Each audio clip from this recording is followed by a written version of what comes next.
Chapter 119, Carnate Spirit Weapon. Chapter 119, Carnate Spirit Weapon. After the weapon peak face-off ended, many disciples dispersed gradually. The disheveled old man stopped Susimo.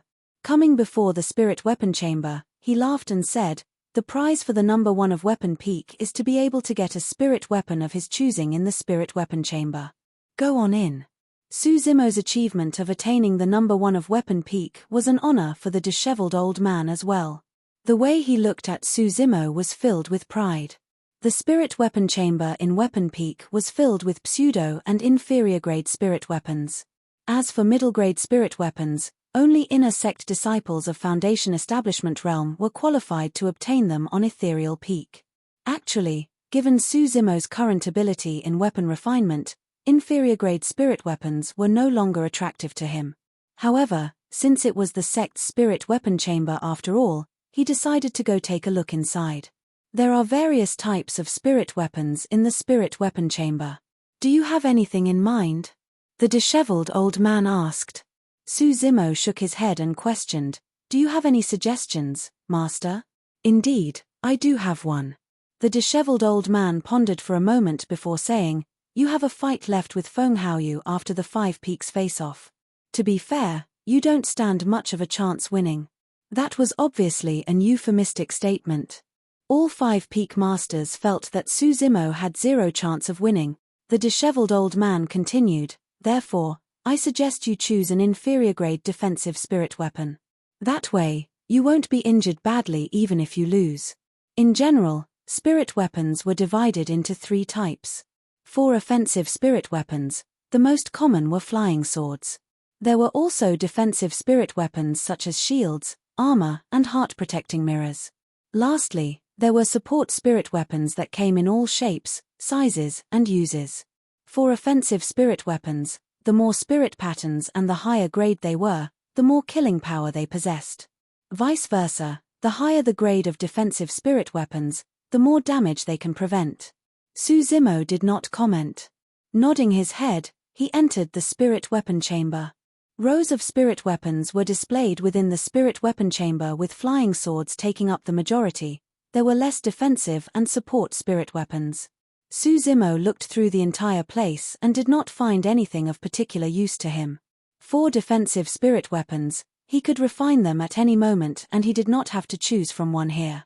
As for the other spirit weapons, they were of little value to his current state. Right as Susimo was about to randomly pick a spirit weapon and leave, he caught sight of a golden light shining for a brief moment at the corner of his eyes. Stopping in his tracks, he turned to look. After checking through the place, he did not find the source of the golden light. He thought that he was seeing things. Standing motionlessly on the spot and pausing for a moment, the golden light shone once more. This time round, Susimo saw it clearly. The source of the golden light was from the ground in a corner of the defensive spirit weapon section. Why is the ground reflecting golden light? Feeling that something was amiss, he walked closer to take a better look. The ground seemed to be covered by a golden silk cloth that was filled with dust. It seemed as though it was left there for a long time without anyone bothering about it. The golden light was reflected from this beneath the thick dust covering it. In the spirit weapon chamber, be it pseudo or inferior grade spirit weapons, everything was placed on their respective shelves. What was the reason for the golden silk cloth to be thrown on the ground? Susimo used his sleeves to brush away the dust, looking at it intently. The golden silk cloth looked to be a defensive type of inner armor. Weaved with golden thread, it was only a thin layer. With an additional layer of dust covering it on the ground, it was difficult to notice it even when people walked by. It looked to be a pseudo-spirit weapon. The reason why it looked to be was because there was a single spirit pattern on the armor. However, it was broken into several portions and even injecting spirit chi to it was not enough for it to unleash its strength as a spirit weapon. However, there was a strange thing. If spirit weapons were to receive a devastating blow, the spirit patterns would dissipate rather than break into several portions. In fact, most spirit weapons would end up breaking as well. Yet, the armor before him was not only perfect, its spirit pattern had not dissipated as well. That was quite contradictory. Suzimo pondered for a moment and decided to take this pseudo-spirit weapon as his reward. Extending his palm, he grabbed the golden inner armor on the ground casually. Just as he was about to turn and leave, his expression changed. I can't lift it. The golden silk armor was still lying motionlessly on the ground. Even though Suzimo did not activate his power of blood, that single grab of his had at least a ton worth of strength. How is this thing so heavy? Suzimo was surprised. Using both arms, he grabbed it. However, the golden inner armor was merely slightly lifted with most of it still on the ground. Finally, Suzimo understood why the golden inner armor was left casually on the ground. If it was placed on the stone racks, they would crumble instantly. Suzimo's heart stirred. He took off his storage bag and channeled his blood. Instantly, his eyes shone bright red and his veins popped up. As a shocking power burst forth from his body, he yanked the golden inner armor and stuffed it into his storage bag. No matter how heavy something was, it would be light as air inside the storage bag. Slowly, Suzimo composed his blood, and after his demon form disappeared, he walked out of the spirit weapon chamber. Have you chosen? The disheveled old man was waiting outside as he asked upon Suzimo's exit. Nodding his head, Suzimo hesitated for a moment before saying, I saw a strange golden inner armor inside. I've got no idea where it came from, but I brought it out. Golden inner armor? The disheveled old man frowned and thought for a while. Suddenly, his expression changed as he exclaimed, Mystic gold silk armor. Mystic gold silk armor? So, that's the name of that pseudo-spirit weapon, Suzimo murmured softly. Pseudo-spirit weapon? The disheveled old man's gaze turned odd. Isn't it a pseudo-spirit weapon? I saw a spirit pattern on it, but it was broken into several segments and it can't be used. Isn't that considered as just a pseudo-spirit weapon? Suzimo asked. The disheveled old man looked emotional as he asked, Suzimo, do you know how many different grades there are for spirit weapons? 4. Inferior, middle, superior and supreme, Suzimo replied. Pausing for a moment, Suzimo recalled a speculation he had previously and continued, if 4 spirit patterns create a supreme grade, perhaps there's a perfect grade with 5 spirit patterns. The disheveled old man gave a look of approval and nodded. Not bad. Indeed, there are perfect spirit weapons above supreme grades. Right after, the disheveled old man asked again, but, do you know what's above perfect grade? There's more after perfect grades? Suzimo was surprised. With a deep voice, the disheveled old man said, Carnate comes after perfect. Carnate spirit weapons. What are carnate spirit weapons? They are created by the universe and formed after absorbing an endless amount of spirit chi. Perfect spirit weapons have 5 spirit patterns, but carnate spirit weapons have 6. The 6th is known as the carnate pattern. Chapter 120, A terrifying powerful being 1,000 years ago. Chapter 120, A terrifying powerful being 1,000 years ago. Carnate pattern? Suzimo frowned in deep thoughts. The disheveled old man continued, the broken segments on the mystic gold silk armor are the carnate patterns. Since it's carnate, postnatal weapon refinement masters are not able to create it, no matter how powerful they are. Suzimo gradually returned to his senses. Shocked, he could not help but ask, Master, what you mean to say is that the mystic gold silk armor is a carnate spirit weapon? It was.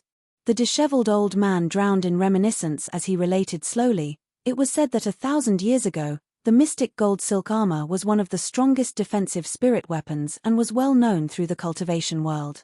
However, it was met with catastrophic damage and its 5 postnatal spirit patterns were destroyed, leaving only the carnate pattern that was broken into several segments.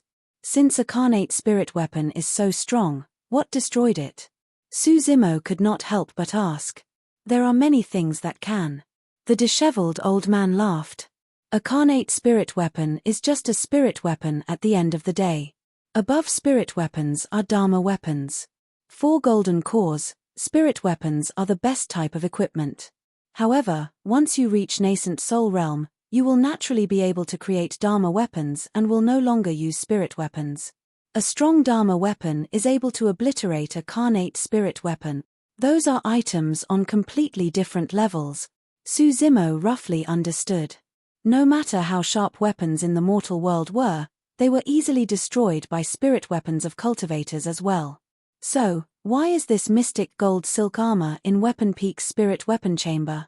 Suzimo felt that since it was a carnate spirit weapon, it should be stronger than other spirit weapons even if it was destroyed. The disheveled old man shook his head. The mystic gold silk armor only has a broken carnate pattern and is equivalent to a pseudo-spirit weapon. Even though it can block against sharp weapons, it's unable to defend against spirit techniques without a spirit pattern. In other words, even though a cultivator's sword would not be able to piece the mystic gold silk armor, the energy possessed by the flying sword would still penetrate through it and destroy the body beneath. If the other party was a Foundation Establishment cultivator and attacked with spirit techniques, the mystic gold silk armor would be of no use at all. The disheveled old man continued, furthermore, even though the mystic gold silk armor is destroyed, it still retains its old weight of 5 tons. Which cultivator would be able to endure that? That is the reason why no one has touched it for the past 1,000 years. It's almost a useless spirit weapon. 5 tons. Even back then, there were not many golden cores who had the ability and qualifications to wear it. As though the disheveled old man recalled something, his expression looked somewhat wistful. Suzimo naturally knew of how heavy the mystic gold silk armor was. If he hadn't activated his power of blood, he would not have been able to lift that seemingly thin inner armor. Suddenly, a thought struck him as he asked, since this mystic gold silk armor is here, does that mean that someone from our sect once wore it? The disheveled old man remained silent. Who is that person? Is he still in the sect? Suzimo asked out of curiosity. The disheveled old man's eyes fluttered. After a long time, he sighed and shook his head. He is no longer in our sect and neither have I seen him before. I've merely heard rumors about it. It was said that he was a powerful being of our sect 1,000 years ago. In the northern region of Tianhuang mainland, he was invincible amongst the Foundation Establishment and Golden Cores. There was no one who could challenge him. Suzimo was shocked. Someone who was invincible through an entire realm? How terrifying was that? What happened after? Suzimo asked right away. I'm not sure. However, rumors about him disappeared thereafter. Did he die? Suzimo frowned and thought to himself, no, someone that strong isn't going to die that easily. But why is that person no longer in the sect, and it seems as though the disheveled old man is unwilling to talk about him? Did he commit some sort of violation? After a momentary silence, the disheveled old man continued, ever since our sect set up the 8 Distresses formation, there have only been 2 people to go through it entirely. One is you, and the other is him. Suzimo's mouth opened slightly. The disheveled old man waved it off, seeming vexed.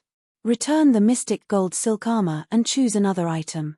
You can't use that anyways. Given Suzimo's current situation, the mystic gold silk armor was not suitable for him. However, for some reason, Suzimo felt that he might be able to make use of it in the future. After a moment of hesitation, Suzimo said in a deep voice, "Thank you, Master, but I'm still decided on the mystic gold silk armor." Frowning, the disheveled old man did not say anything more and merely sighed. It's up to you. However, do be careful during the fight against Feng Haoyu. If you think that you can't win him, just admit defeat and don't be reckless. Suzimo could tell of the disheveled old man's concern and replied with a smile. By the way, Master, I've got a question regarding weapon refinement. Suzimo changed the topic and asked, to be honest, Master, I've already successfully refined inferior-grade spirit weapons before the face-off. However, for some unknown reason, I just couldn't gather the second spirit pattern no matter what. Do you have any idea why? Haha. The disheveled old man could not help but laugh. Lad, you sure hid yourself well. So, you've already refined an inferior-grade spirit weapon. Not bad, not bad. Automatically, the disheveled old man thought that Suzimo had merely refined a single inferior-grade spirit weapon. After laughing, he said, actually, the most difficult step of weapon refinement is spirit gathering. However, the most crucial step is in fact tempering. That is a step that requires a lot of technique. In the cultivation world, Sects that specialize in weapon refinement all have their unique tempering techniques. There are many impurities in spirit components, and making use of spirit fire alone is not enough to purge them all. Some of the remnant impurities can only be purged through advanced tempering techniques.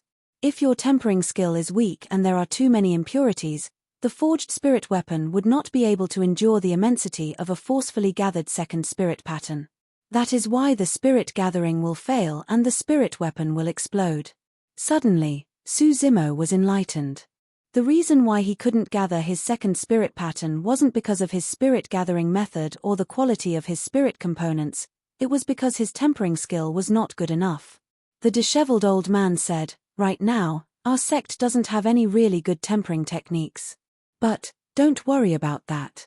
Leave it to me." Yes. Suzimo could clearly sense the disheveled old man's care and love for him. That couldn't be faked. After a deep bow, Suzimo left on his flying sword. The disheveled old man frowned as he looked at Suzimo's back view. Actually, he had already been looking for advanced tempering techniques outside from the moment Suzimo cultivated his level 3 spirit fire because he wanted to help the latter raise his weapon refinement skills. However, most of the tempering techniques were secrets of the sects and it was difficult for outsiders to obtain them. Sigh, the pearl is covered in dust. It's a pity, the disheveled old man sighed silently. He pondered about how he should go about looking for a suitable tempering technique for Suzimo after the Five Peaks face-off was over. All of a sudden, the disheveled old man's expression changed as he recalled an almost neglected detail. The mystic gold silk armor had a weight of 5 tons. As a level 8 chi refinement warrior, how did Suzimo manage to stuff it inside his storage bag? The more the disheveled old man thought about it, the more he felt that something was amiss. After pacing back and forth for a long time, he decided to abandon the thought of asking Suzimo about it. Looks like this disciple of mine isn't that simple either. Chapter 121, Foundation Establishment Elixir. Chapter 121, Foundation Establishment Elixir. After the Weapon Peak face-off, many disciples of the Five Peaks were still talking about it. A number of Weapon Peak disciples were even prepared to celebrate and it was extremely lively. Suzimo did not participate and returned to his cave abode straight. Obtaining number 1 of Weapon Peak was entirely within his expectations. The only unexpected gain was the powerful mystic gold silk armor in his storage bag. By the time he returned to the cave abode, it was already past noon. I want to be in seclusion. Guard outside the entrance and not let anyone in, Suzimo said to the spirit tiger before assuming a lotus position on the stone bed and retrieving spirit stones from his storage bag. Tomorrow was Talisman Peak's face-off and he had no intention of spectating. Instead, he wanted to focus on his cultivation and attain a breakthrough as quickly as possible. Level 9 chi condensation was much tougher than Suzimo had imagined. But of course, the biggest reason for that was because he had wasted too much time on Array Peak in the past 6 months. In the final 2 months, he had spent most of his time on practicing his sword-wielding skills and the sword formation. He did not have much time to actually raise his cultivation realm. There was a perfect grade spirit gathering elixir within his storage bag. He was almost done absorbing more than 2,000 inferior grade spirit stones. If he still could not achieve a breakthrough to level 9 chi condensation, he would consume that spirit gathering elixir. The next morning, Shui Yi and other Weapon Peak disciples arrived at Suzimo's cave abode early in the morning to invite him along to spectate at Talisman Peak. Even though it was less than 5 days, the Five Peaks face-off was the biggest event of the year in the sect. Almost none of the trial disciples would continue to cultivate immensely in these 5 days. Even if they did not know anything about talismans, it was interesting to join the crowd too. But of course, more importantly, the person known as the number 1 beauty of the Five Peaks, Leng Ru, would be taking part in this year's Talisman Peak face-off. In fact, there was a high chance she could get number 1 of Talisman Peak. Many disciples wanted to go and catch a glimpse of the beauty's aura.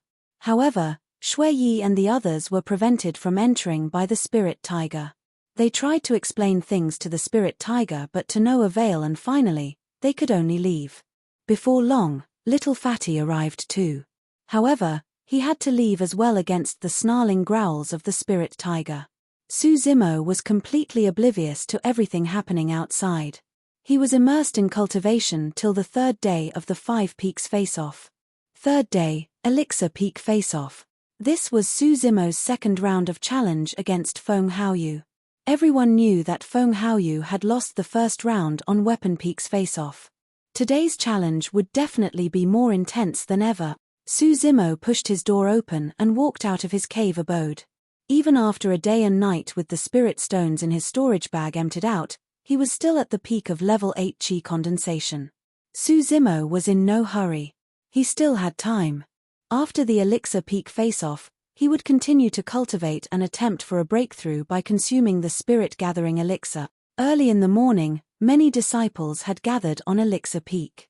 An endless stream of disciples arrived continuously in midair, their clothes fluttering gracefully in the skies. The moment Su Zimo arrived on Elixir Peak, he was held back by Little Fatty. "Bro, why didn't you come yesterday? Who won first place?" Su Zimo avoided answering by asking another question. "Of course it's Sister Lung Ru." Little Fatty snickered. "That Li Liang from Talisman Peak is no match for Sister Lung Ru." He was completely crushed. It was so exciting. "Bro, you didn't get to witness Sister Lung Ru creating talismans. That's what I call beautiful. What nonsense is that?" Just then, a fair hand appeared behind Little Fatty's head and rapped on it lightly. Although the person who spoke sounded cold, it didn't seem like there was any ill intentions. Su Zimo turned his glance and met with a pair of icy eyes. A ravishing girl emitted an aura that prevented people from approaching her. Standing behind Little Fatty was Lung Ru, disciple of Spirit Peak. Unexpectedly, Lung Ru actually nodded when she met with Su Zimo's eyes. Slightly stunned, Su Zimo smiled and nodded in return. Even though the both of them joined the sect at the same time, this was the first time he was having such an interaction with her. Only, Su Zimo was slightly surprised. Given Lung Ru's personality, she would usually ignore even if people greeted her. Now, even though she did not say anything, her action was still rather surprising. Actually, after Su Zimo won first place in the Weapon Peak face-off, a number of disciples from the 5 Peaks already had a changed impression of him. Or rather, they wanted to befriend him. No cultivator would not want to be friends with a weapon refinement master. Everyone witnessed Little Fatty obtaining an inferior-grade spirit weapon previously. Even though they said nothing, all of them were extremely envious. "Come, let me introduce you." Little Fatty's beady eyes revolved around Su Zimo and Lung Ru as he giggled. "This is number 1 of Talisman Peak, Sister Lung Ru. This is my bro, number 1 of Weapon Peak, Su Zimo." Su Zimo and Lung Ru exchanged glances. Lung Ru avoided his gaze and Su Zimo merely smiled with an indifferent expression. Blinking, Little Fatty continued, "Don't just stand there. Both of you have your own strengths and you should hang out more in the future." When he mentioned hang out, Little Fatty winked at Su Zimo and sounded odd. Su Zimo was all right about it. However, Lung Ru seemed to have thought of something as a blush appeared across her cheeks. Compared to her snow-white skin, it was extremely obvious. "More nonsense. You're asking for a beating." Lung Ru chided lightly and knocked Little Fatty on the head. Little Fatty merely continued giggling. Right then, Su Zimo felt an intense enmity as he looked over instinctively. Not far away, Feng Haoyu arrived on his flying sword with a group of Spirit Peak disciples. Upon seeing that Su Zimo and Lung Ru were standing closely together, rage flashed through the eyes of many Spirit Peak disciples. Even though Feng Haoyu's expression was cold and aloof as usual, his hands behind his back were curled into fists. "Bro, other than Feng Haoyu, there's a Elixir Peak disciple called Huishu Yuan who is also a strong competitor for you in this face-off. You must not underestimate him." Little Fatty said, "He was the number 1 of Elixir Peak last year. He's probably even stronger for this year's face-off." Su Zimo nodded. Compared to Weapon Peak, there were slightly more disciples taking part in the Elixir Peak face-off at around 200 odd. All of them gathered in the Elixir Refinement Hall and waited patiently. Refinement of elixirs was unlike that of weapons. During the Weapon Peak face-off, the disciples could choose the type of weapon they wanted to refine. However, for the elixir peak face-off, the peak master would decide on a specific elixir for the disciples to refine, where they would be judged based on the final quality. Therefore, many disciples would always try to guess which elixir would be refined during the face-off. If they guessed it right and focused their practice on that specific elixir, their chances of winning the face-off would be much greater. Before long, the 5 peak masters arrived. When the time approached, the brown-haired youth stood up and declared, "The elixir to be refined for this face-off is." At that, the brown-haired youth paused for a moment as all disciples within the hall listened intently with bated breath. The brown-haired youth then continued slowly, "Is the foundation establishment elixir." The moment he said that, the crowd fell into an uproar. The foundation establishment elixir was one of the most difficult to refine among grade 1 elixirs. In the past, there was an instance of the foundation establishment elixir being tested during a face-off as well.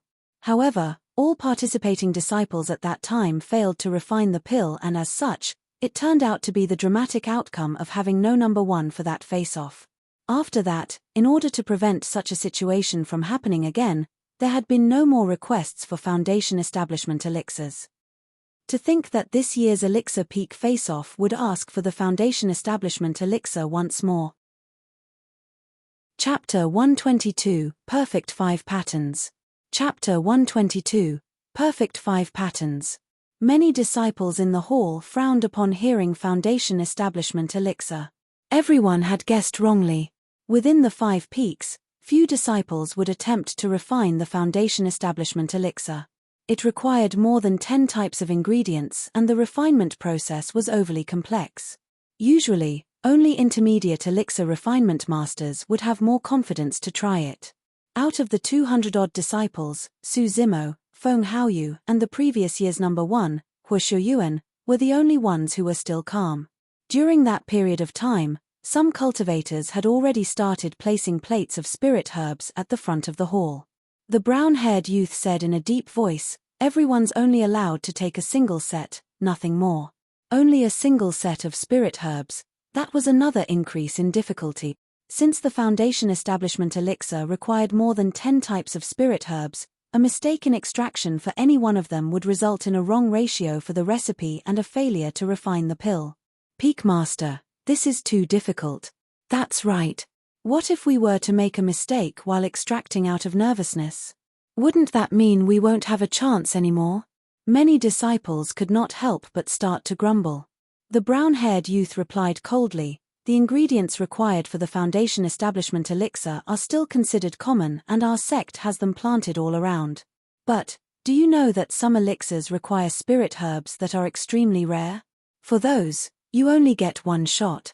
If you fail your refinement, you can't blame anyone else but your own lack of skills." Everyone was silent. Feng Haoyu laughed softly as he had already returned from choosing a stalk of each spirit herb, preparing himself for the foundation establishment elixir. The second to do so was Hua Shuyuan. Right after, the disciples headed forth and chose their spirit herbs. Before long, many of them returned to their original positions and took out their elixir furnaces to make preparations. "Let the elixir peak face-off commence." The brown-haired youth waved his hand. Spirit fires lit up within the hall. Su Zimo had never refined a foundation establishment elixir yet.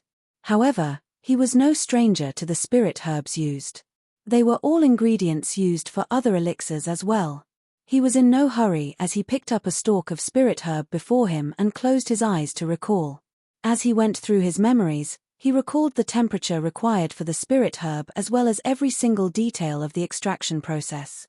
He only had a single chance. If he were to fail the extraction, he would fail the elixir peak face-off. He had no room for errors. "Ah!" Right then, a disciple beside him yelped as he watched a pile of ashes on his palm with a vexed expression. He had failed his first spirit herb's extraction. Because the temperature he used was too high, the spirit herb instantly turned into ashes. Sighing, that disciple put away his elixir furnace and left the hall. Right after, 2 other disciples failed their extractions and left silently. A few people had been eliminated just on the first spirit herb's extraction. In truth, it wasn't because those disciples were bad at elixir refinement. However, Because there was only a single chance and this was during Elixir Peak's face-off, it was only natural for them to feel pressured and make mistakes. Before long, most of the disciples had completed the extraction of their first spirit herb as they placed the essence into the elixir furnace. They had naturally started their first extraction with a spirit herb they were most familiar with and hence the success. What's Suzimo doing? Has he fallen asleep? I think he has no clue what he's doing and is just pretending that he does. Upon seeing that Suzimo had not started on his extraction for a long time, some sarcastic voices could be heard from the crowd. It was only until the other disciples had started on their second spirit herb's extraction that Suzimo opened his eyes. Igniting his spirit fire, he placed the spirit herb above it and started extracting. Before long, his extraction produced a tuft of powder which he placed in the elixir furnace. Picking up his second stalk of spirit herb, he closed his eyes and recalled once more. After a long time, he opened his eyes again and began extracting his second stalk of spirit herb. More disciples were eliminated at the second spirit herb's extraction. Compared to Feng Haoyu and He Xiuyuan, Suzimo's speed was extremely slow. However, he made no mistakes at all as every single essence he produced gave off a refreshing medicinal scent. As time passed by, more and more disciples were eliminated. By the time Suzimo was done with extraction of his spirit herbs, there were only around 80 of the 200-odd people left. Third step of elixir refinement, synthesis. The proportion of spirit herb essences required must be exact. The slightest mistake would result in a refinement failure. This step was a test of the elixir refinement master's attentiveness and conscientiousness. After synthesis came the secondary extraction. This time, the flame can be more intense. This was the step where Suzimo and Feng Haoyu's level 3 spirit fire would be of great use. What was worth mentioning was that He Xiuyuan had also managed to cultivate a level 2 spirit fire which was extremely rare. Feng Haoyu was the first to be done with the fourth step followed swiftly by He Xiuyuan. Because he had spent too much time on the first extraction, Suzimo was one of the slowest among the many disciples. Fifth step, formation. This step would reveal the quality of the elixir and it would be obvious who was better. Initially, Feng Haoyu and He Xiuyuan would take note of Suzimo's progress and situation from time to time. However, neither of them dared to be distracted on the step of formation. It was absolutely silent outside of the hall as well. Everyone held their breaths and watched intently at the two people condensing their elixirs. Bang! There was a crisp sound. One of the disciples had failed his formation and the elixir exploded. Dejected, he left the elixir refinement hall in indignance. Right after, more crisp sounds echoed out of the hall. Bang! Bang! Bang! Another couple of disciples failed their elixir formation and the number of people in the hall decreased. Form. One of the disciples cursed softly. "Haha, I did it." That disciple burst out in laughter. Right as he was about to collect his elixir and check on its quality, black smoke puffed out of the holes in his elixir furnace, giving off a nasty stench. The brown-haired youth shook his head. For a black smoke as such to be released, it meant that the Foundation Establishment elixir was no different from a poisoned elixir. Form. Right then, He Xiuyuan hollered softly. Immediately, a white smoke wafted out of the elixir furnace with a faint fragrance. Retrieve. A pill flew out of the elixir furnace and a clear pattern could be seen on it. It's an inferior grade Foundation Establishment elixir. Senior brother He is amazing. He did it. He Xiuyuan heaved out a sigh of relief and looked towards Feng Haoyu subconsciously. Form. Right then, Feng Haoyu was also done with his elixir formation as a stronger fragrance was emitted from his side. An elixir flew out and hovered in midair. Spinning around, there were two elixir patterns clearly etched on it. A middle-grade elixir. He Xiuyuan's eyes dimmed as he let out a long sigh. He believed that he was definitely not weaker than Feng Haoyu in terms of the first three steps. However, for the fourth step, secondary extraction, his level 2 spirit fire was no match for a level 3 which was able to extract more thoroughly. That was the reason for the difference in quality of their pills. Before long, the other disciples were done with their elixir formation as well. Even though there were more than 20 others who had succeeded in elixir formation, Their elixirs contained too many impurities and had no grade because of their poor qualities. Right then, Suzimo was completed with his elixir formation as well as a thick aroma spread across the place. The moment the disciples outside the hall caught a whiff of it, their bodies shuddered and they let out intoxicated expressions as the spirit chi in their bodies began to rumble. If the fragrance alone possessed such an effect, what grade was the elixir created? The brown-haired youth's nose quivered as he sniffed carefully. Instantly, his expression changed as he bolted upright. With disbelief in his eyes, he murmured softly, "Could it be?" Swash! An elixir flew out of the elixir furnace and hovered in midair. There were 5 patterns etched on it. It was a perfect foundation establishment elixir. Chapter 123, Mysterious Danger.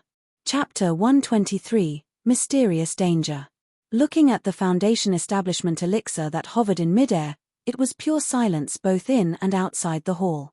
Everyone held their breaths subconsciously as their eyes and minds were drawn in by that single elixir. The 5 elixir patterns on the surface looked so profound and mystical. They were flawless, as though they were the most beautiful patterns in this world. 5 elixir patterns, a perfect foundation establishment elixir. Even advanced elixir refinement masters who could refine grade 3 elixirs would not dare to guarantee that they could definitely produce a perfect foundation establishment elixir. Perfection meant that there were no flaws at all.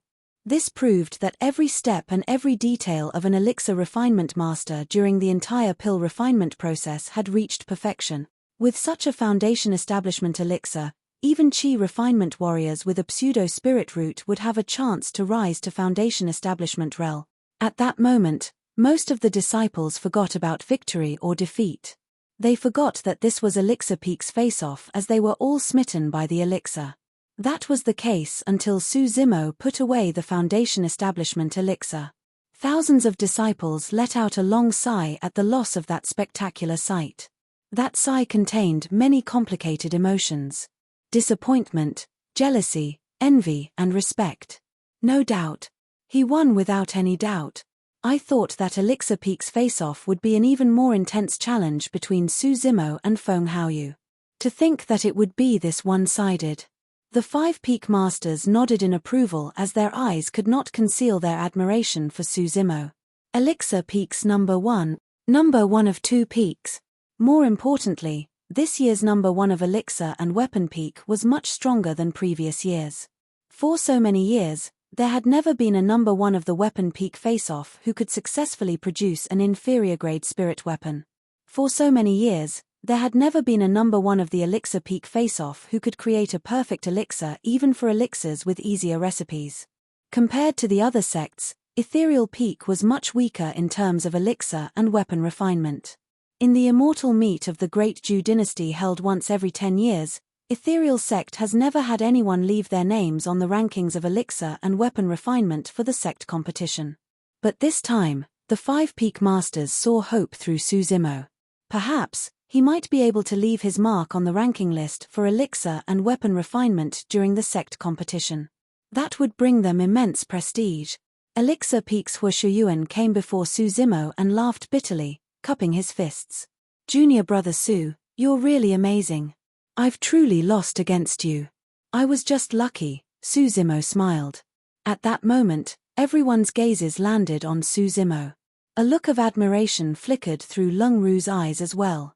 On the other side, Feng Haoyu was surprisingly calm despite his defeat as he lowered his head in deep thoughts. At the same time, Suzimo felt a mysterious sense of danger. It was extremely faint, but when he sensed for it carefully, he could not discover anything. Suzimo frowned. It was an ominous feeling. Ever since he entered the sect, he had been very comfortable. Even if Feng Haoyu was hostile to him, it did not bring him such a sense of danger. Discreetly, Suzimo swept his gaze past the 5 peak masters and did not notice anything unusual. Therefore, he turned sideways and glanced at the crowd outside the hall, but to no avail. The sense of danger earlier on seemed to be a hallucination. Right then, the brown-haired youth declared, "The outcome of the Elixir Peak's face-off is clear. I believe everyone has seen it. The victor is Suzimo, disciple of Weapon Peak." Outside the hall, Little Fatty, Shui Yi, and other Weapon Peak disciples cheered loudly. Right then, every single Weapon Peak disciple beamed with pride. The disheveled old man sat where he was laughing non-stop as well. Su Zimo, follow me to the elixir chamber to choose an elixir of your picking. Su Zimo nodded. Under the envious gaze of many disciples, he left the elixir refinement hall and headed to the elixir chamber with the brown-haired youth. Even though the disciples outside the hall gradually dispersed, they were still discussing the outcome. Losing 2 rounds in a row, Feng Haoyu left the elixir refinement hall expressionlessly. Senior brother Feng, there's no need to take the outcome to heart.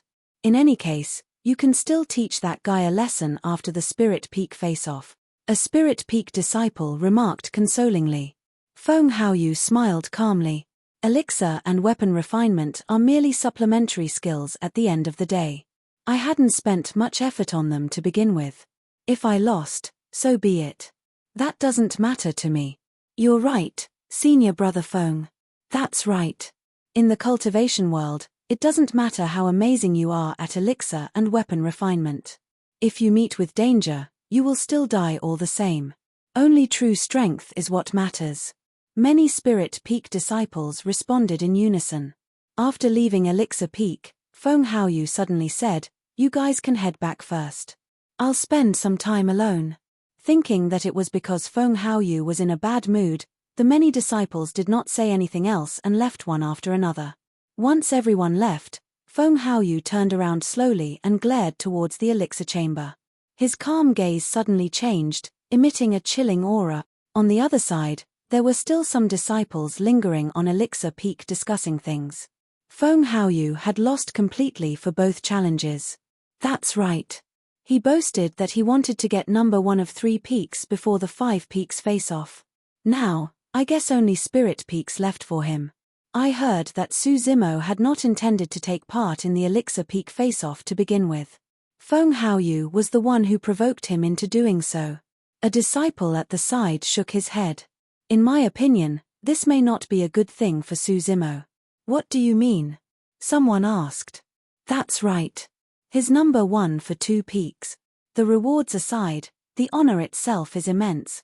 Everyone will know of Su Zimo's name in the sect from now on. That person scoffed coldly. Don't forget, he still has a fight with Feng Haoyu after the 5 peaks face-off.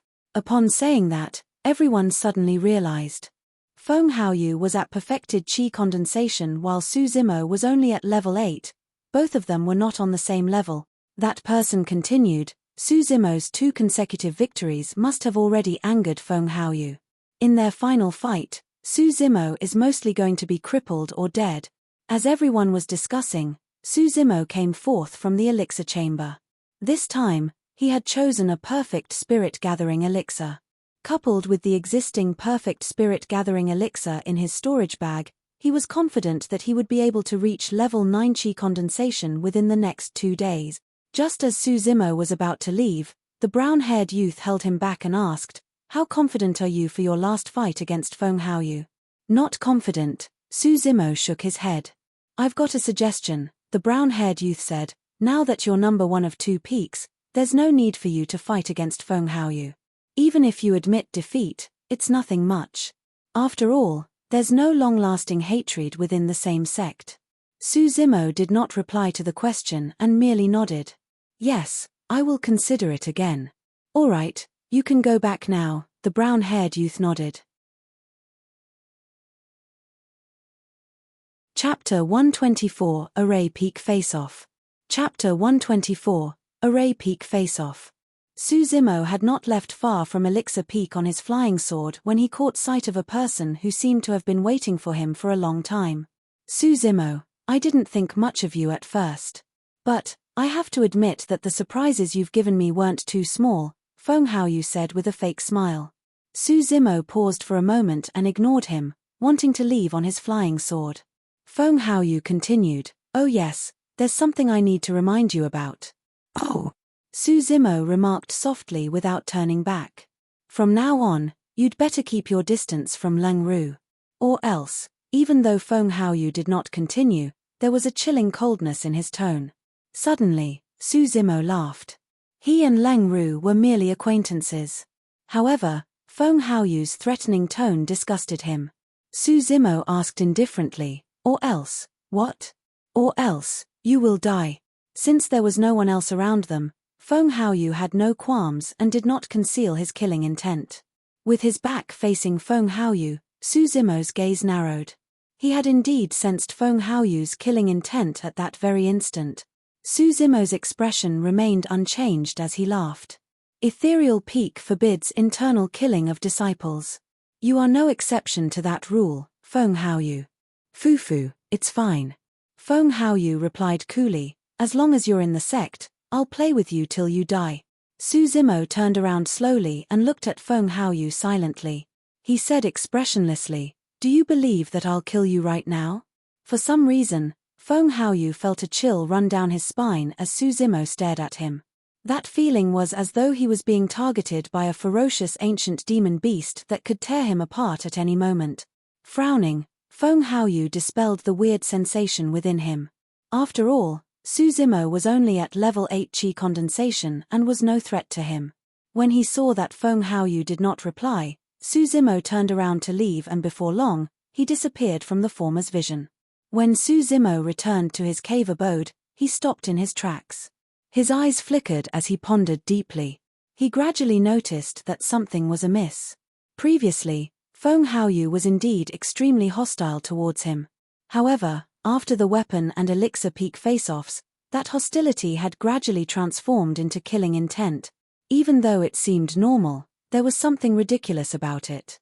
There was no deep hatred between fellow disciples. Even if there was competition, there was no need for Feng Haoyu to want to kill him. Earlier, Feng Haoyu asked him to keep his distance from Leng Ru. Right after that, he revealed his killing intent. Although it seemed logical, it felt like he was trying to hide something. If neither Leng Ru nor the two face-offs were the reason for Feng Haoyu to want to kill him, what was? Was Feng Haoyu hiding something? Or perhaps, was he worrying too much? Was Feng Haoyu merely a narrow-minded person who was blunt? Su Zimo shook his head. He had a feeling that Feng Haoyu was not that simple. After pondering for a while more without any clues, Su Zimo entered his cultivate and continued with his seclusion cultivation. The array peak face-off was tomorrow. The location of the face-off was at the 10 Formations Pagoda, where the challenge would be on who could clear the most levels the fastest.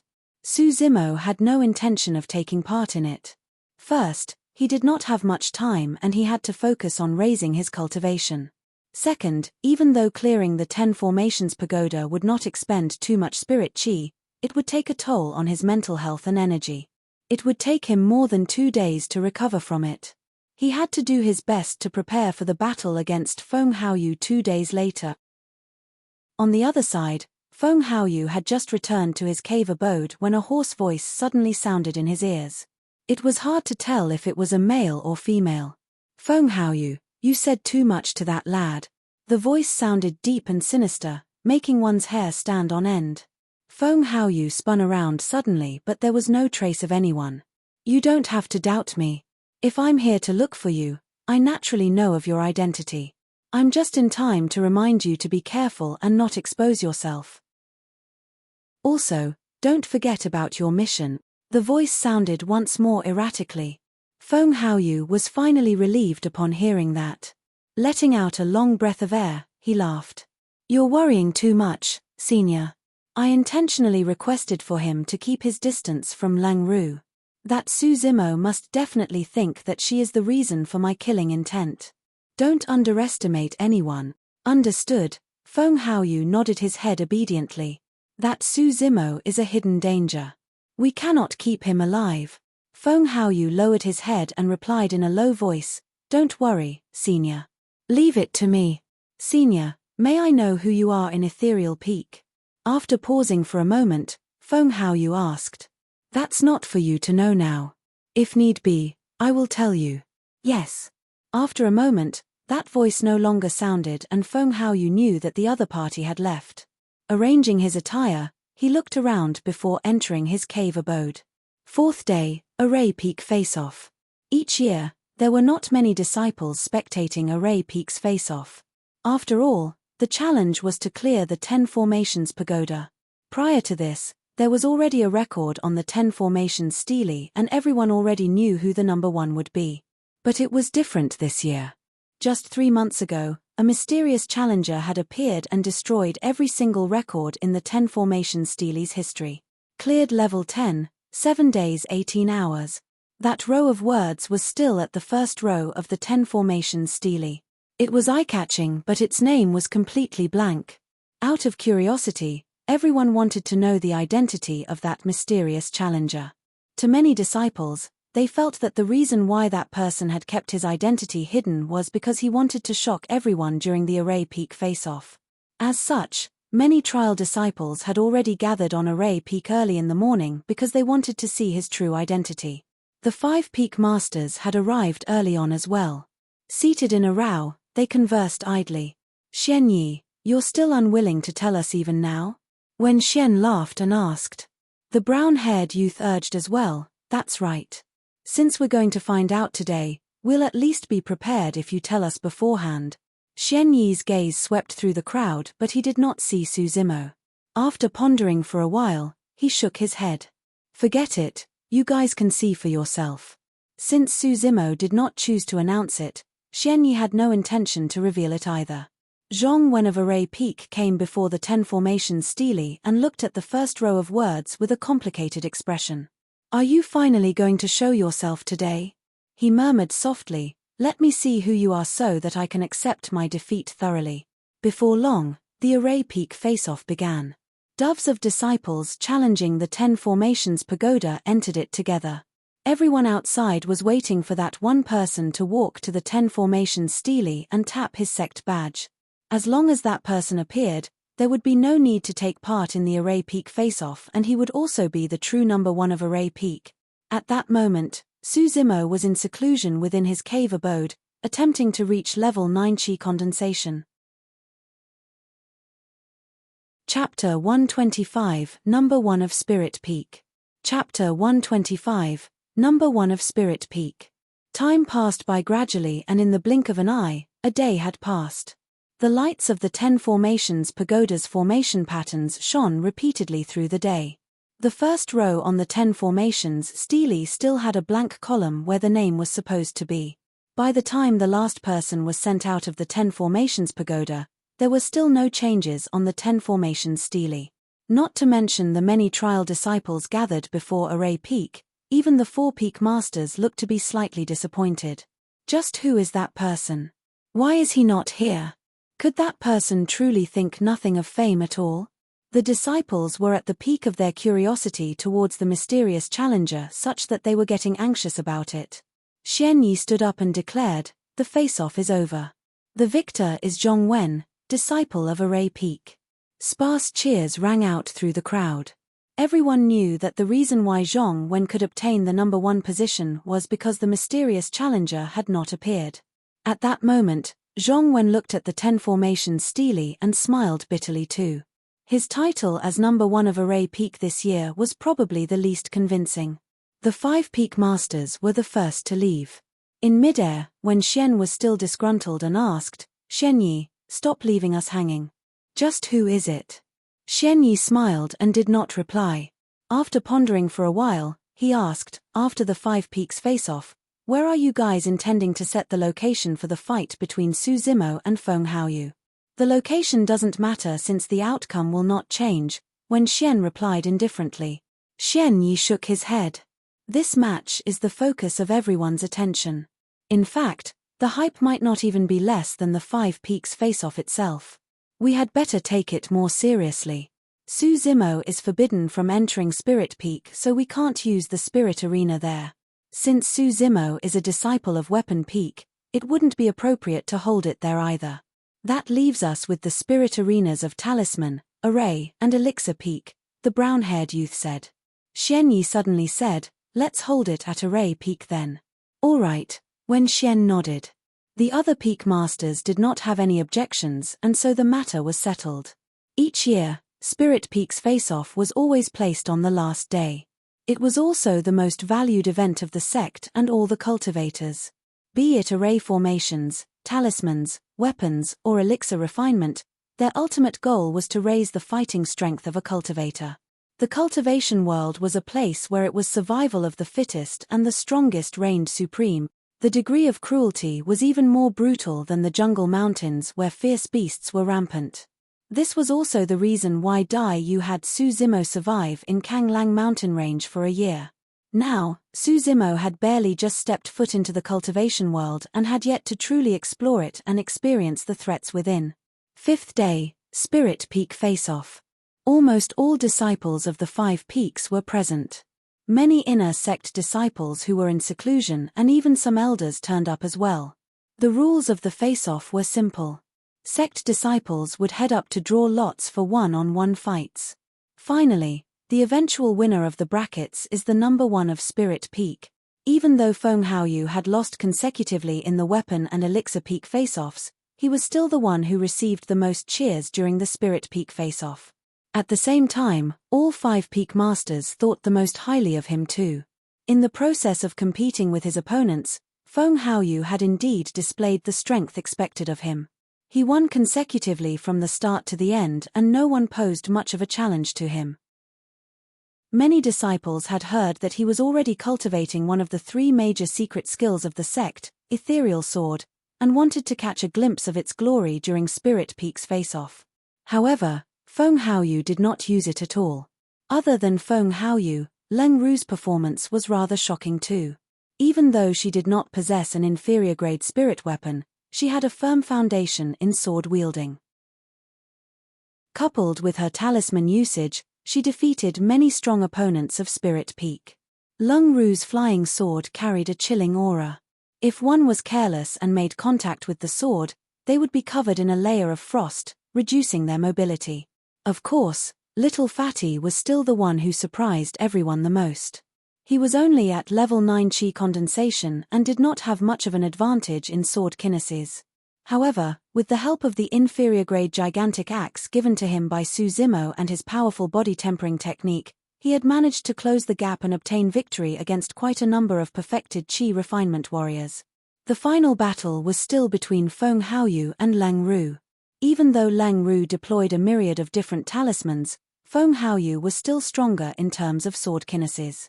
With the aid of his wind spirit chi, Feng Haoyu's flying sword was more agile and graceful than anyone else. It was quite an eye-opener. Before sunset, Spirit Peak's face-off was over. As expected, Feng Haoyu was number 1 of Spirit Peak. Leng Ru was number 2. Little Fatty actually obtained 3rd place. The prize for the number 1 of Spirit Peak was also the most generous. Not only was Feng Haoyu awarded with many spirit stones and contribution points, he could also choose an elixir from the elixir chamber, an inferior grade spirit weapon from the spirit weapon chamber and a grade 1 talisman from the talisman chamber. Seems like someone will be crushed by senior brother Feng tomorrow. That's right. Even people like Leng Ru and senior brother Li who are at perfected chi condensation lost to senior brother Feng. There's no way Su Zimo is a match with his level 8 chi condensation. After the Spirit Peak face-off, no one had confidence in Su Zimo. That Feng Haoyu had managed to obtain the number 1 of Spirit Peak with much ease. He did not even use his full strength, the brown-haired youth chuckled. Wen Xian could not contain his smugness as he nodded. I'm never wrong in my judgment. If that wasn't the case, I wouldn't have pleaded with the sect master personally to let him learn our sect's secret skill in advance.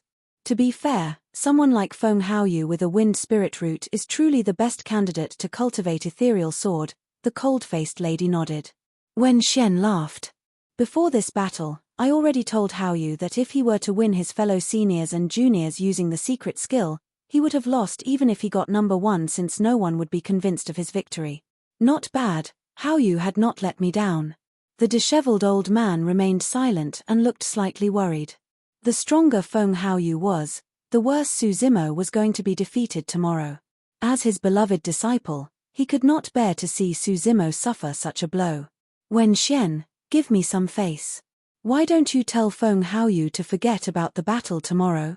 The disheveled old man suddenly said after much hesitation. Given his status, the fact that he was saying something like that to plead for mercy for a disciple was extremely rare. Xian Yi, The brown-haired youth and cold-faced lady remained silent.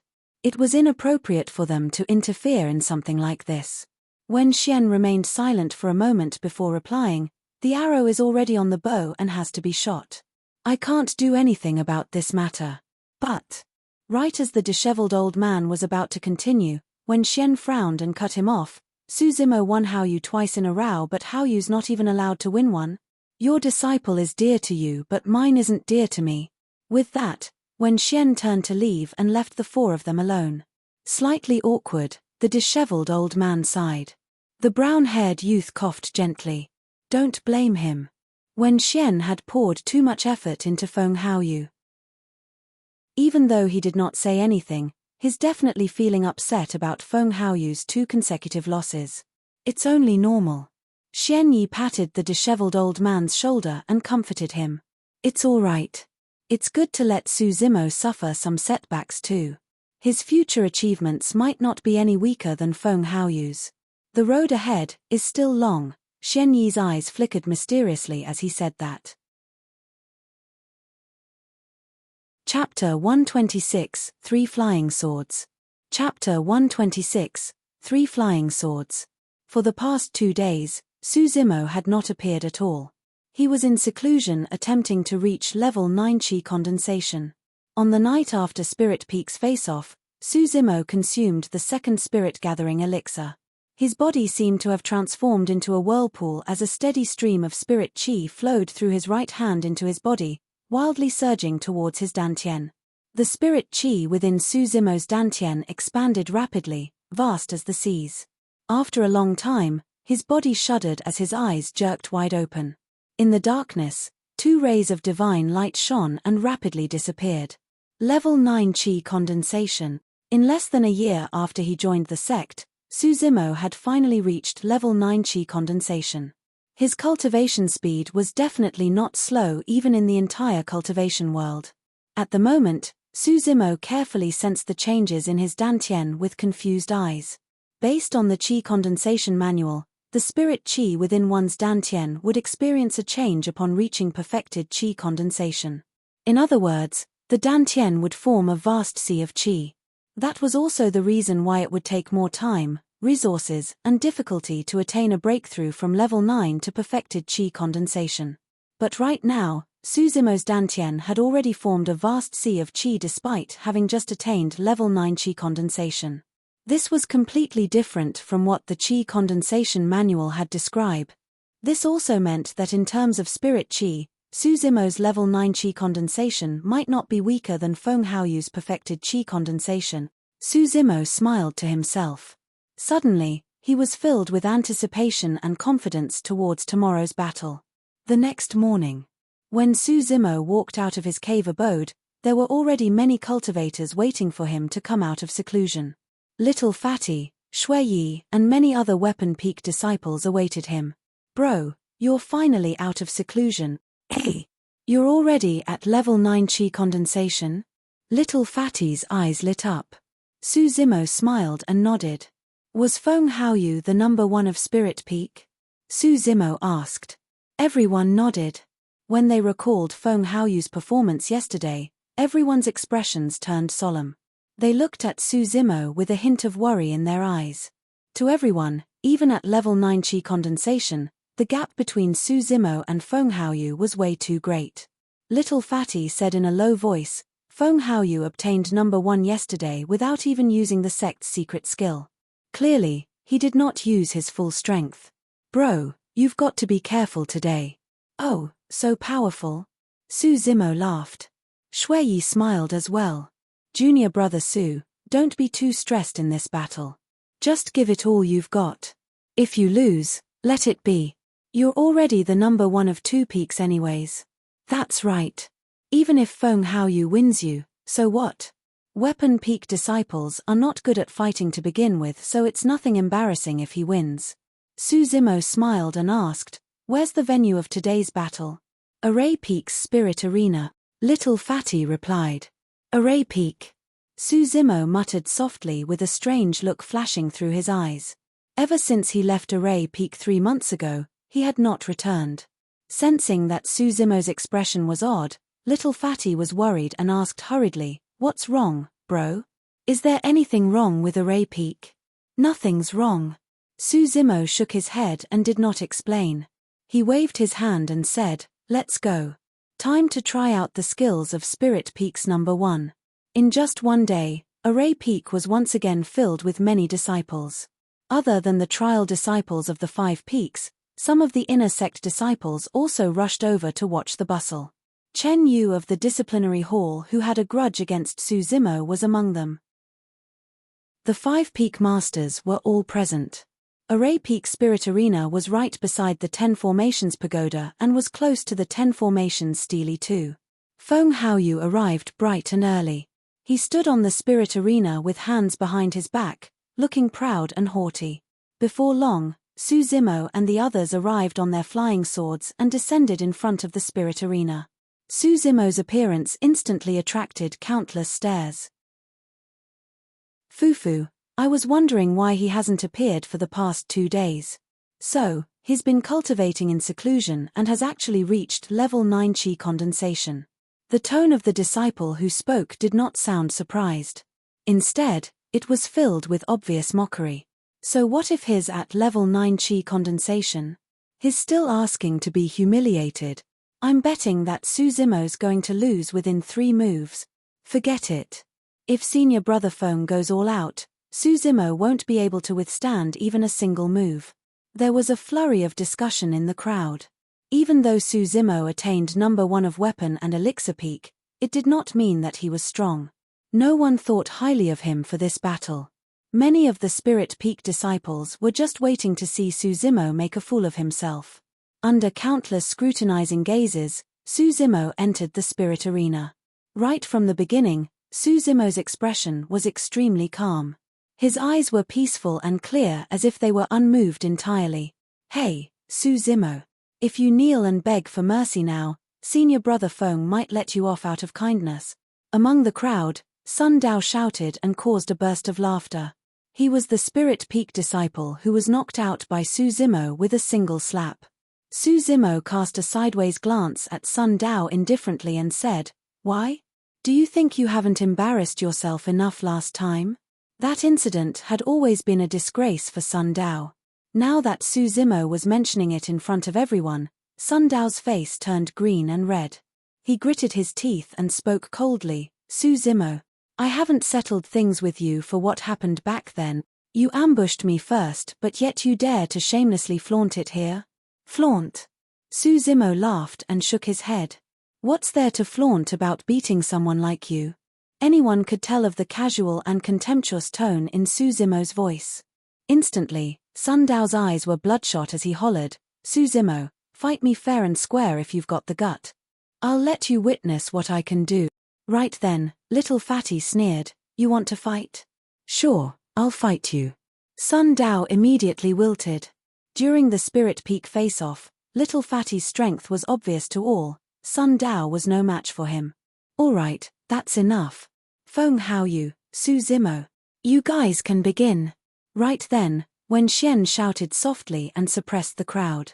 In the Spirit Arena, Feng Haoyu looked at Suzimo disdainfully and scoffed, "Suzimo, junior brother Sun is right. If you beg me now, I can consider sparing you. If we really fight, you can't blame me for not showing mercy since a sword has no eyes."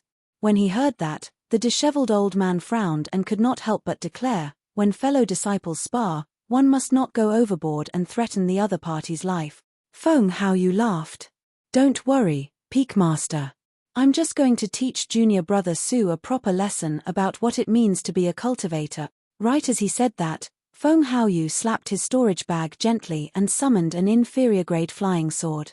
Without revealing how he controlled it, the flying sword revolved around his body and danced in the air, revealing an extremely precise mastery of sword kinesis. At the same time, Suzimo summoned a flying sword from his storage bag. Everyone focused their attention. It was an inferior-grade flying sword as well. He must have gotten that as a reward from being Weapon Peak's number 1. Yes, the number 1 can pick an inferior-grade spirit weapon of his choosing in the spirit weapon chamber. This must have been his choice. Junior brother Su is not behaving rationally. If I were him, I would have definitely chosen a defensive spirit weapon. Pointing at Su Zimo's flying sword, Feng Haoyu chuckled. Do you really think you're qualified to fight me just because you have a single inferior-grade flying sword? You're mistaken. Su Zimo replied indifferently, it's not just one. Right as he said that, two more flying swords appeared in Su Zimo's palm. Chapter 127, Fight. Chapter 127, Fight. The crowd fell into an uproar upon seeing the three flying swords in Su Zimo's palm. If those were ordinary flying swords, they would not have caused such a scene. However, those were three inferior-grade flying swords. Even if Su Zimo was rewarded with an inferior-grade spirit weapon for being number 1 of Weapon Peak, what was up with the other two flying swords? Even for Spirit Peak disciples who were well known for their combat strength, most of them did not have inferior-grade spirit weapons. Su Zimo had just joined the sect for less than a year, but he had 3.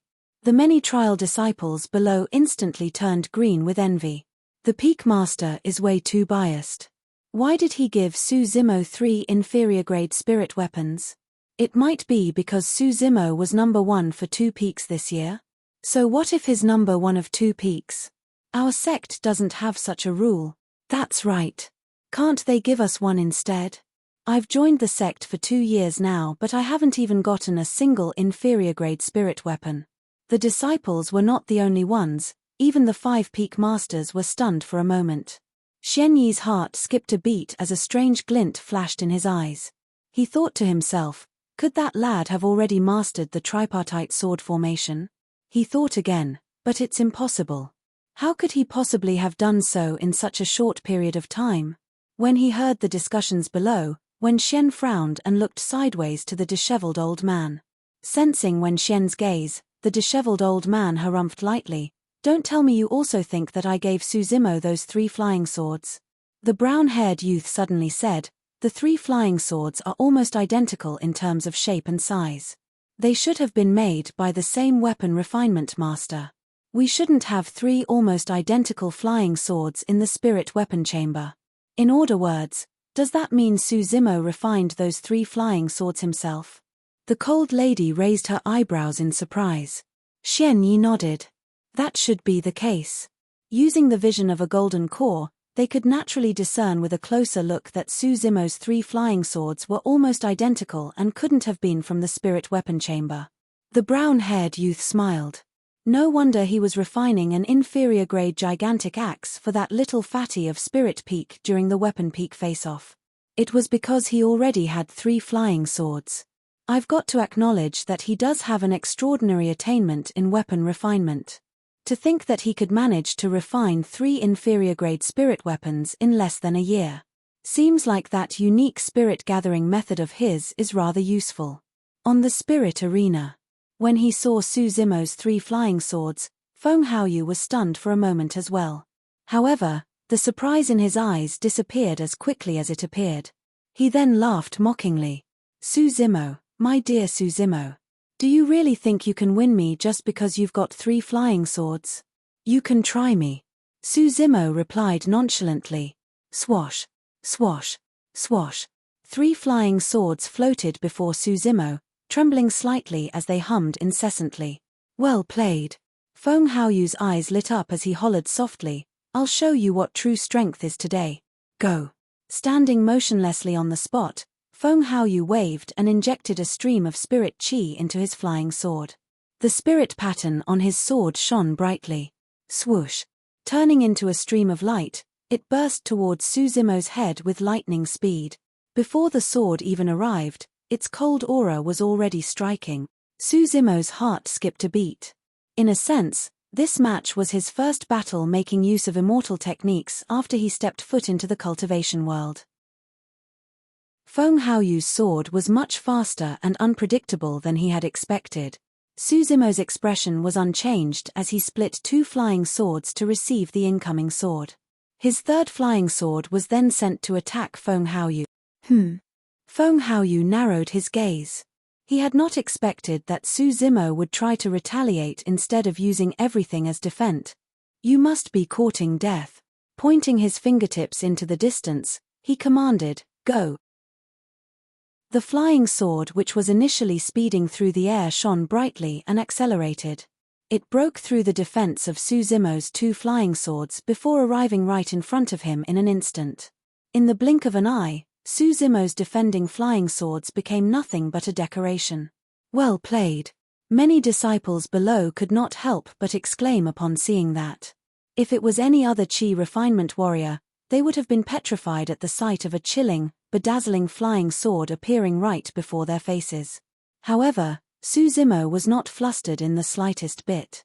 Shifting his feet lightly, he sidestepped Feng Haoyu's attack barely. Even though the flying sword brushed by Suzumo, it did not injure him in the slightest bit. When the 5 peak masters saw that, their eyes lit up as they nodded approvingly. Feng Haoyu had not expected that Suzumo would be able to dodge that attack. At the same time, Suzumo's third flying sword was already approaching Feng Haoyu. Feng Haoyu controlled his flying sword while summoning a silver shield from his storage bag. Injecting spirit chi, it expanded and blocked right in front of him. Clang! The flying sword met with the shield and let out an ear-piercing sound. That shield was the reward Feng Haoyu chose from the spirit weapon chamber after getting number 1 of Spirit Peak. Suzumo's other 2 flying swords revolved around Feng Haoyu's flying sword. They clashed continuously, sending off a ferocious sword intent, and sparks flew everywhere. In an instant, Feng Haoyu's flying sword was restrained by Suzumo's 2 flying swords and could not break through their offenses. On the other hand, Suzumo's third flying sword was attacking Feng Haoyu constantly. Feng Haoyu could only defend passively. All the disciples watching were dumbfounded at what was happening as they looked on with disbelief. The battle was completely different from what they had imagined. In their opinion, the difference in strength between the both of them was so great that it would take 3 rounds at most to determine the victor. But, now that they were actually fighting, Feng Haoyu was on the losing end and could only defend passively. Suzumo, who had 3 inferior-grade flying swords and a proficient mastery of sword kinesis, had completely restricted Feng Haoyu's movement. This doesn't make sense. Suzumo's only at level 9 chi condensation. Even if he has 2 more flying swords, he shouldn't be able to take senior brother Feng head-on. Why does it feel as though they're both at a similar level of strength? The disciples below frowned in confusion. Little Fatty was the only one who had a rough idea of Suzumo's background. Back when the both of them sparred in the cave abode, Suzumo was able to match his level 8 chi condensation only being a level 7. With that logic, Suzumo should be able to hold his ground against Feng Haoyu despite being a level down. Upon seeing this, the 5 peak masters had different expressions. The disheveled old man was invigorated and pleasantly surprised. Spirit Peak's master, Wen Xian, was frowning. With his eyesight as a golden core, he could naturally tell that Suzumo's mastery of sword kinesis was not weaker than most of Spirit Peak's disciples. Coupled with the assistance of 3 inferior-grade flying swords, his strength was raised as well. But of course, none of the 5 peak masters could understand how Suzumo could stand his ground against Feng Haoyu's perfected chi condensation. The 3 flying swords clashed repeatedly around Suzumo. Feng Haoyu's flying sword was clearly more agile and graceful. However, it could not reach Suzumo after being restrained by the latter's 2 flying swords. On the contrary, Suzumo's third flying sword was attacking Feng Haoyu consistently. Feng Haoyu could only rely on the inferior-grade shield to block and was unable to retaliate. Instead, he looked rather pathetic. The battle had fallen into a stalemate. Chapter 128, Thunderfall Talisman. Chapter 128, Thunderfall Talisman. It had to be said that Suzumo had indeed shocked everyone. Based on the strength that he was displaying, he would have probably secured a top 3 position if he had taken part in Spirit Peak's face-off. If senior brother Feng were to use his full strength, Suzumo would be defeated instantly. That's right. However, it's not embarrassing even if Suzumo loses now since he managed to corner senior brother Feng as such. The more the disciples below discussed, the more furious Feng Haoyu was in the spirit arena. This exchange was completely out of his expectations. Even though Suzumo was only at level 9 chi condensation, he was not getting the upper hand against their clashes. This meant that if Suzimo was at perfected chi condensation, the latter might very well surpass him in terms of strength. He must not let this carry on. Waving the shield in his hands, Feng Haoyu struck away the incoming flying sword. Suddenly, he pulled out a talisman from his storage bag and injected spirit chi to it. Whoosh! A bedazzling light appeared on the talisman. Senior brother Feng's making use of talismans now. That looks to be an offensive talisman that's rather powerful. Let's see how Suzimo blocks this. Feng Haoyu threw the talisman in Suzimo's direction. Suddenly, it exploded. The scattered talisman fragments stirred the spirit chi in the air, instantly forming a blinding flash of lightning. Thunderfall talisman, the crowd exclaimed. Thunder types of attacks were the strongest and most ferocious amongst spirit arts. That talisman was naturally the most lethal among grade 1 talismans. That was also a reward that Feng Haoyu had obtained as the number 1 of Spirit Peak. Now that he had to use it, a pained look inevitably flashed by Feng Haoyu's expression. When he saw the Thunderfall talisman summoned by Feng Haoyu, the disheveled old man's expression changed as he glared at Wen Xian. That disciple of yours has quite a lot of treasures. Talisman usage is also part of one's strength. It's normal, Wen Xian replied indifferently. He lost. Now that the Thunderfall talisman's out, the outcome has been decided. Even if senior brother Feng was the one facing the Thunderfall talisman, he would most likely have to use all his strength. Let's see how Suzimo can even block this, Fufu. Right as the disciples were discussing, an explosion echoed out from the skies above the spirit arena. Snap! A bolt of thunder as thick as an arm struck down towards Suzimo with a fast speed. The moment Feng Haoyu had summoned the talisman, Suzimo had already felt that something was wrong and hurriedly withdrew his 3 flying swords. However, he was still extremely calm. At the same time as the talisman exploded, Suzimo waved his hands and the 3 flying swords suddenly shuttled through the air, leaving tears in the void. Finally, they joined head to tail in a triangle sword formation. Buzz! A bedazzling light shone through the air below the spot where lightning was flashing. It was the light of formation patterns. A light of formation patterns had actually appeared in the skies above the spirit arena. This is... What's going on? Why is there an array formation? Did someone set up a formation beforehand? Something isn't right. That light of formation patterns seems to have been emanated from Suzimo's 3 flying swords. The crowd let out a cry of surprise. They were baffled as to what was happening in the spirit arena. As for the 5 peak masters, they shuddered as their expressions changed drastically. Even if Xian Yi was mentally prepared, he could not help but feel excited upon seeing this scene with his own eyes. He exclaimed rapidly, "Good, good. Well done. Our sect finally has a successor for a sword formation master." The disheveled old man burst out into laughter as well. "Good for you, Xian Yi. So, you were secretly nurturing my disciple to be a sword formation master too. Not bad at all." As a golden core, the disheveled old man naturally knew that there was no way Suzimo could become a sword formation master without Xian Yi's guidance. Wen Xian furrowed his brows in silence. Sword formation master? Most of the disciples below were unfamiliar with the term. Array Peak disciples were the only ones that were shocked when they heard the term. Letting out astounded expressions, they could not help but gasp, "Suzimo's a sword formation master? So what if he's a sword formation master? What's the big deal?" A Spirit Peak disciple sneered. Before he could finish his sentence, the thunderbolt from the skies collided with the triangle sword array and a loud explosion was heard as electricity shot out in all directions. Under the electric current in the atmosphere, Suzimo's legs separated slightly. His expression was cold as he controlled the sword formation with both hands while his hair spread behind him like a furious manner. He was akin to an immovable god. He's actually fine.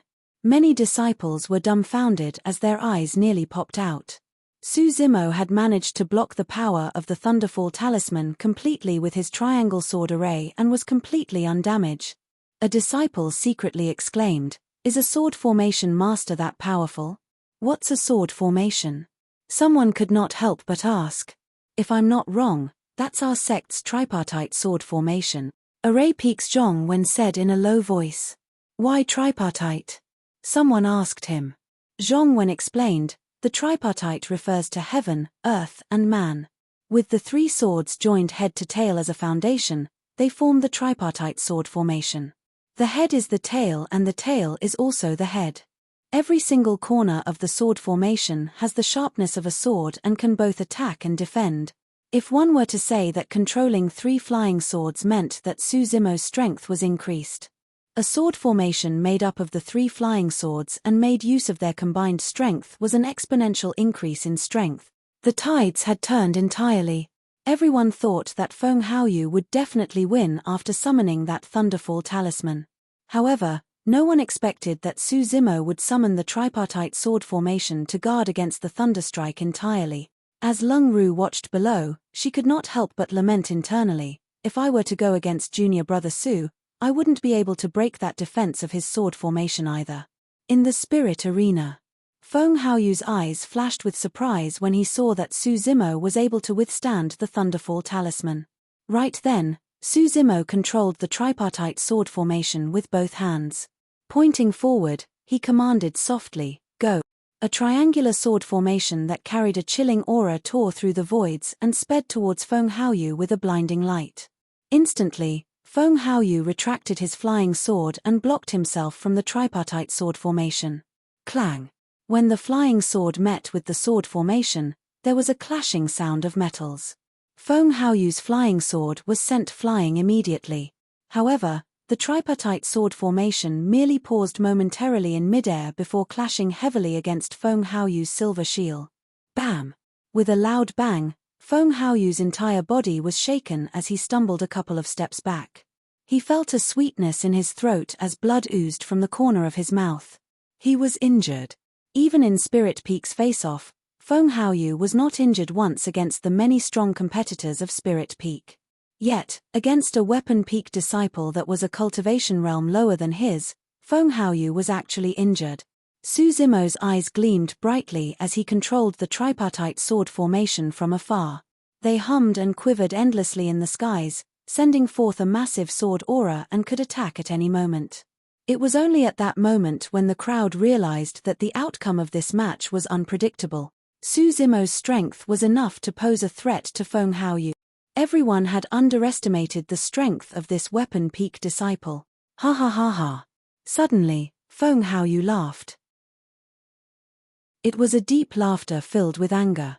Su Zimo, do you really think that you can win me with this lousy sword formation? Taking a deep breath of air, Feng Haoyu said word by word, "Today, I'll let you experience the sect's secret skill and let you understand my true strength." Chapter 129, Hexagonal Sword Formation. Chapter 129, Hexagonal Sword Formation. Even though Su Zimo was still calm upon hearing that, the many disciples below were shocked and excited. Senior brother Feng's finally about to use the sect's secret skill. I heard that it's one of the three major secret skills, Ethereal Sword. Through the ethereal planes, the sword is nowhere to be seen. Ethereal Sword is one of the strongest sword kinesis skills within our great Zhu dynasty. Finally, we'll get to see it today. Most of the people present were trial disciples of the Five Peaks, who usually would not have a chance to catch a glimpse of the sect's secret skills. Right now, their eyes were all widened in anticipation. The disheveled old man frowned. He looked at Wen Xian and said in a deep voice, "Let's stop the battle here and consider it as a draw between both parties." In all fairness, for Feng Haoyu to have to use the sect's secret skills against Su Zimo, he had already lost in the first place. That was because most normal trial disciples would not have the rights to learn Ethereal Sword. The disheveled old man's suggestion at this point was already a compromise on his end. Wen Xian pondered for a short moment before shaking his head. At this point, how can we appease the masses if a victor is not decided? Wen Xian, is it because you're indignant that Feng Haoyu was unable to win this? The disheveled old man was a little angry. Yes. Wen Xian turned to the disheveled old man and replied, "The three of you have been teaching Su Zimo how to refine elixirs, weapons, and imparting sword formations to him. I can let that slide. However, Feng Haoyu is a disciple of Spirit Peak. I can't let him lose in a battle. That is a concern of my peak's glory. You. The disheveled old man hesitated. Wen Xian waved it off. I'm never wrong in my judgment of people. Haoyu is the future hope of our sect. At the end of the day, the legacy of our sect is not about elixir or weapon refinement. True strength is what matters. Right then in the spirit arena, Su Zimo said something that interrupted the argument between the disheveled old man and Wen Xian. The sect's secret skill? Su Zimo laughed and shook his head. Feng Haoyu, if that's your last resort, you will definitely lose this fight. Everyone was stunned. No one could imagine that Su Zimo would say something like that in the face of the sect's secret skill. Was he looking down on the sect's secret skill or Feng Haoyu? What right did Su Zimo have? Ha ha ha. Feng Haoyu burst out in laughter. Su Zimo, I think you don't know just how strong our sect's secret skill is to speak of that nonsense. Today, I'll teach you how to be a human. Go. Feng Haoyu conjured a sword art as his fingertip emitted a trace of spiritual energy and injected it into the flying sword. Quivering endlessly, the sword tore through the voids and a series of shadows appeared behind it in a bewitching manner. It was hard to tell between reality and illusion. When he saw that, Wen Xian nodded as his eyes flashed with admiration. The brown-haired youth commented with a grave look, there are 3 levels to ethereal sword. To think that Feng Haoyu would have mastered level 1, shadows, this quickly. Haoyu has a wind spirit root to begin with and is the most suited to cultivate ethereal sword. Otherwise, I wouldn't have let him learn the sect's secret skill while he's in Qi condensation realm, Wen Xian replied indifferently. In the spirit arena, Su Zimo retracted his 3 flying swords which hovered in front of him. Slapping his storage bag, another 3 flying swords appeared in the blink of an eye. Furthermore, all 3 of them were inferior-grade spirit weapons as well. Everyone was stunned. 6 inferior-grade flying swords. That was something completely unimaginable for Qi refinement warriors. What's going on? Holy fuck. How is Su Zimo taking out inferior-grade spirit weapons 3 at a time? How is he obtaining them so cheaply? Most of the cultivators watched with widened eyes as their jaws nearly dropped to the ground. Many disciples were already envious over Su Zimo's previous summoning of 3 inferior-grade flying swords. Now that he summoned yet another 3, most of them could not take it any longer. Some of the trial disciples who had joined the sect for many years instantly felt that they had been wasting their time since they hadn't acquired even a single inferior-grade spirit weapon. Yet, Su Zimo had 6 after joining for less than a year. At that moment, most of the disciples finally realized as well. Those 6 identical flying swords could not have been from the sect's spirit weapon chamber. The only possibility was that Su Zimo had refined them himself. This is crazy.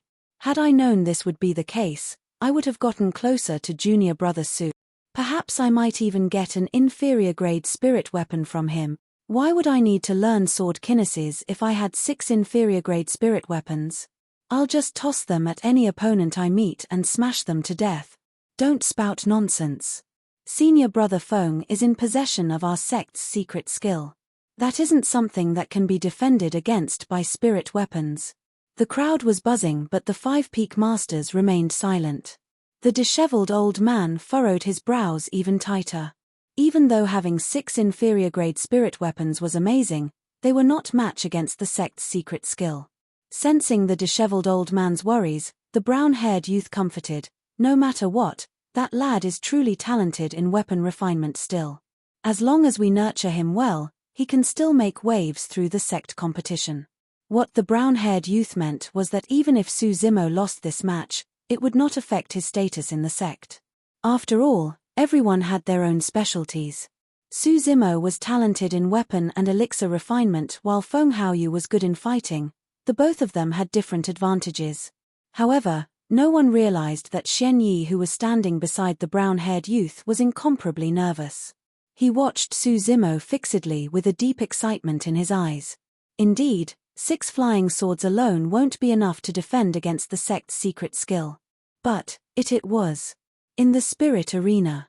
Feng Haoyu's expression changed momentarily when he saw the 6 flying swords summoned by Su Zimo. However, that change disappeared almost instantly as he scoffed coldly. Su Zimo, you're way too naive. You really think that you can defend against my sword just because you have 6 inferior-grade flying swords? Go. A cold glint flashed in Feng Haoyu's eyes as he hollered. The sword tore through the voids with a chilling aura, letting out a soul-rattling explosion. A series of shadows formed behind the sword, confusing any onlookers. Su Zimo was calm as he waved his hands continuously, controlling the 6 flying swords in the air. Swoosh, swoosh, swoosh. The 6 flying swords intertwined, leaving streams of sword chi. The tripartite sword formation was a triangular sword formation. The hexagonal sword formation was an evolution of that. By combining 2 tripartite sword formations, it formed the hexagonal sword formation. It was a great enhancement, be it in terms of offense or defense. What is this? Hey! That hexagonal star formed by the sword formation looks familiar. I think that's the emblem on Peak Master Xian Yi's sleeves. Everyone instinctively looked towards Xian Yi. By now, Xian Yi had already stood up and was visibly emotional as he nodded. Good, good. Well done. You have actually managed to master the hexagonal sword formation. All other 4 peak masters let out looks of disbelief. There was only a single sword formation master within the sect, Xian Yi.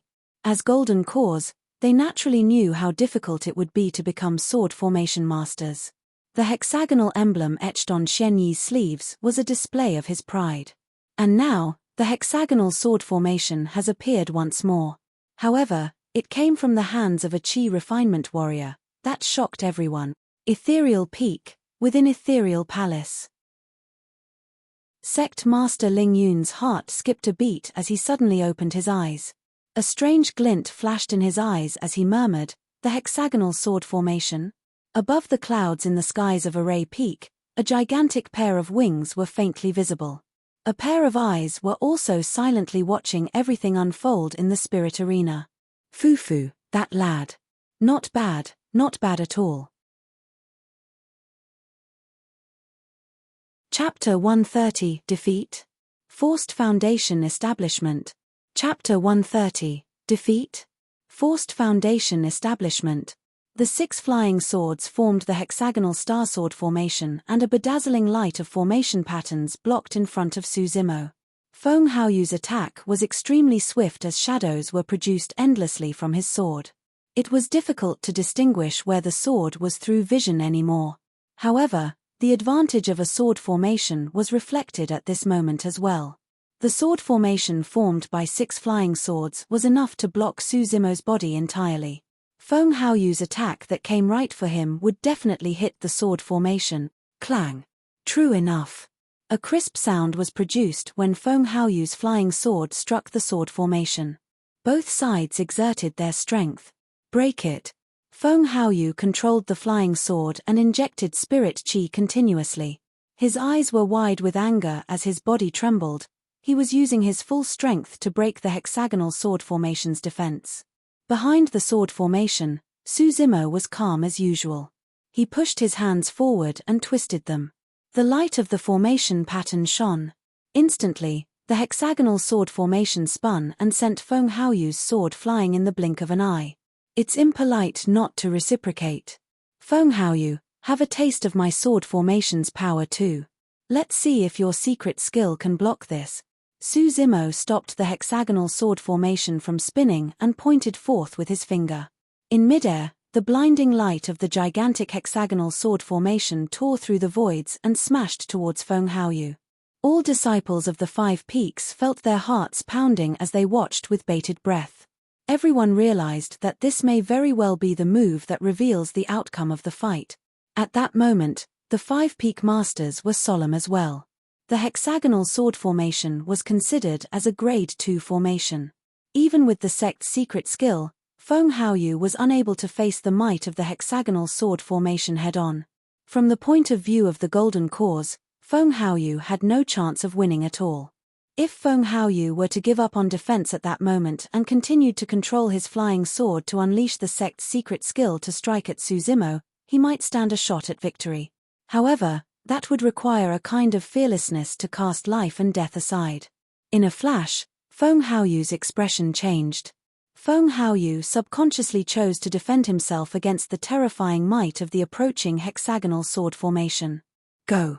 Conjuring the ethereal sword art, Feng Haoyu injected all the spirit qi he had into his flying sword to defend against the incoming hexagonal sword formation.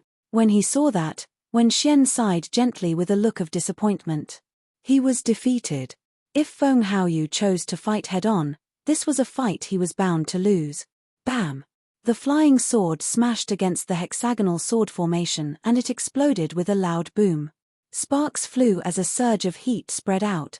The sword formation trembled and almost dispersed. However, it soon stopped quivering and stabilized. As for Feng Haoyu's sword, it was repelled entirely. The hexagonal sword formation paused for a slight moment before continuing to crush forward. Ah! Gasps could be heard from the crowd as they saw this. Everyone realized that this elite who had won first place in yesterday's Spirit Peak face-off might very well be defeated. Right then, Feng Haoyu reached inside his storage bag and swallowed a qi rejuvenation elixir. Summoning his silver shield, he roared and pushed forward. Clang! Clang! Clang! The hexagonal sword formation spun and struck at the silver shield repeatedly. With every single strike, Feng Haoyu would be knocked a step back and his face would turn frailer while his body trembled violently. Bang! The hexagonal sword formation was finally dispersed. At the same time, Feng Haoyu was also sent flying. He fell from the spirit arena and rolled a couple of times on the ground. Clothes filled with mud, he looked extremely wretched. Wen Xian closed his eyes. The disheveled old man heaved out a long sigh of relief. There was silence in the crowd. After a while, little Fatty waved his fists and let out a cheer. Shui Yi and the others looked excited and could not suppress their excitement. A Weapon Peak disciple had defeated the number 1 of Spirit Peak. This was something that had never happened in the thousands of years of history of the sect. Furthermore, it was a defeat with a level difference. Many Spirit Peak disciples were silent as they lowered their heads dejectedly. Looking at Feng Haoyu who was crawling up from the ground, their expressions were complex. It wasn't because the number 1 of Spirit Peak this year wasn't strong enough. On the contrary, the number 1 of Spirit Peak this year was much stronger than previous years because Feng Haoyu was already cultivating the sect's secret skill while being in Qi condensation realm. However, to their helplessness, Weapon Peak had produced an even more terrifying disciple. A genius in both elixir and weapon refinement, he even became a sword formation master and managed to release a grade 2 sword formation, taking down Feng Haoyu in a single move. It was said that Qi refinement warriors' fighting techniques were relatively simple. However, this fight was full of twists and turns with both parties revealing their trump cards. It was truly an eye-opener for many disciples. Su Zimo put away his flying swords and his expression showed a hint of exhaustion. Even though a sword formation was strong, controlling 6 flying swords at the same time drained a lot of spirit qi. By now, the spirit qi within his body had dried up. Foo foo foo. Right then, a sinister laugh sounded from beneath the spirit arena, attracting countless gazes. I haven't lost yet. Feng Haoyu slowly stood up with blood still oozing from the corner of his mouth. His expression was deranged and his eyes were filled with madness. Just as Su Zimo was about to leave the spirit arena, he heard that statement. He paused in his tracks and frowned, looking over. Feng Haoyu retrieved a jade bottle from his storage bag and poured out a pill. Rearing his head, he swallowed it before declaring coldly, Su Zimo, you will definitely lose today. What is that? I think it's a foundation establishment elixir. Senior brother Feng is trying to forcefully reach foundation establishment. When he saw that, the disheveled old man stood up and said grimly, Wen Xian, aren't you going to stop him? The 5 Peaks face-off is a spar between cultivators of the same realm. If Feng Haoyu were to reach a foundation establishment realm before fighting Su Zimo, what would that amount to? Wen Xian closed his eyes and struggled inwardly, looking hesitant. He knew that even if Feng Haoyu managed to defeat Su Zimo as a foundation establishment cultivator, it wouldn't be a glorious victory. However, Feng Haoyu might not ever recover from this blow of defeat if he lost this battle. This was someone that he had chosen and even regarded as the future of the sect. Wen Xian couldn't bear it. Xian Yi also persuaded, "Let the battle end here. This is against the rules." When he heard that, Wen Xian opened his eyes suddenly and yelled, "What are rules? This is not a fight for the Five Peaks face-off, it's a personal feud between the both of them. Even if Haoyu becomes a foundation establishment cultivator, that's his own strength. Also, Xian Yi, the hexagonal sword formation is a grade 2 formation. Who are you to talk about rules by imparting it to Su Zimo beforehand?" Xian Yi frowned and shook his head. "The reason why I imparted Su Zimo the hexagonal sword formation was because he had the right to learn." Actually, Xian Yi's statement had already vaguely revealed who the challenger who cleared the 10 formations pagoda was. However, in the heat of the moment, both Wen Xian and the disheveled old man did not think too much of it and naturally could not comprehend the hidden meaning behind Xian Yi's words. Wen Xian flicked his sleeves and said, "If not for the hexagonal sword formation, Su Zimo would have been defeated by now. Since he was the one who broke the rules first, who's to stop Haoyu from fighting Su Zimo again after advancing to be a foundation establishment cultivator?" "Wen Xian, are you crazy?" The disheveled old man could not help but scold. "What's there to fight if Feng Haoyu advances to become a foundation establishment cultivator? Why don't you go and fight a nascent soul-perfected lord then?" The disciples of the 5 peaks below were dumbfounded. For the peak masters to argue over a fight between Qi refinement warriors, that was something that was even more exciting than the battle earlier. "Alright, that's enough. All the disciples below are watching. Can you guys behave like the elders you are?" The cold lady frowned and persuaded. Chapter 131, Not Even at Foundation Establishment. Chapter 131, Not Even at Foundation Establishment. Feng Haoyu was long already at perfected qi condensation and could naturally advance to foundation establishment realm at any moment. However, he had not expected that he would make a breakthrough during his fight against Su Zimo. It seemed a little hasty. If it was anyone else, they might fail in their advancement to foundation establishment. However, Feng Haoyu was different. In terms of endowment or spirit root, he was the cream of the crop. Even though he was already injured, he had the confidence of reaching foundation establishment realm in one fell swoop after consuming the Qi rejuvenation and foundation establishment elixir. As the 5 peak masters argued, the medicinal essence of the foundation establishment elixir coursed through Feng Haoyu's body and surged into his dantian. Inside, his sea of qi rumbled and spewed continuously. Through the power of the medicinal essence coupled with Feng Haoyu's control, the vast sea of qi began to coagulate to the middle. The sea of qi was shrinking within his body. However, the aura it emitted was even more terrifying. The difference between qi condensation and foundation establishment was a huge leap. In the path of cultivation, every crossing of a realm would bring about a significant change to one's strength. This was the reason why things like defeating an opponent of different levels was mostly only possible within the same realm. When the difference is a realm apart, it was difficult to take down an opponent. That was also the reason why cultivators would have a change in title after a breakthrough in realm. Cultivators at Qi condensation realm were called Qi refinement warriors. As for foundation establishment cultivators, they were called cultivator warriors. At the golden core realm, one could gain the title of a perfected being. From qi condensation to foundation establishment, the spirit qi in the dantian would undergo a change in quality. Instead of qi, it would be transformed to a liquid state. With that, the strength one possessed would be purer, more solidified and powerful. Using that as a basis, one could then learn and unleash the various types of power spirit arts in the cultivation world. Right now, that transformation was happening within Feng Haoyu's body. No matter how much the 5 peak masters argued, they were still rational towards this matter as none of them interrupted Feng Haoyu's breakthrough process. After all, Feng Haoyu's cultivation path may very well be crippled if he were to fail his foundation establishment breakthrough. That would imply the loss of a great genius. Standing in the spirit arena, Su Zimo did not make a move as well while he watched everything unfold. Everyone present was not fools. To be fair, if it was a life-and-death battle, Feng Haoyu would have already lost here. Which opponent would give their enemies a chance to break through? They would seize the opportunity and kill them on the spot. However, to everyone's bewilderment, Su Zimo was still extremely calm, as though he was looking at something completely unrelated to him. An unknown period of time passed. The vast sea of qi within Feng Haoyu's dantian disappeared, transforming into a drop of liquid.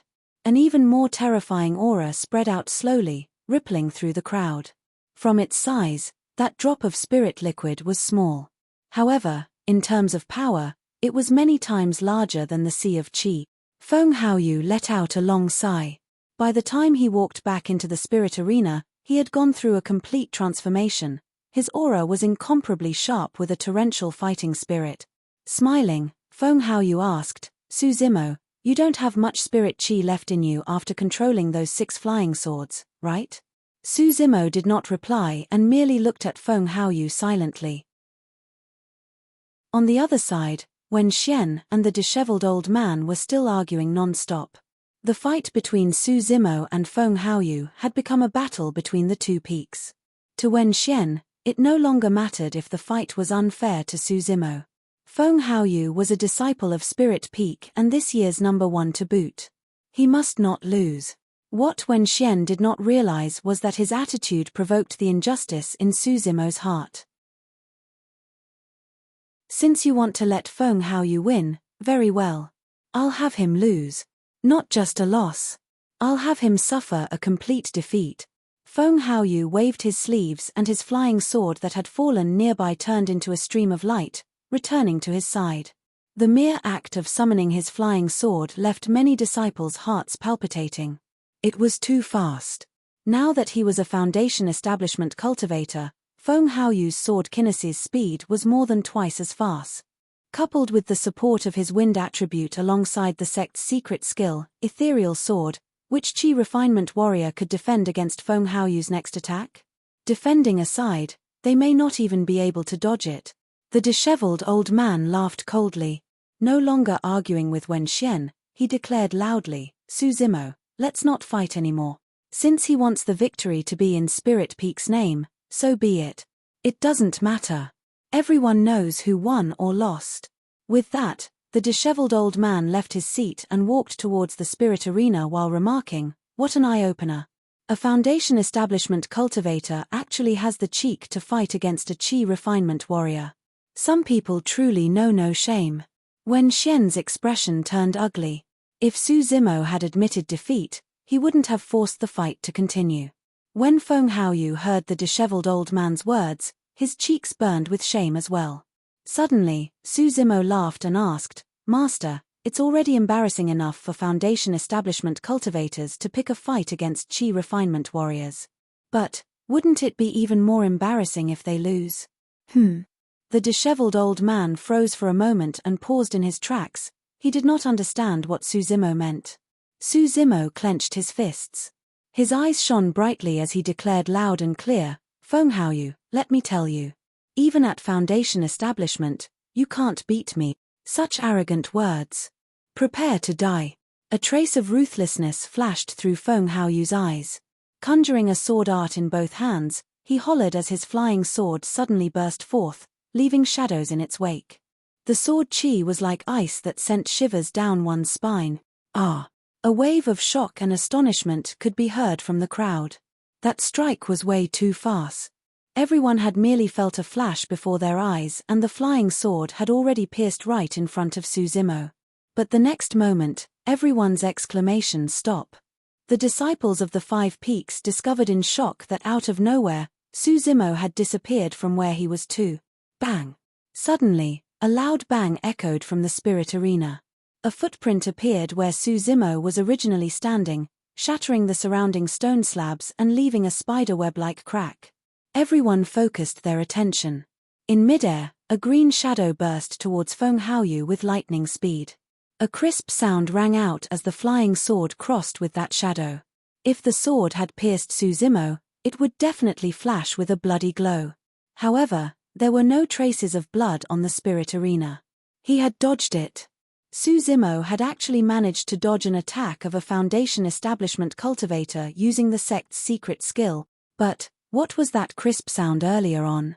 The disciples of the 5 peaks below were unable to see clearly because the flying sword was too fast and Suzimo's intercrossing with it merely lasted a split second.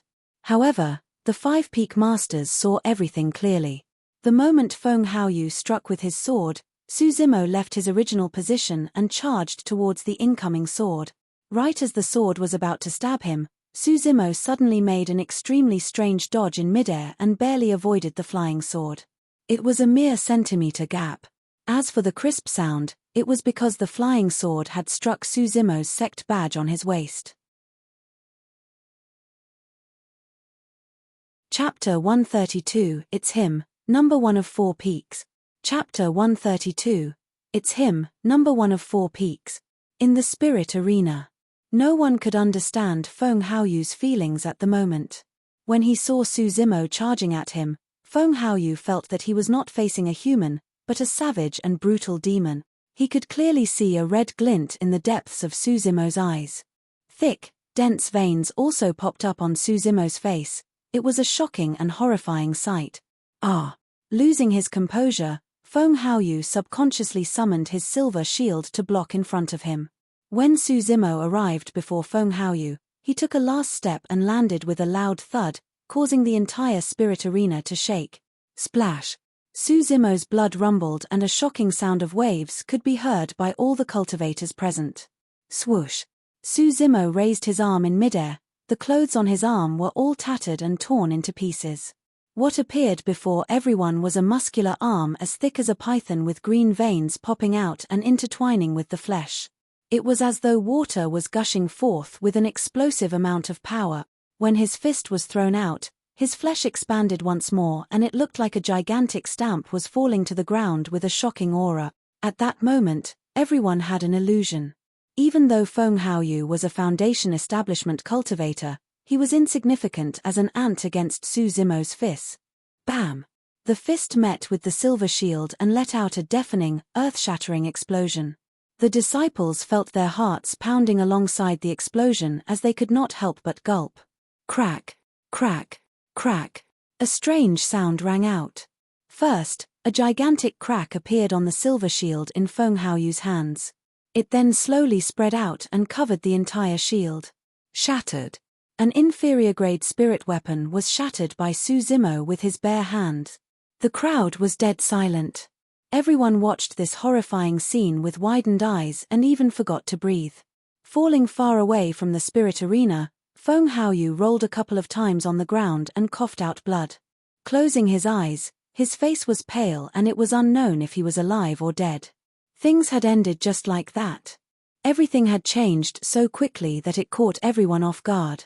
This was initially Feng Haoyu's victory after he had advanced to Foundation Establishment realm. However, the tides were suddenly turned as he was sent flying out of the spirit arena with just a punch from Suzimo. Everyone's first reaction was that Suzimo had cultivated some extremely powerful body tempering technique. However, why did that tempering technique seem like it was some demonic technique? By now, the blood on Suzimo's face had faded away gradually. However, all the cultivators had witnessed the scene just now. In the spirit arena, Suzimo lowered his head and calmed his blood repeatedly. Even though he had deliberately suppressed himself for that strike, the new blood cultivated from the marrow cleansing section had already been swapped into his marrows and it was difficult to distinguish or even control it properly. Thankfully, Suzimo did not let out any obvious signs of demonification. Even then, that scene attracted the attention of the 5 peak masters. At that moment, all 5 peak masters stood up with a solemn expression as they glared at Suzimo with suspicion and scrutiny. Suddenly, on the other end of the spirit arena, a bright bedazzling light burst forth and diverted everyone's attention. The light came from the 10 formations stele. Suddenly, a change happened on the first row of the 10 formations stele. In place of the blank space, a name appeared, Suzimo. Suzimo, cleared level 10, 7 days 18 hours. That row of words caused an uproar. Suzimo. Why is it Suzimo? This doesn't make any sense. Is something wrong with the 10 formations stele? Su-Zimo was the mysterious challenger. Disciples of the 5 peaks were so shocked that they couldn't speak properly. Suddenly, a disciple yelled, "Guys, look! That's Su-Zimo's sect badge." Everyone looked down. At the feet of the 10 formations stele was an inferior-grade flying sword and a sect badge. That flying sword belonged to Feng Haoyu. As for the sect badge, it was Su-Zimo's. "I've got it!" Someone suddenly shouted. When senior brother Feng and junior brother Su exchanged blows earlier on, senior brother Feng's flying sword knocked junior brother Su's sect badge off and it struck the 10 formations stele by coincidence. At that, everyone finally understood. But then, everyone was shocked by an even more unacceptable fact. Su-Zimo was the mysterious challenger. That meant that he should have been the number 1 of Array Peak this year. Since Spirit Peak's master had previously forbidden Su-Zimo from entering Spirit Peak, he was unable to take part in the face-off. However, Su-Zimo had defeated the number 1 of Spirit Peak today. That was akin to him being this year's number 1 of Spirit Peak. Coupled with Elixir and Weapon Peaks, Su-Zimo had achieved the unprecedented number 1 of 4 peaks. The way everyone looked at Su-Zimo gradually changed. They could no longer use the term genius for someone like that. He was a monster. Little Fatty was completely stumped. He could not help but recall Su-Zimo once mentioning casually in his cave abode that it was nothing to clear the formations. Back then, he was displeased and even told Su-Zimo earnestly to be humble and to keep a low profile. "Bro, this is being way too humble," Little Fatty cried. However, he knew that this was not Su-Zimo's fault. Su-Zimo had mentioned that he was the mysterious challenger as well. However, Little Fatty was the one who did not believe him, thinking that it was a casual remark. Zhong Wen of Array Peak chuckled bitterly and murmured to himself, "I've made countless guesses as to who you are. Yet, I would have never imagined that you were a disciple of another peak, someone who had joined the sect for less than a year to boot." Sigh. A strange glint appeared in Lung Ru's eyes as she could not help but wonder internally, given more time, would you take away my position as number 1 of Talisman Peak too? The many disciples aside, even the 4 peak masters were stunned. Because Xian Yi already knew about it, he was not taken aback. However, the other 4 peak masters were filled with disbelief. When Xian looked towards Xian Yi apologetically. At first, he misunderstood that Xian Yi had broken the sect rules by imparting the hexagonal sword formation to Su-Zimo without permission. Now, when Xian finally understood that Xian Yi had done it because Su-Zimo had earned the right to learn it, suddenly, when Xian recalled something even more important. With a swift motion, he appeared beside Feng Haoyu and checked the latter before heaving a sigh of relief. Feng Haoyu had merely fainted over and his life was not in danger. When Xian dug out an elixir from his storage bag and popped it into Feng Haoyu's mouth. He then raised his head and looked at Su-Zimo in the spirit arena with burning eyes. Right now, Su-Zimo had already calmed his blood and returned to normal. Even though the 5 peak masters said nothing, they required an explanation from Su-Zimo. Otherwise, even if he was the number 1 of 4 peaks and an unprecedented monstrous genius, they would absolutely not retain him. Chapter 133, Thunderclap Valley.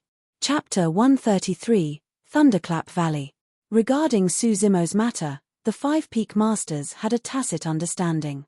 He had cultivated some sort of body tempering technique and it was an extremely terrifying one such that he had the power to defeat an early-stage foundation establishment cultivator. But of course, it could not be denied that Feng Haoyu's foundation was unstable since he had just advanced to foundation establishment realm. Furthermore, he was unprepared. Even though Su-Zimo had won this fight, all 5 peak masters felt that the outcome would be indeterminate if they were to fight again. Firstly, it was worth suspecting the origins of this body tempering technique. Something so terrifying could very likely be a secret of some sect out there, similar to Ethereal Sword. If that was the case, they would have to think about Su-Zimo's background and identity. Could he be sent by other sects to hide in Ethereal Peak? Did he have some ulterior motive for joining Ethereal Peak? That was something intolerable for any sect.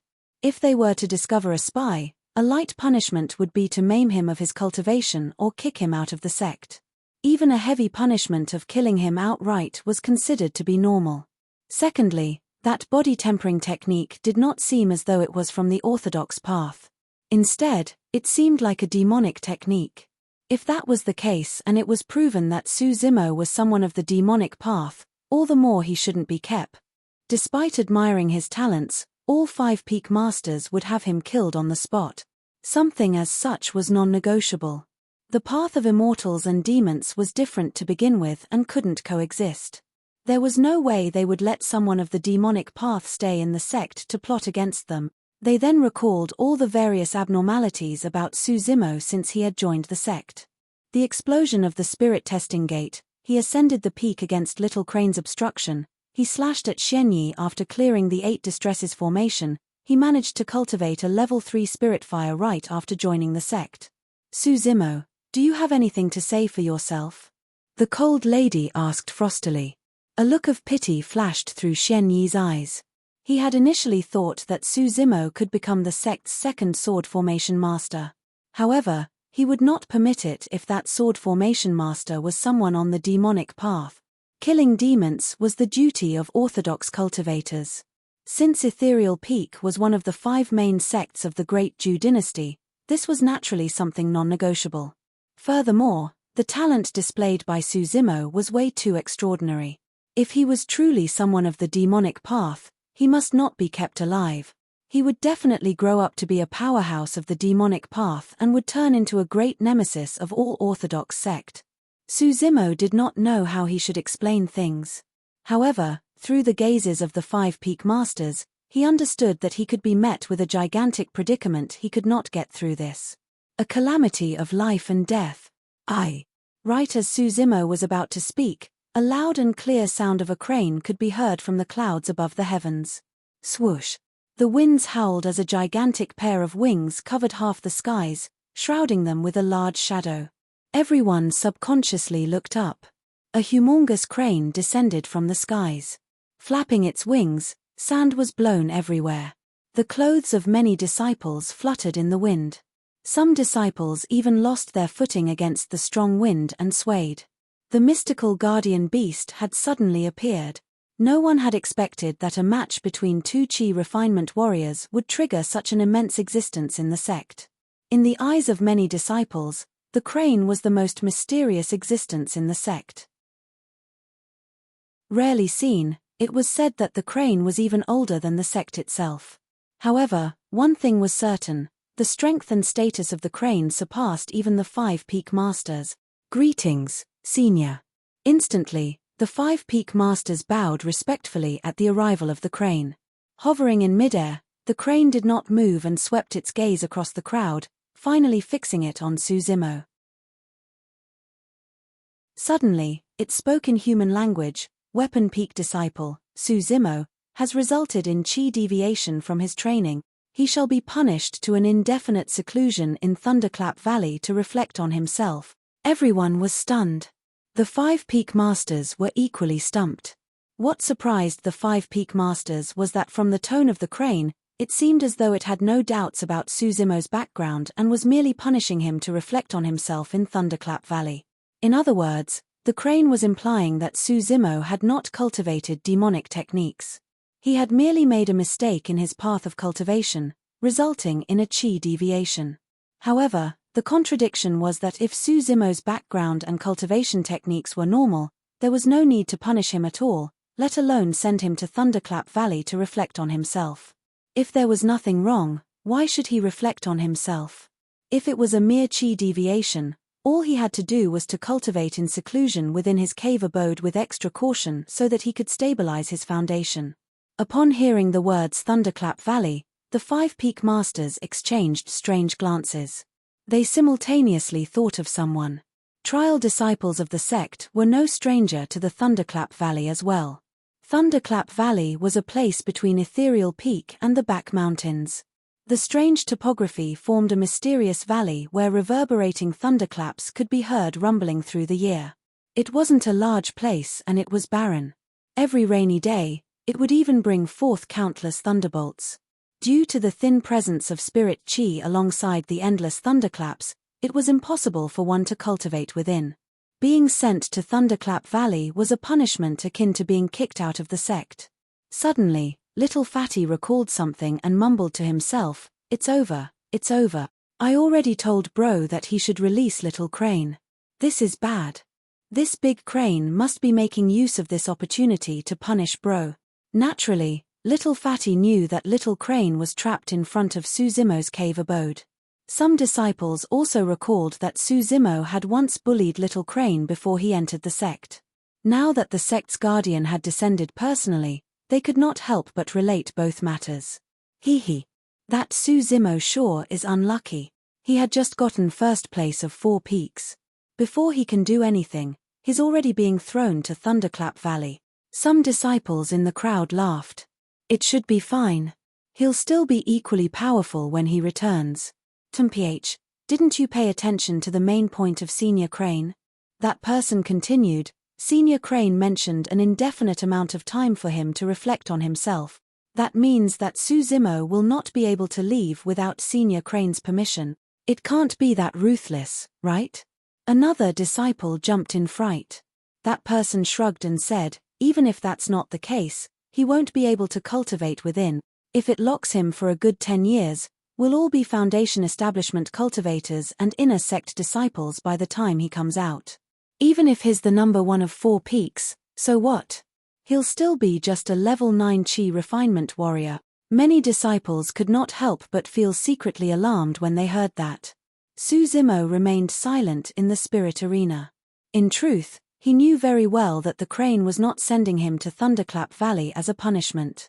If it wanted to punish him, it could have done so long ago and without any reason in fact. Why wait till now? Besides, Suzimo had a vague feeling. The crane was doing this to save him. If it had not appeared, he would either be maimed of his cultivation, kicked out of the sect or killed on the spot. However, there was something that puzzled Suzimo as well.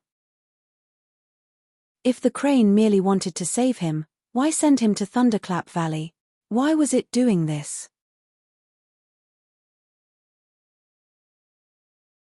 Chapter 134, Exposed. Chapter 134, Exposed. Even though the 5 peak masters were perplexed, none of them dared question a decision the mystical guardian beast had descended personally to make. The crane soared into the skies, causing strong winds to howl as it flapped its wings. No one saw what it did, but Suzimo's body was lifted off the ground uncontrollably, and in the blink of an eye, they disappeared from everyone's sight. After the crane left, the 5 peak masters exchanged glances and rushed to Ethereal Peak. They had to inform the sect master about it given the strange circumstances of the incident. Even after the 5 peak masters left, all the disciples remained where they were and started discussing. Senior Crane is incredible. To think that it comprehends human language and can even speak it. I heard that once demons reach a certain realm, they're able to speak like humans. That's not all. It's said that some powerful demons can even take on human form, looking entirely identical on the surface. For many disciples who had joined the sect for a couple of years now, this was their first time seeing the true appearance of the mystical guardian beast, and they were filled with curiosity. Sigh, senior brother Feng really suffered a huge blow this time. He had boasted that he wanted to obtain number 1 of 3 peaks. In the end, he only managed to get number 1 of Spirit Peak. Number 1 of Spirit Peak? But he still lost to junior brother Su. It's not just senior brother Feng, I think this is a huge blow for the entire Spirit Peak. That's right. Back then, the Peak Master even forbade junior brother Su from stepping foot into Spirit Peak. Little did he expect that junior brother Su would take down his number 1. Number 1 of 4 peaks. Who would have guessed that the mysterious challenger was junior brother Su? Sigh. Ethereal Main Peak, Ethereal Palace. The 5 peak masters arrived at the same time. Seated at the top of the palace, Sect Master Ling Yun looked as though he was resting with his eyes closed. Wen Xian cupped his fists. Sect Master, Suzimo, and Feng Haoyu fought on Array Peak Spirit Arena today. In the end. I know. Before Wen Xian could even finish, Sect Master Ling Yun interrupted him. Ling Yun opened his eyes, They were like stars, deep and mysterious. He spoke in a low voice. The crane has its plan regarding this matter. Sect Master, Suzimo's body tempering technique is not simple. Among the 5 major sects of the Great Ju dynasty, Southern Mountains sect is the strongest in body tempering. Since Suzimo is not cultivating in the demonic path, could he be cultivating a secret skill of Southern Mountains sect? The brown-haired youth asked out of worry. I don't know either. Sect Master Ling Yun shook his head. The 5 peak masters were speechless. Wen Xian frowned. Sect Master, Senior Crane is a demon at the end of the day. Ling Yun's expression changed and his gaze suddenly turned extremely sharp. Narrowing his eyes, he asked, Wen Xian, what are you trying to imply? A suppressive aura surged forth from him as Wen Xian's face turned pale and he no longer dared to continue. The tension within Ethereal Palace turned extremely oppressive and cold all of a sudden. After a moment, Xianyi spoke, Sect Master, Wen Xian meant no harm. It was just that Suzimo's behavior reminded us of that person back then. If Suzimo is just like him, we'll have to keep an eye on him from now on. There's no need to worry. Leave this matter to the crane. After pausing for a moment, Ling Yun continued, even though the crane is a demon, it conquered through the cultivation world with our founder master and established Ethereal Peak. You should not doubt it. Moreover, do you think that Ethereal Peak can become one of the Great Ju dynasty's 5 major sects if not for the crane guarding over us? When they heard that, the 5 peak masters shuddered. They had long known that the crane held a special status in the sect. However, humans and demons were completely different beings and had different goals as well. The concept of coexistence was one that wasn't common. However, the 5 of them had not expected that the crane actually held such importance for the sect. You can leave. Ling Yun waved his hand. After the 5 peak masters left, Ling Yun's face revealed a hint of exhaustion. Deep in his eyes, there was a trace of slight worry. Enveloped by an invisible energy, Suzimo was sent to a valley before long. After stepping on the ground, Suzimo looked over. He was surrounded by mountains and barren land. Bang! Boom! Boom! Bang! Boom! Boom! The sound of muffled thunder reverberated in the valley deafeningly. Suzimo frowned. The spirit chi in this valley was extremely thin. Coupled with the disruption of the thunder, it was almost impossible to cultivate. If he stayed here, every day would truly feel like an entire year. After placing Suzimo on the ground, the crane circled in midair and suddenly fell. By the time it landed on the ground, it had transformed into a beautiful woman. Her red hair was coiled up, looking graceful and noble. Suzimo was stunned on the spot. The red-headed beauty before him was no different from a real human. If he had not known beforehand, Suzimo would not have imagined that it was a crane before him. With a single wave of her hand, the red-headed beauty formed a barrier around them that isolated the sound of thunder outside. Do you know why I brought you here? She looked at Suzimo with a gentle gaze. I don't. Suzimo shook his head. The red-headed beauty's following words made Suzimo pale in shock and panic. The demon technique that you're cultivating is very powerful, the red-headed beauty said shockingly. Suzimo's expression changed and his heart thumped furiously. Instinctively, he lowered his head to try and conceal the shock in his eyes. What did Senior Crane mean by that? Is it testing me or has it discovered something? Many thoughts ran through Suzimo's mind as he stood rooted on the spot. If I was testing you, your reaction would be all the answer I need. The red-headed beauty laughed. Don't worry. I naturally didn't want to expose your secret since I brought you here. Suzimo asked, when did you discover it, Senior?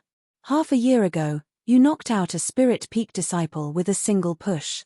Even though it was momentary, you let out the blood aura of a demon. While others may not notice it, a demon like me is naturally extremely familiar with that aura, the red-headed beauty explained. After pausing for a moment, she continued, you are still human now, but with the passage of time, you will completely turn into a demon once your blood is completely swapped with the newly generated demon blood. By then, you will lose all traces of your humanity. Suzimo remained silent. This was something he had realized as well. Otherwise, he wouldn't have stopped cultivating the marrow cleansing section in the past half a year. No matter what, Suzimo was still human. Even if he cultivated the mystic classic of the 12 demon kings of the great wilderness, he did not wish to transform into a demon. As though she could read his mind, the red-headed beauty said once more, even if you stop cultivating that demon technique, your body is already infused with demon blood. If you aren't careful, you will be exposed. I'm sure I don't need to explain what would happen if you get exposed. Suzimo nodded. If they knew that he was a demon, the sect would either kill him or force him into a blood oath to become someone's spirit beast. Even if he escaped from the sect, Suzimo would have a hard time advancing in the cultivation world. All cultivators out there only deployed those two methods towards demons. Chapter 135, He was here too. Chapter 135, He was here too. I can help you hide it this time round. But, what about the next time? The red-headed beauty's question suddenly gave rise to a doubt within Suzimo. He asked, Senior, why do all cultivators possess such a deep hatred towards demons as though there's no room for negotiation? When she heard that, the red-headed beauty froze for a moment. Her eyes revealed a reminiscent look as she sighed. The grudges between the two races have been going on for a long time. It can be traced back to the primordial era. Primordial era? That was the first time Suzimo had heard that word, and he could not help but look confused. Primordial era, those words exuded a desolate and tragic aura, filled with the vicissitudes of time. The red-headed beauty seemed to be filled with emotions as she murmured, that was a magnificent era. Ancient in the past, many lives were born during that period and all races flourished with the humans among them. However, that era was a tragic period to the humans. For some reason, Suzimo felt his chest getting stuffy as though he was being suffocated by an invisible aura. He could merely feel the pressure just by hearing the crane talk about that period of time. It was hard to imagine how things would be like if he was born in that era faced with those circumstances. Sensing Suzimo's abnormality, the red-headed beauty came back to her senses and shook her head. Let's not talk about it anymore. All you have to know is that after the primordial era, Tianhuang mainland went through the ancient era before coming to this point of time. The feud between the two races had spanned through two eras, and it is a hatred deeply ingrained in the blood of their descendants. It's impossible to resolve it. Suzimo nodded. With a thought, he asked, Senior, did you bring me here because you have a method of removing the hidden ailment within my body? I do have one, but I don't know if it will work. The red-headed beauty continued, a genius once appeared in the sect. His talent was similar to yours and he was regarded as the future hope of the sect. However, he eventually betrayed the sect and fell into the demonic path, never returning since. Was he also a fiend cultivator? Suzimo asked in surprise. No. The red-headed beauty shook her head. He had an eccentric personality and was extreme in his methods. After he showed signs of entering the demonic path, the sect realized it and locked him here in seclusion to reflect on himself. True enough, with the thunderclaps here, he managed to cleanse the demonic chi from his body. Suzimo asked, What you mean to say is that I'm able to remove the demonic chi in blood through the help of thunder? The red-headed beauty nodded. Pausing for a moment, she continued, However, the demonic technique you're cultivating is extremely powerful. I don't know if this idea will work. But, how do I make use of the thunder? I don't understand at all. Suzimo looked confused. I don't know about that either. Suzimo was speechless. Could he cleanse the demonic chi in his body just by sitting here and listening to the rumbling thunder? The red-headed beauty said once more, Thunder is one of the most ferocious types of energy and is extremely useful in suppressing demons. Beasts are innately afraid of fire while demons are innately afraid of thunder. Of all the powers, thunder reigns supreme. Suzimo roughly understood. The crane meant that he might be able to get rid of the hidden ailment in his body with the help of the power of thunder. It was only a direction she was providing for him to work on. As to how to resolve it, she did not know entirely either. Right then, Suzimo's heart stirred, he remembered something. After the weapon peak face-off, he had obtained the mystic gold silk armor. From the disheveled old man, he found out that the owner of the mystic gold silk armor was once a horrifyingly powerful being in the sect back then and was invincible across the Foundation establishment and Golden Core realm. However, the disheveled old man was unwilling to reveal more about that man, as though he had some reservations. Suddenly, Suzimo asked, "Senior, the genius that you mentioned. Was he wearing a mystic gold silk armor back then which was a carnate spirit weapon?"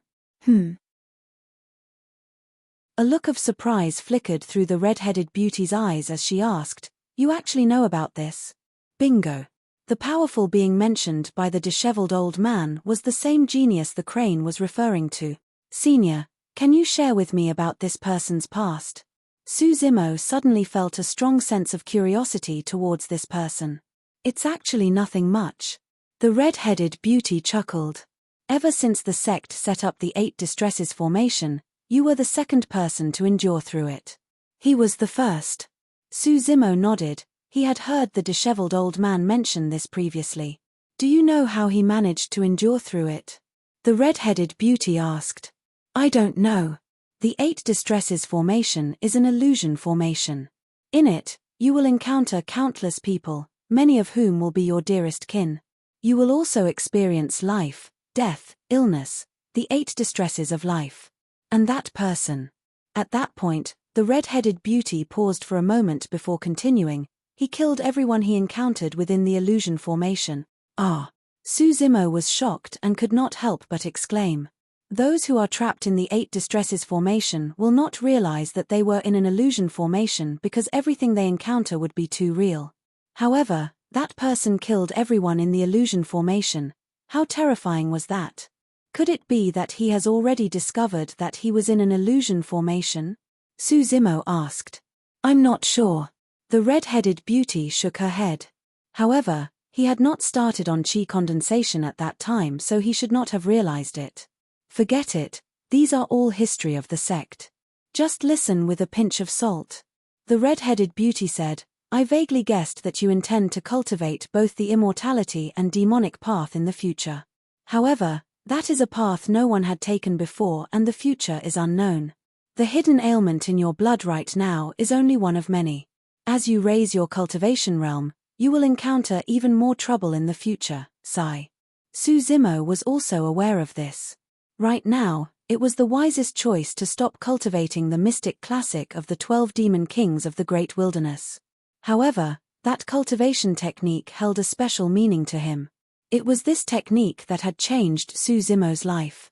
In fact, it even changed the fates of many people around him as well. Most importantly, Dai Yu had imparted it to him. At the thought of Dai Yu, Suzimo could not help but compare her with the red-headed beauty before him. Dai Yu should be a demon as well. Even though both of them could take on human form, Suzimo did not know whose cultivation was higher. "Senior, if a person is born without a spirit root, are you able to help them plant one?" Suzimo took a different approach instead of asking directly. After all, he did not know what cultivation realm Dai Yu and Senior Crane before him was at. "Plant spirit root?" The red-headed beauty smiled. "It's not just me. I don't think anyone in the entire Tianhuang mainland can do such a thing. Spirit root is something you are born with. If you don't have it, you don't have it. Being able to plant a spirit root into someone artificially is equivalent to changing that person's fate against the heavens. Who in the world can change anyone's fate?" The red-headed beauty chuckled again. "Perhaps even perfected immortals can't do that." Chapter 136, Void Thunder Manual. Chapter 136, Void Thunder Manual. Suzimo did not know what a perfected immortal was. However, he understood one thing. Dai Yu was stronger than Senior Crane. Much, much stronger. He pondered for a while before asking again, "Senior, if I'm unable to cleanse the demonic chi within me using the thunder of this place, does that mean I'll have to stay here forever?" After all, she had only provided him with a direction. Suzimo had to figure out how to get rid of that hidden ailment himself. "1 year. I'll give you 1 year." The red-headed beauty said, "If you can't do it within a year, we can only think of another way." Suzimo nodded. "Don't be discouraged. That person back then did it and your endowment is not inferior to him. Perhaps you can do it too, consoled the red-headed beauty before she left. Losing the barrier around him, the rumbling thunder resounded within Suzumo's ears in a shocking manner once more. The area of the valley was not large. Looking around, Suzumo could not find any place to stay. He then assumed a lotus position and listened to the rumbling of the thunder in the valley, trying his best to discover the secret within it. Day after day passed. Suzumo sat within the thunderclap valley without his cultivation growing at all. The demonic chi within his blood was still there and did not show signs of subsiding. During this period of time, the spirit tiger and little crane would sneak over to visit him and bring him food. Normally, disciples were not allowed to visit someone who was locked in seclusion in Thunderclap Valley. However, Little Crane's status was special. Furthermore, the spirit tiger and it were not exactly considered as sect disciples. Even though Little Crane was trapped by Suzumo in a formation previously, it had gained quite a bit of benefits from the elixirs. In addition, seeing how pitiful Suzumo was caused its attitude towards him to change entirely. In the blink of an eye, a month passed. Within Thunderclap Valley, Suzumo opened his eyes and sighed gently. He still had no clue. If he were to carry on like this, he wouldn't be able to come up with anything even in 10 years, let alone a single year. Seems like that powerful being in the past is much stronger than I am. Suzumo laughed in a self-deprecating manner. At the thought of that person, Suzumo took out the mystic gold silk armor from his storage bag. Because there was no one else in Thunderclap Valley, he was not afraid of being seen. Standing up, he channeled the power of blood and instantly, his veins popped up as his flesh and body expanded.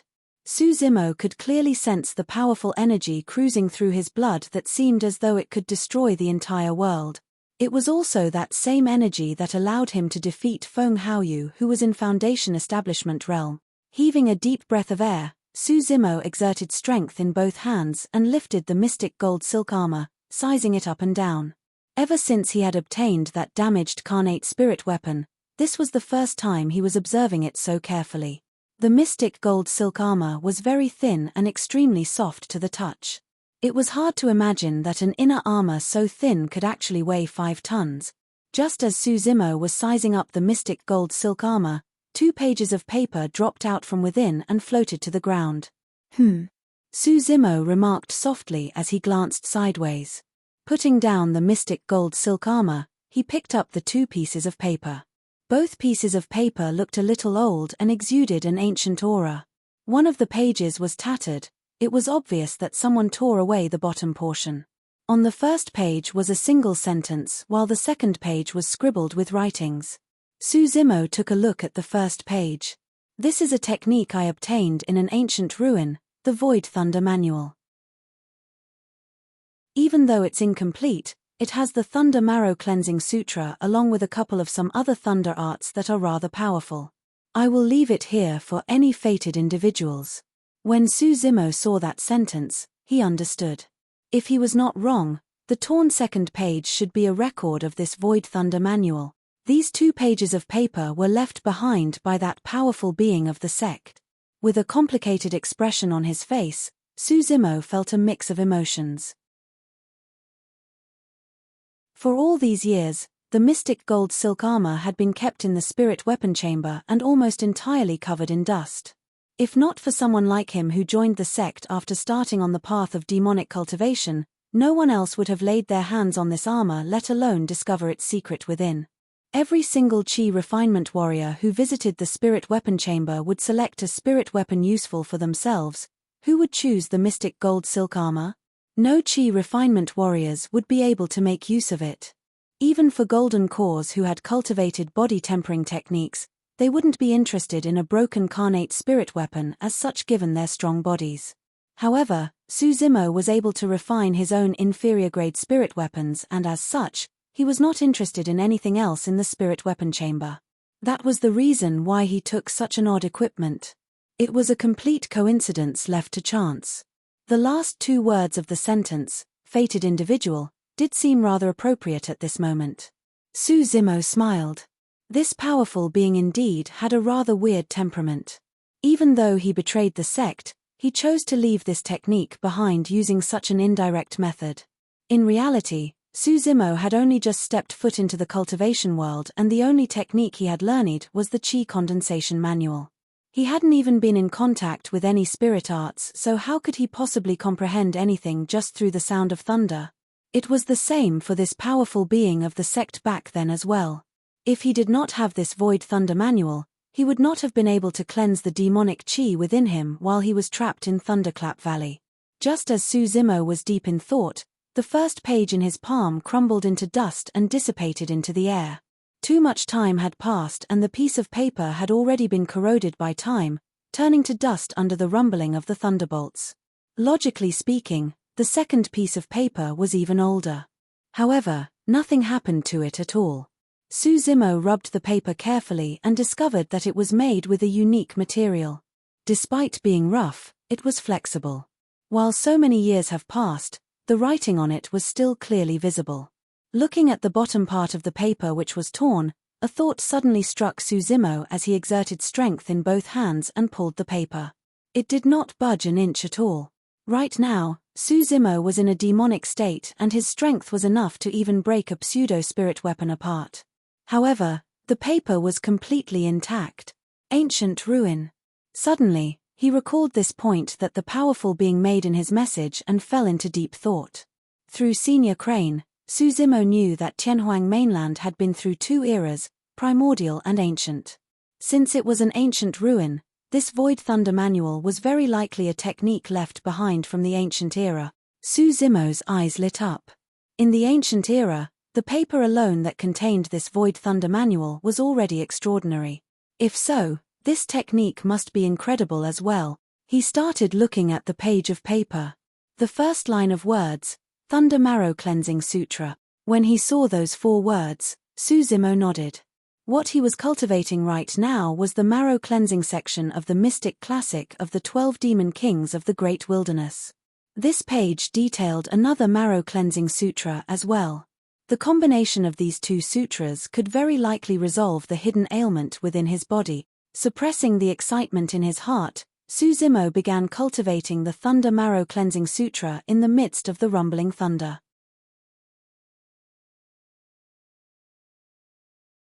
Chapter 137, Transformation. Chapter 137, Transformation. A few days later. Within Thunderclap Valley, a green-robed scholar sat on the ground. Every single breath he took gave off an odd series of sounds. Huff, boom. If someone were to stand beside the green-robed scholar, they would be able to clearly hear the shocking sound of tigers and leopards through every single breath he took. Amidst the sound of tigers and leopards, there was a rumbling thunder sound as well. Treacherous and intense, the 2 completely different sounds shook at his bone marrow continuously, generating new blood. That caused his blood to churn and flow rapidly. Cultivating the Void Thunder Manual was easier than Suzimo had imagined. If the marrow cleansing section of the mystic classic of the 12 demon kings of the Great Wilderness or the Thunder Marrow Cleansing Sutra of the Void Thunder Manual, the underlying concept was to make use of the sounds to vibrate the bone marrow such that the effect of cleansing and swapping new blood could be achieved. With the foundation of the marrow cleansing section coupled with the torn page of the sutra, Suzimo was able to comprehend the profoundness before long. For anyone else, being in a strange place like Thunderclap Valley was something that would be extremely miserable. However, it rendered a godlike assistance for someone like Suzimo who was cultivating the Thunder Marrow Cleansing Sutra. As time passed by, Suzimo infused the Thunder Marrow Cleansing Sutra into the marrow cleansing section and created a unique breathing and expiration technique of his own, Tiger Leopard Thunder Sound. He could clearly feel the demonic chi within his body being cleansed away by the sound of thunder. However, the power within his blood was preserved perfectly. Moreover, his power of blood turned even stronger and terrifying with the help of the Thunder Marrow Cleansing Sutra. In just a month, Suzimo had already achieved lesser mastery with the marrow cleansing section.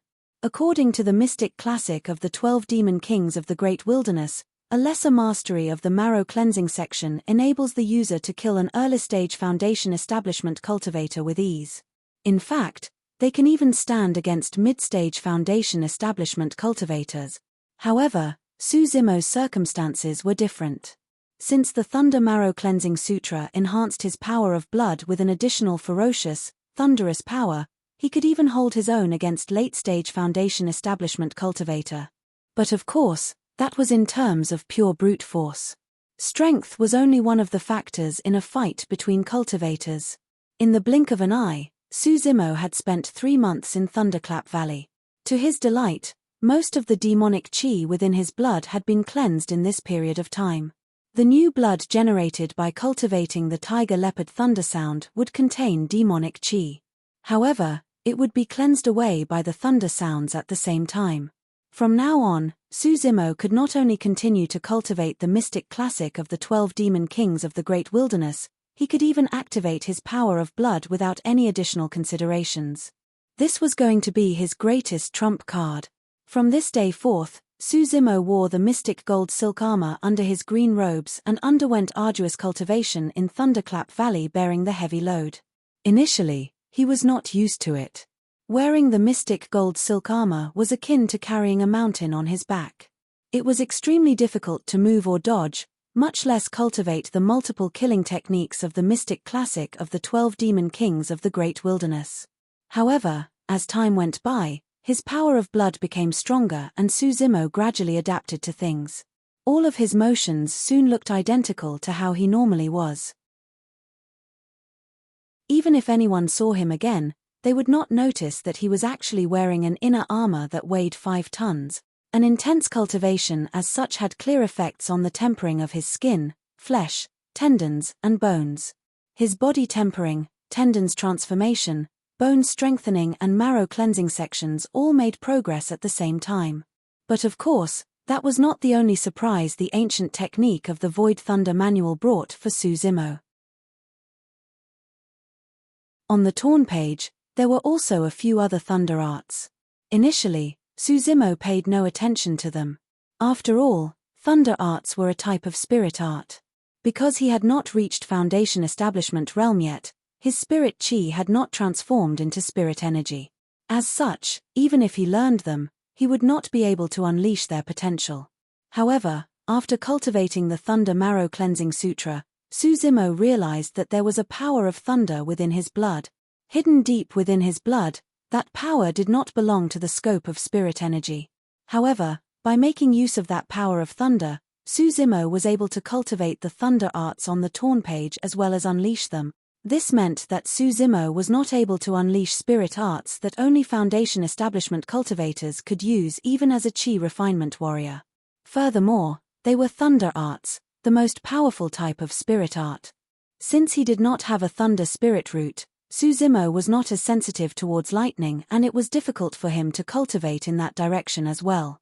However, since he was in Thunderclap Valley, Suzimo received the first thunder in spring. In the skies, a bolt of lightning flashed and coiled like a snake.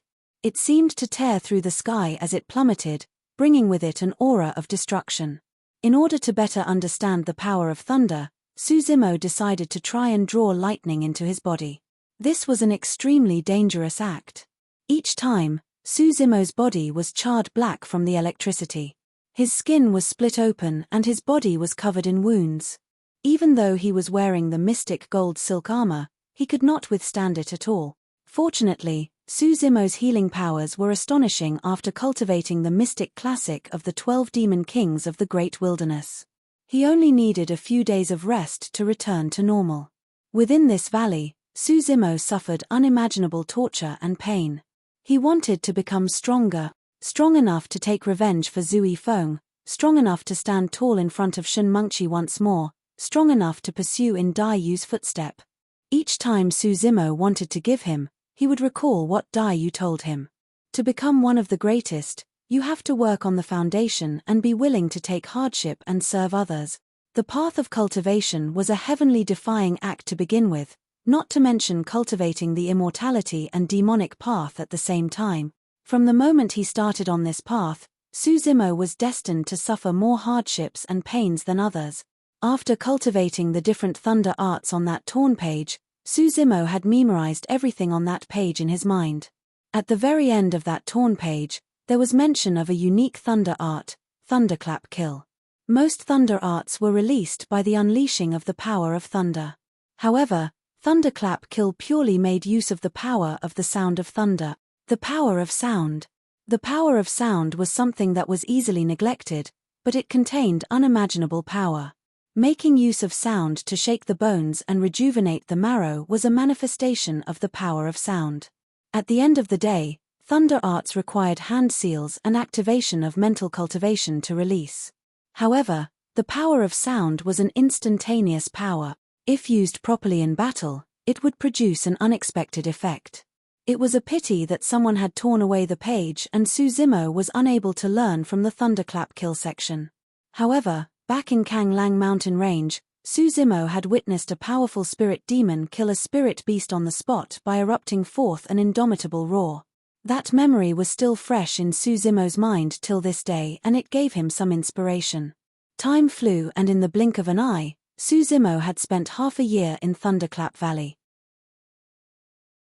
To the sect disciples, they were certain that Suzimo would definitely have a difficult time raising his cultivation since he was trapped in Thunderclap Valley. However, no one knew that he had actually undergone a complete transformation here. Even though his cultivation did not rise, his fighting strength had risen by more than twice.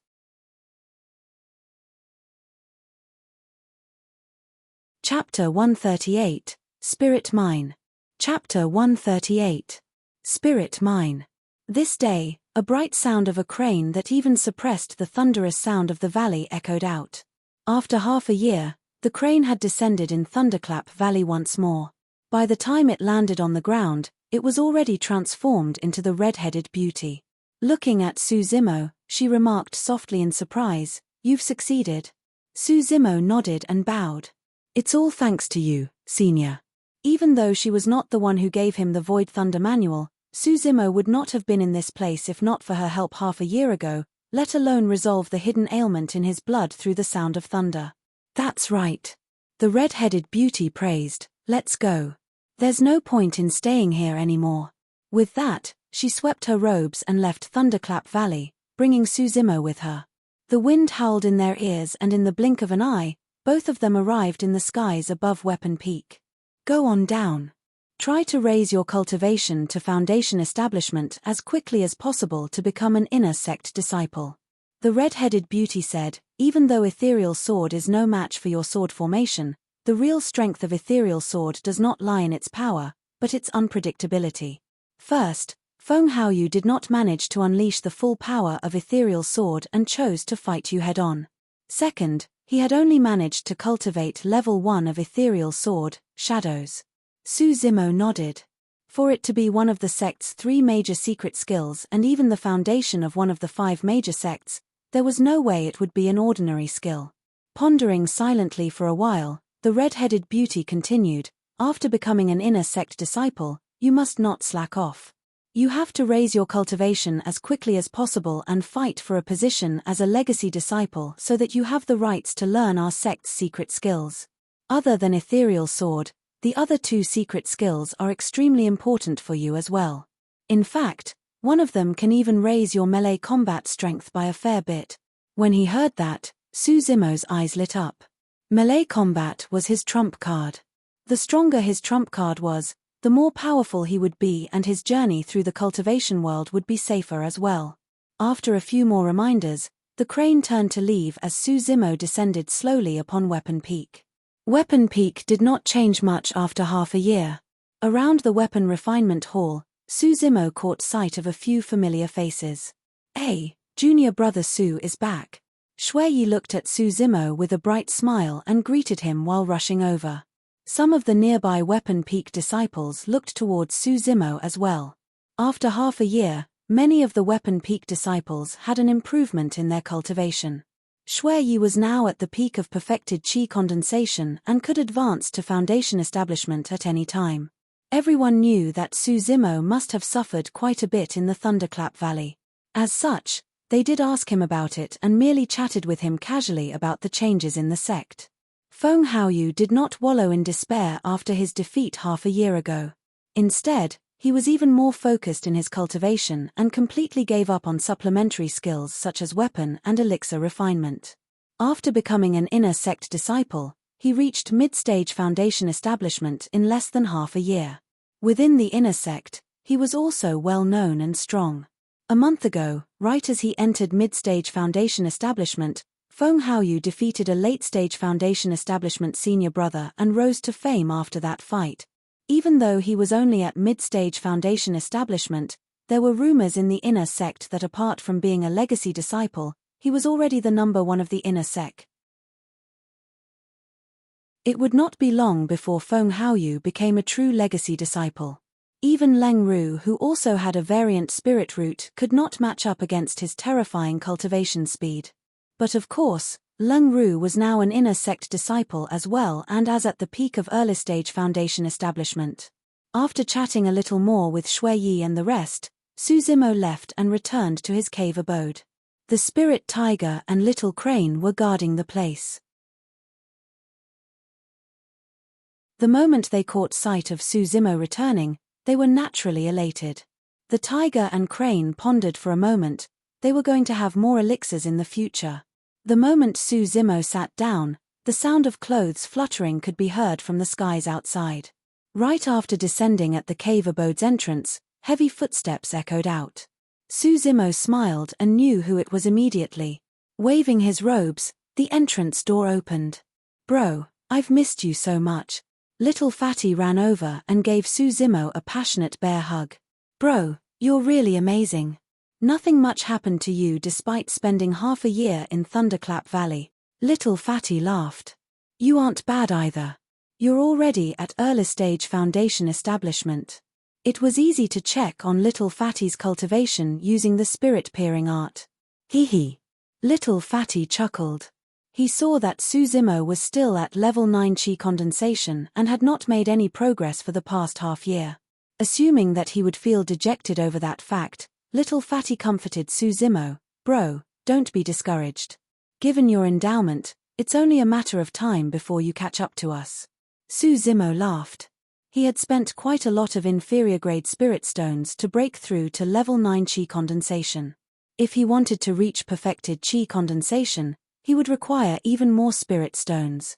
However, his storage bag was empty now. Without sufficient spirit stones and perfect spirit-gathering elixirs, it was indeed not an easy task to catch up to Little Fatty and company. Sensing that Su Zimo seemed to be troubled, Little Fatty thought for a moment and said suddenly, "Right, bro, tomorrow, a few of us inner sect disciples are heading out for a sect mission. How about joining us to let off some steam?" "Inner sect mission?" Su Zimo shook his head. "I'm only a trial disciple. How am I qualified to take part in inner sect missions?" Little Fatty waved it off. "Don't worry. It's nothing much for you to tag along, bro. Furthermore," pausing for a moment, Little Fatty continued mysteriously, "this mission is actually rather simple, bro. You can even get some spirit stones just by tagging along." "Oh." Su Zimo was a little moved. Right now, he was exactly in need of spirit stones. "What sort of a mission is it?" Su Zimo asked. A disciple out on training discovered a spirit mine outside of Linfeng City and is currently mining it. Because this senior brother is alone, he's worried that itinerant cultivators might covet the spirit mine. So, he requested the sect to send some cultivators to assist him and collect the mined spirit stones back to the sect. Little Fatty winked. "I've asked around in the sect. For a mission as such, even if we were to secretly keep some of the mined spirit stones ourselves, the sect would not mind about it." Su Zimo was deep in thought. Thinking that Su Zimo was worried about his safety, Little Fatty laughed. "Bro, don't worry. It's just an inferior-grade spirit mine and the majority of it is inferior-grade spirit stones. Even if there are middle-grade spirit stones, they will be extremely limited. With a foundation establishment cultivator leading the way, there won't be any danger at all. Furthermore, Ethereal Sect is one of the 5 major sects of the Great Zhou dynasty. No itinerant cultivator would have the guts to try and steal a spirit mine from us. Once we arrive at Linfeng City of Qi Country, even the city lord will have to welcome us with good food and drinks. We'll stay there for a couple of days and once the mining is complete, we just have to take the spirit stones back to the sect." Alright, Su Zimo agreed to it. Raising his brow, little fatty gave a strange smile and said, "Bro, we'll meet at the front peak tomorrow morning. There's even a surprise, he."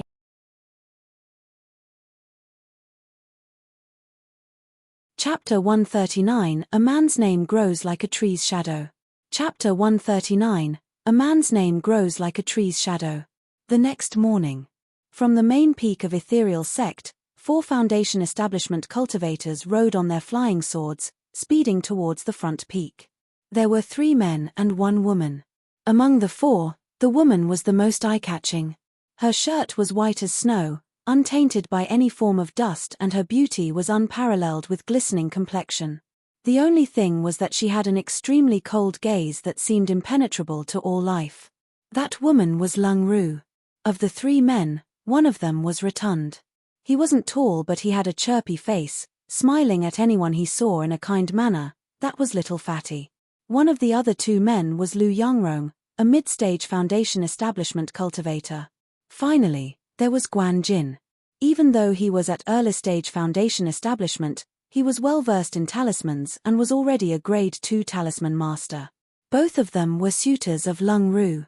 Naturally, they were thick-skinned enough to head to Linfeng City on this trip with her, each hoping to win her heart against the other competitor.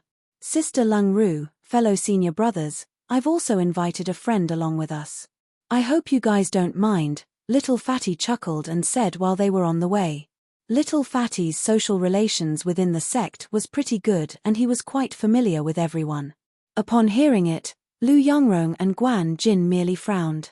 Even though they were displeased, they did not say anything. Since Lung Ru had a closer relationship with little fatty, she naturally did not object either. Before long, the 4 of them arrived at the front peak of the sect. At the front peak, a green-robed man stood. Accompanied by a spirit tiger, he was handsome with delicate features and an indifferent expression. Even though it was only sprawled there, the spirit tiger was almost as tall as the green-robed scholar with its massive body. A ferocious glint would flicker from time to time from its half-opened eyes. "Bro, here."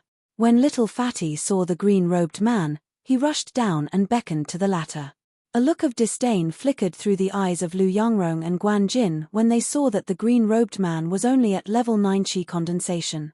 Naturally, there was no way they would lower their status by stooping to greet him. Lung Ru's gaze swept across the place.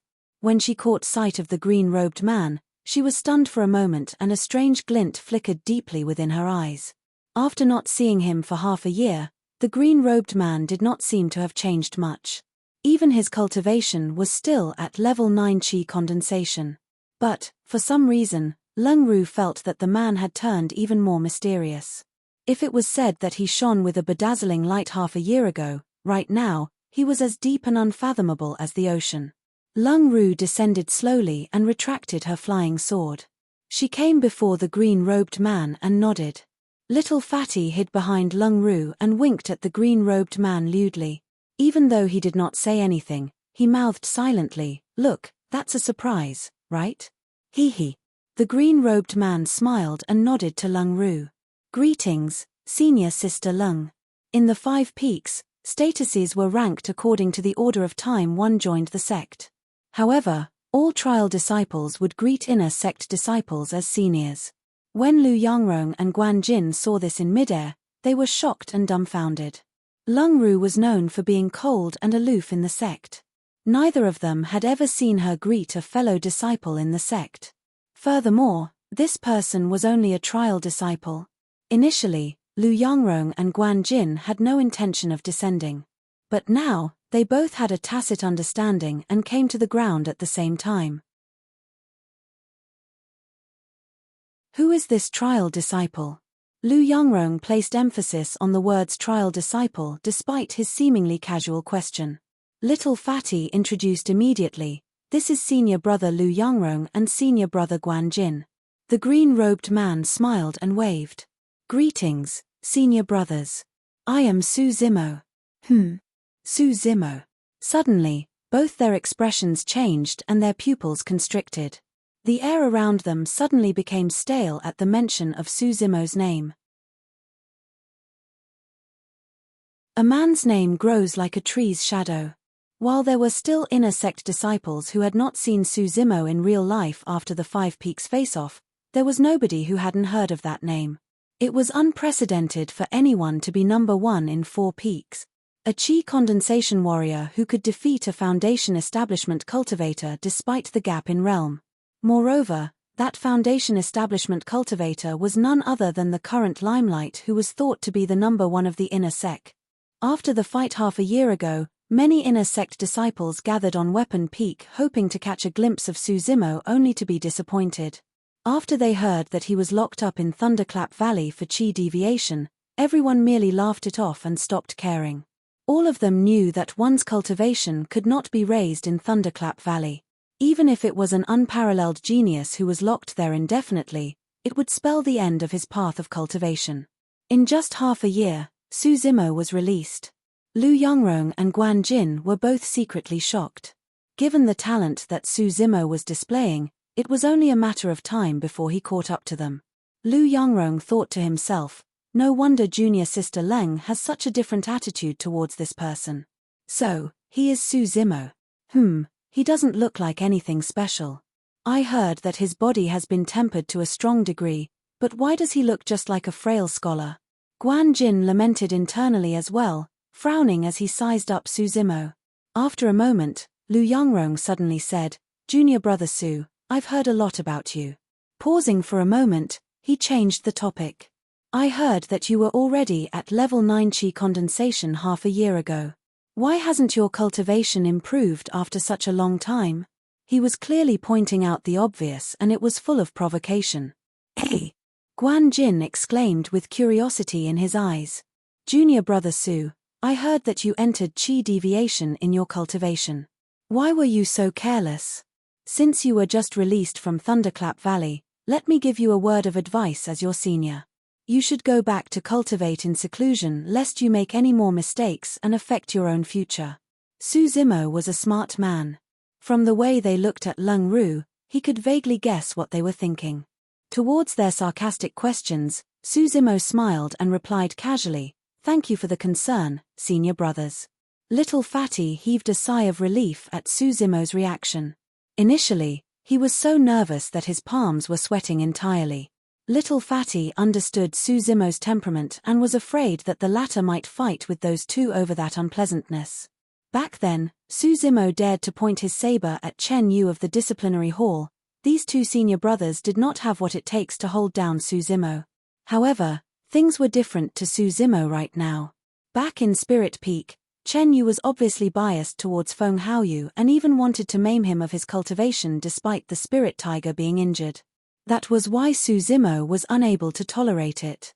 Even though these two senior brothers were also hostile towards him, it was just due to petty thoughts.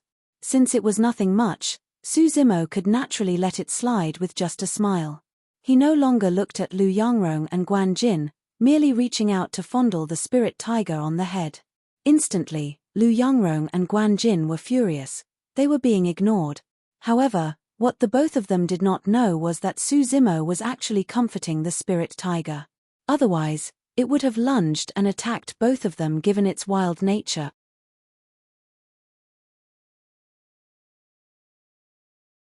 Chapter 140, Mistaken Identity. Chapter 140, Mistaken Identity. Caw, caw. Right then, a crane cried out from not far away. Roar. Growling softly, the spirit tiger looked at Little Crane that was flying over, as if greeting it. Little Crane had always been in Ethereal Peak and had never left the sect. This was a rare opportunity and it naturally wanted to tag along for some fun secretly. However, Suzimo did not dare to make the decision on his own and he had it ask Senior Crane for permission. When Little Crane heard that, it became dejected immediately. Its mother had always been extremely strict and had once said that it was not allowed to leave the sect until it was at Golden Core Realm. Initially, Little Crane did not bear much hope. However, the moment its mother heard that it was going with Suzimo, she agreed to it right away. Naturally, Little Crane was elated and quickly chased after them. "Hey! Isn't that the Little Crane in our sect? Why is it here?" Lu Yongrong remarked in soft surprise. Guan Jin pondered and replied, "Perhaps it's just passing by." Clearing his throat, Lu Yongrong swept his gaze across Su Zimo and the rest. He said in a deep voice, "It is said that the little crane's background is not simple. It is the child of ethereal sect's mystical guardian beast."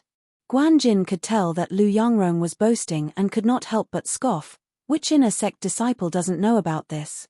Raising his brow, a look of smugness flickered through Lu Yongrong's eyes as he harumphed softly, "I've been in contact with Little Crane before. Previously, I even fed it once. Given its intelligence, it might even remember me." In reality, Lu Yongrong was not the one who had taken the initiative to feed Little Crane. Because Su Zimo spent half a year in Thunderclap Valley, Little Crane did not have any elixirs and it felt extremely uncomfortable. Coincidentally, it passed by Lu Yongrong, who had just obtained a rather decent elixir, and instantly, Little Crane robbed him. Because of that, Little Crane was taught a lesson by its mother. Guan Jin's expression darkened and he did not say anything. Feeling that he had gained the upper hand, Lu Yongrong was in a good mood. Right then, Little Crane arrived above their heads and chirped a couple of times before descending slowly. The moment he saw that, Lu Yongrong repressed the excitement in his heart and no longer looked at Guan Jin. Turning slightly, he smiled to Lu Yongrong. "Junior Sister Leng, don't you think Little Crane is really intelligent? I've only fed it once and it remembered it dearly. Now, it even came looking for me specially, hey." Right after he said that, Little Crane descended before everyone. Lu Yongrong let out a bright smile and greeted, "Little Crane, my friend. It's been a long time." Little Crane tilted its head slightly and looked at Lu Yongrong as if it was trying to recall who this person smiling so disgustingly was. It thought for a while but could not recall. Ignoring that person, it walked towards Su Zimo and lowered its head. Rubbing gently against his arm with its sharp beak, it blinked and called out purringly. Whether or not it could head out and play depended on whether Su Zimo wanted to bring it along. Little Crane was wheedling to Su Zimo. That scene stunned everyone as their jaws almost dropped to the ground. Anyone who had resided in Ethereal Peak for a couple of years would know about Little Crane. However, none of them had ever heard of it being this intimate with any cultivator of the sect at all. What was with this change in attitude? Wasn't it the child of the mystical guardian beast? Something wasn't right. It did look the same and there was only a single crane in the sect. Guan Jin suddenly chuckled. "Oh my, this is bad. Who was the one shamelessly boasting that he had fed Little Crane before and that it recognized him?" Lu Yongrong was embarrassed and his face turned red. He wished he could dig a hole and hide in it. What's there to be smug about? Maybe it got the wrong person. Lu Yongrong rebutted and walked towards Little Crane. Smiling, he cupped his fists. "Little Crane, my friend. It's me. Are you mistaken? A while ago, you even ate an elixir of mine, remember?" Lu Yongrong was better off if he hadn't said that. The moment he elaborated, Little Crane recalled how it was punished by its mother for that incident. "Caw, caw." Suddenly, it cried out twice. Its voice was sharp and piercing, and its gaze was murderous. Caught off guard, Lu Yongrong stumbled a couple of steps back and shuddered in fear. Ha ha ha. When he saw Lu Yongrong being humiliated, Guan Jin could not help but burst out into laughter. No inner sect disciple would know of Su Zimo's relationship with Little Crane. Of the people present, only Little Fatty vaguely knew about it. Su Zimo patted Little Crane on the head lightly and scolded jokingly, "Stupid bird, why are you so fierce?" Their relationship had always been like this. However, that scene made both Lu Yongrong and Guan Jin stare in shock. Even though Lu Yongrong was an inner sect disciple at mid-stage foundation establishment, he had to greet Little Crane courteously as a friend. However, Su Zimo could call it a stupid bird. Not just that guy even hit Little Crane. Yet, the strangest thing was that Little Crane was not angered. Instead, it was still rubbing against that guy's arm. Little Fatty looked at Lu Yongrong and Guan Jin before shaking his head and lamenting internally, "If you guys knew that bro had Little Crane locked up for more than 3 months, you would be scared silly." "Did she agree?" Su Zimo asked. Little Crane nodded hurriedly, its eyes filled with anticipation waiting for Su Zimo to agree. Su Zimo replied, "All right, Let's go together then. Pausing for a moment, Suzimo felt that something was amiss again. He turned to look at Lung Ru and the rest, asking, Senior Sister Lang and fellow senior brothers, will there be any problem if little Crane comes along? No problem. Lu Yongrong was completely stumped as he replied instinctively. Lung Ru's lips curled slightly as she revealed a faint smile and nodded. Putting aside the fact that little Crane's strength was equivalent to a spirit demon at Foundation Establishment Realm, who would dare to stop it from tagging along given its status? Since everyone's here, let's make a move and try to get to Linfeng City as early as possible. Little Fatty coughed and rubbed his hands. Lung Ru nodded. Rolling his eyes, a plot came to mind as Lu Yongrong suddenly said, You're right, junior brother. We should get to Linfeng City as quickly as possible. However, junior brother Su's cultivation is too low. How is he going to catch up with our speed on Sword Kinesis flight? That's right. Guan Jin nodded too. Even though the trip isn't dangerous, I think it's better if junior brother Su doesn't go. Our speed will be too slow with you tagging along. Lu Yongrong and Guan Jin were initially competing against one another in secret. However, both of them felt a sense of danger at the same time with Suzimo's appearance. With a tacit understanding, both of them wished to knock Suzimo out of the picture should an opportunity arise. By that statement, they were implying that Suzimo would be a burden to them. However, that was something Suzimo truly could not refute. After all, he was only at level 9 Qi condensation. In terms of Sword Kinesis flight speed, he was far inferior to Foundation Establishment cultivators.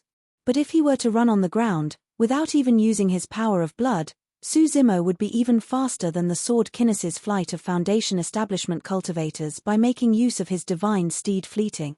It's fine, it's fine. Little Fatty laughed. I'll catch up to you guys carrying bro with me. Your speed is the slowest amongst us and you're thinking of carrying someone else? Won't you be even slower then? Guan Jin frowned. Lu Yongrong smiled. How about this? Since I'm the strongest, let me carry junior brother Su. Right after he said that, Lu Yongrong even looked at Lung Ru intentionally. Even though Lu Yongrong sounded like he was helping Suzimo, there was a hint of boasting to his words.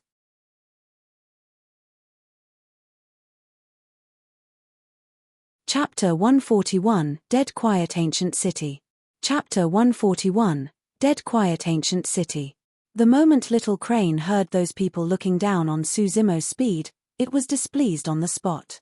It wasn't feeling unfair for Suzimo. Instead, it was because if Suzimo backed off and did not go, it would not be able to join him to have fun. Little Crane cried and bent down. The spirit tiger was the first to understand what was happening as it hopped onto Little Crane in a delighted manner. Little Crane's body trembled slightly and it felt disgusted for a moment. However, it did not chase the spirit tiger away and instead looked at Suzimo, signaling for him to hop on as well. This time round, it wasn't just Suzimo, everyone understood what was happening. Little Crane wanted to carry Suzimo on it. The speed of a Foundation Establishment Realm Spirit Demon was much faster than Lu Yongrong and the others. Furthermore, who would have imagined that the child of the mystical guardian beast would actually be willing to lower its dignity and carry a Qi refinement warrior? What kind of treatment was that? Lu Yongrong and Guan Jin were both red with envy. If it was the both of them, they would have hopped on eagerly. However, Suzimo frowned. Hesitating for a moment, he said deeply, I'm quite heavy. Are you able to carry me? Suzimo was wearing the mystic gold silk armor which weighed a full 5 tons. If he wanted to take off the mystic gold silk armor, he would have to remove his green robes. However, that wasn't convenient with Lung Ru around. Little Crane believed none of that. Pouting its lips, it raised its head and lamented internally, how much can a mere Qi refinement warrior weigh? Caw, caw. Little Crane chirped and urged Suzimo to hurry up. Coughing gently, Suzimo reminded, be careful. With that said, Suzimo leaped onto Little Crane's back. Thump. Instantly, Little Crane fell to the ground head first, eating a mouthful of dust. Instantly, it was enraged and nearly cursed out in human tongue. How was that a little heavy? That was damn bloody heavy. In truth, due to Little Crane's unique bloodline and its cultivation, It could carry objects of that weight without any issues. However, it was caught totally off guard and naturally fell when something that heavy leaped onto it all of a sudden. Embarrassed, Suzimo said, "Why don't I come down?" Caw, caw. Little Crane was upset. That was obviously questioning its ability. Channeling its blood, Little Crane flapped and slowly flew up. Under Lu Yongrong and Guan Jin's envious stares, it flew out of the sect. Little Fatty summoned his flying sword and declared while waving, "Let's go." Before long, Little Crane adapted to the weight on its body. Even though it wasn't fast, it was still far ahead of the other four. The 7 of them headed towards Linfeng City. The distance between Ethereal Peak and Linfeng City was not too far apart. It would take approximately a day to arrive given the speed of early-stage Foundation establishment cultivators. Along the way, the group of them came across other cultivators as well. When the outsiders caught sight of their sect badge, all of them gave way respectfully. Be it itinerant cultivators or minor sects, all of them have heard of Ethereal Peak. To them, Ethereal Peak was a massive entity that no one wanted to offend. In the blink of an eye, a day had passed. Nearing dusk, an ancient city gradually appeared in front of them. That was their destination, Linfeng City. Little Crane slowed down gradually. Looking at the ancient city in the distance, Suzimo narrowed his gaze as though in deep thoughts. Lung Ru and the others caught up from behind. Lu Yongrong walked over to Little Crane and took out an elixir from his storage bag. Smiling, he asked, "Little Crane, my friend. You must be tired, right? How about taking an elixir to replenish your energy?" Little Crane turned slightly and instantly, its eyes lit up. Reaching out, it picked up the elixir in Lu Yongrong's palm and raised its head, swallowing it in one go. When Lu Yongrong saw Little Crane consuming the elixir, he was elated. He had been extremely envious of the fact that Little Crane was willing to carry Suzimo on its back. Being carried by a spirit demon was much more flamboyant compared to Sword Kinnes's flight. Also, it was less tiring. Lu Yongrong coughed gently and asked, "Little Crane, my friend. How about giving me a ride so I can rest too?" Little Crane spun its head away and ignored him completely. "You, stupid." Lu Yongrong swallowed back his words. Even if Suzimo dared to call Little Crane stupid bird, he did not have the guts. Watching Lu Yongrong make a fool of himself from the sidelines, Guan Jin scoffed coldly. Right then, Suzimo suddenly said, "Everyone, watch out. Something isn't right about Linfeng City." "What's wrong?" Humiliated by Little Crane, Lu Yongrong was fuming. The moment he heard Suzimo, he retorted, "Don't give instructions if you don't know anything. You're just a level 9 Chi refinement warrior." Exactly. At this moment, Guan Jin was on the same side as Lu Yongrong. He had no intention of letting Suzimo off as he continued, "What's wrong with Linfeng City? Everything feels normal to me. Even though it's already evening time, there's no lights in the city." "It's strange." Suzimo shook his head. Lung Ru furrowed her brows, clearly realizing this. Lu Yongrong snorted lightly, "It's not actually night yet. What kind of lights do you want?" In a short while, all 5 of them arrived at the skies above Linfeng City and descended slowly. This time, even Lu Yongrong and Guan Jin noticed something odd about the city. It was too quiet. The ancient city's streets were empty without a single person. Even at dusk, it shouldn't be this quiet. It was as if the entire city was empty and everyone had disappeared, leaving it in dead silence.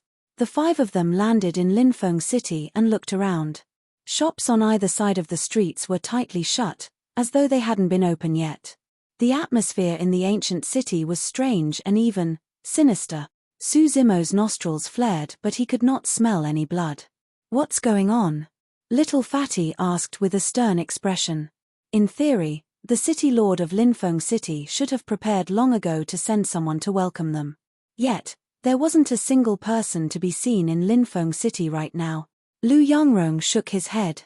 He gripped his flying sword tightly with a tense expression. The spirit tiger's ears flapped as it looked around, its claws digging the ground constantly with unease. Little Crane behaved the same way and flapped its wings. After pondering for a moment, Lu Yongrong made a decision and said in a low voice, "Let's go. We'll check out the city lord's residence first." His cultivation was the highest among them. Even though no one said anything, it was a silent agreement to accept him as the leader. This time round, none of them used sword kinesis flight. Apart from Su Zimo, everyone had expended a lot of spirit chi to get here. That was why they chose to walk now. Walking along the quiet streets, all 5 of them looked around and listened to everything, taking note of any activity. All of a sudden noise sounded out behind them. Instantly, Lu Yongrong felt the hair on his neck stand on end. He spun around furiously and looked back. Not far away, a gigantic triangular flag with the word wine flapped in the wind, letting out sounds. It was a false alarm. Lu Yongrong and the others heaved a sigh of relief. Yet another strange gust of cold wind blew by and suddenly, Lu Yongrong realized he had broken out into cold sweat before he knew it. This is freaking weird. He cursed and continued walking.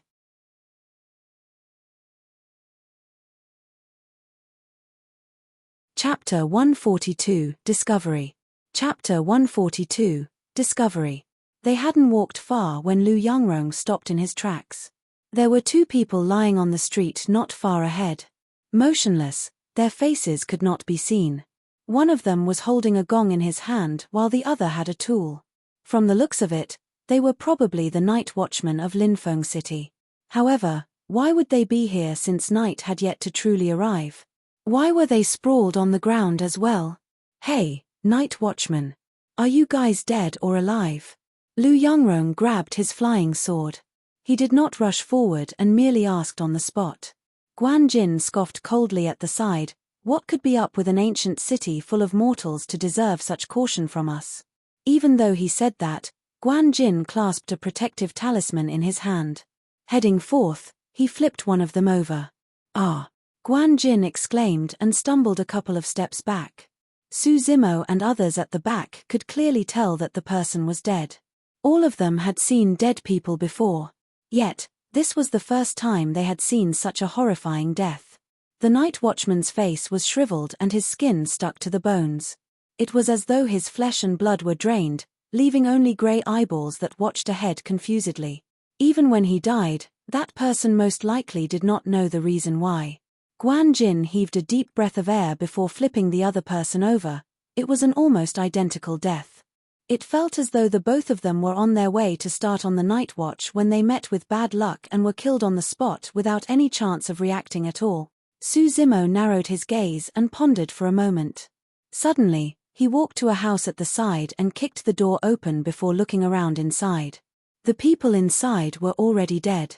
Regardless of gender or age, most of them died in slumber in an almost identical manner as the 2 outside. By the time Su Zimo returned to the street, Leng Ru and the others came forth from the other houses with a grim expression. Their hearts were filled with lingering fear. "Everyone's dead." Little Fatty gulped. Even though the 5 of them were cultivators and there were even 4 Foundation establishment cultivators, none of them had come across anything as such. Furthermore, if they hadn't guessed wrongly, everyone in the ancient city should have most likely met with the same fate. A general picture formed in Su Zimo's mind. In the previous night, Linfeng City was peaceful and serene as ever with most people in the ancient city asleep. As the night watchmen patrolled, bad luck descended upon them. No one was spared from it.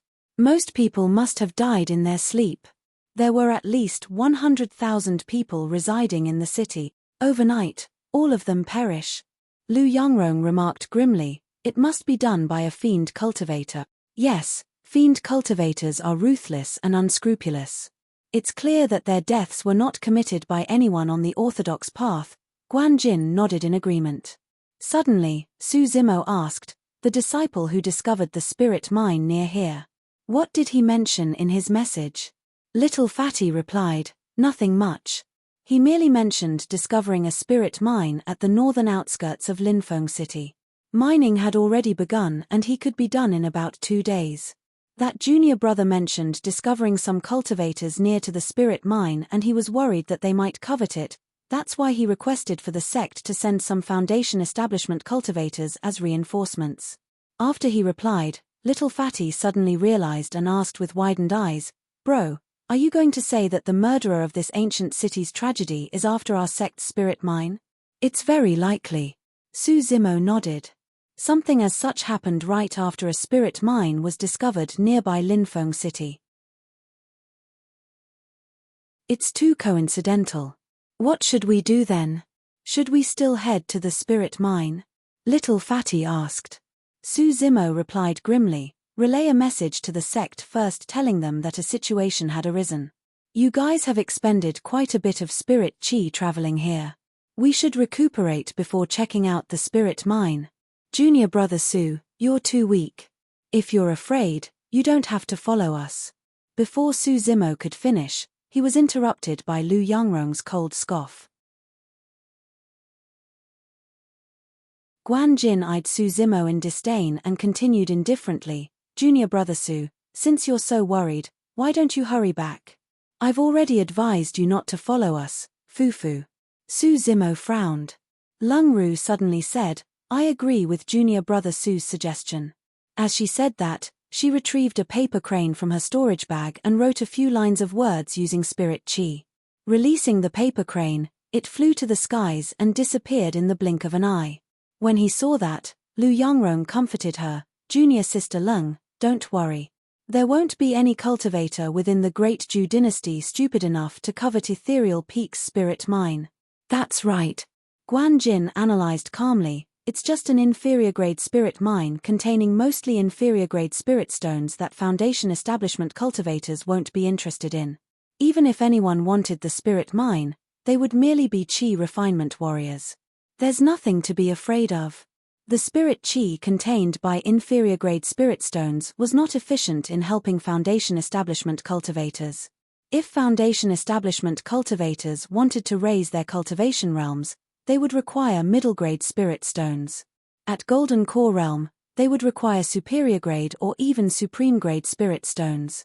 Although what the both of them said was logical, Su Zimo felt that things were not as simple. "Let's head to the spirit mine straight and check things out. Everything will be clear by then." Lu Yongrong waved and summoned his flying sword, leading the way. Guan Jin followed closely behind.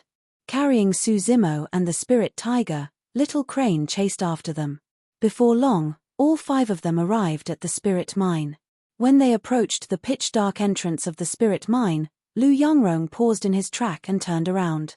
"I'll take the front with junior brother Guan. Because junior brother Su is the weakest, he'll stand in the middle. Junior sister Lung and Little Fatty will take the back." No one had any objections to that arrangement. The entrance was narrow so Little Crane and the spirit tiger could not enter, they could only stand guard outside. Su Zimo could tell that even though Lu Yongrong seemed indifferent previously, he had now become more cautious. Summoning his flying sword, Lu Yongrong held it in front of his chest. With 2 shining spirit patterns, it was a middle-grade flying sword. The 5 of them ventured deep into the spirit mine. They did not walk far when a strange sound echoed from ahead. It was as though a large group of things were flying over and they could only see it vaguely through red flashes. Taking a closer look, Lu Yongrong realized that it was a group of black crows with a strange red glow in their eyes. "Kneel down and let them pass." Lu Yongrong bent down and everyone else followed suit. The crows with bloodshot eyes sped above their heads without stopping. Heaving a sigh of relief, Lu Yongrong shrugged his shoulders. Pretending to be relaxed, he turned back and smiled. Puny beasts are common in places like this spirit mine. By ignoring them, we're even conserving spirit chi. Suddenly, Su Zimo's senses were alarmed as he hollered, "Watch out." Swash! A sword beam flashed at an extremely fast speed and arrived before them in the blink of an eye. Right now, everyone was at their most relaxed after those crows with bloodshot eyes had just passed. By the time Lu Yongrong heard Su Zimo's warning, it was too late.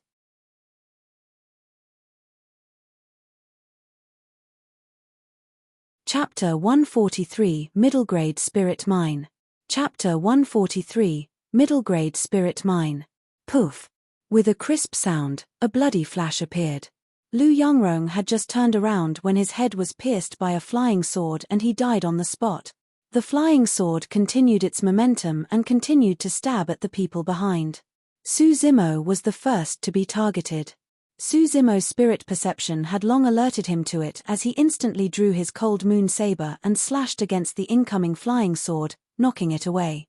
The speed of that attack was way too fast to be from a chi refinement warrior. If Suzimo wanted to defend using flying swords, he would have to use his sword formation. However, it would take too long to set up and he wouldn't be able to deal with the situation on hand. Lu Yongrong's blood splattered all over Suzimo and Guan Jin. Apart from Suzimo, the rest were stunned and their eyes were filled with shock. Even with Lung Ru's personality, she still looked somewhat flustered at the moment. None of them could imagine how someone who had just been laughing and talking to them a moment ago had turned into a corpse in the blink of an eye. Swash! Swash! 2 more flashes of light appeared, targeting Suzimo and Guan Jin. Standing where he was in a dazed manner, Guan Jin did not manage to shatter the protective talisman in his hands right away. Suzimo extended his palm and yanked Guan Jin back, hollering, "Hurry, retreat!" Clang! Clang! Flipping his hands, Suzimo slashed twice and the 2 incoming flying swords fell to the ground. The 2 swords carried quite a bit of power in them. Their attacker was early-stage foundation establishment at least. The change in circumstances had rendered Lu Yongrong and Guan Jin's earlier predictions invalid. Within the spirit mine, there were at least 3 foundation establishment cultivators. Furthermore, all 3 of them did not care if they were going against Ethereal Peak. Every single attack of theirs was lethal, showing no mercy at all. Finally, Guan Jin and the others snapped out of their stupor. Shattering his protection talisman, a light barrier appeared around Guan Jin's surroundings. Lung Ru and Little Fatty then sped towards the exit. Clothes could be heard fluttering from the depths of the mine, and by the sound of it, there were quite a number of people. When the people inside saw that their flying swords could not kill Suzimo and the rest, they gave chase outside. As Suzimo retreated, he drew out a blood-colored bow.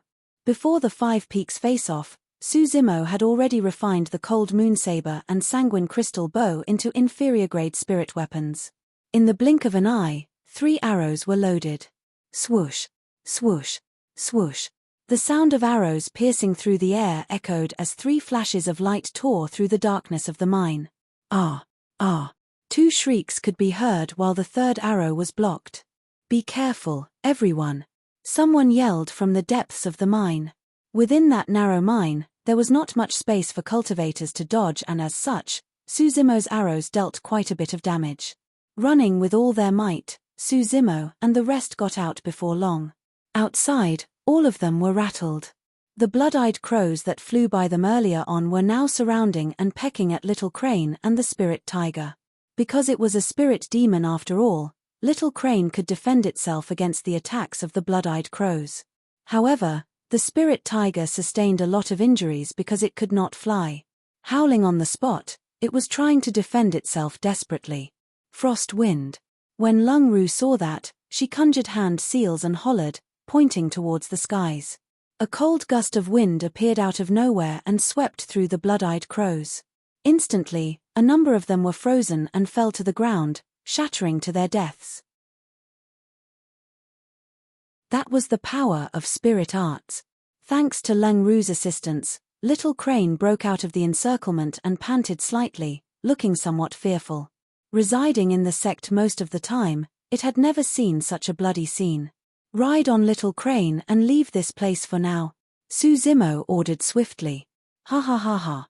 Right then, a haughty laughter came from deep within the cave.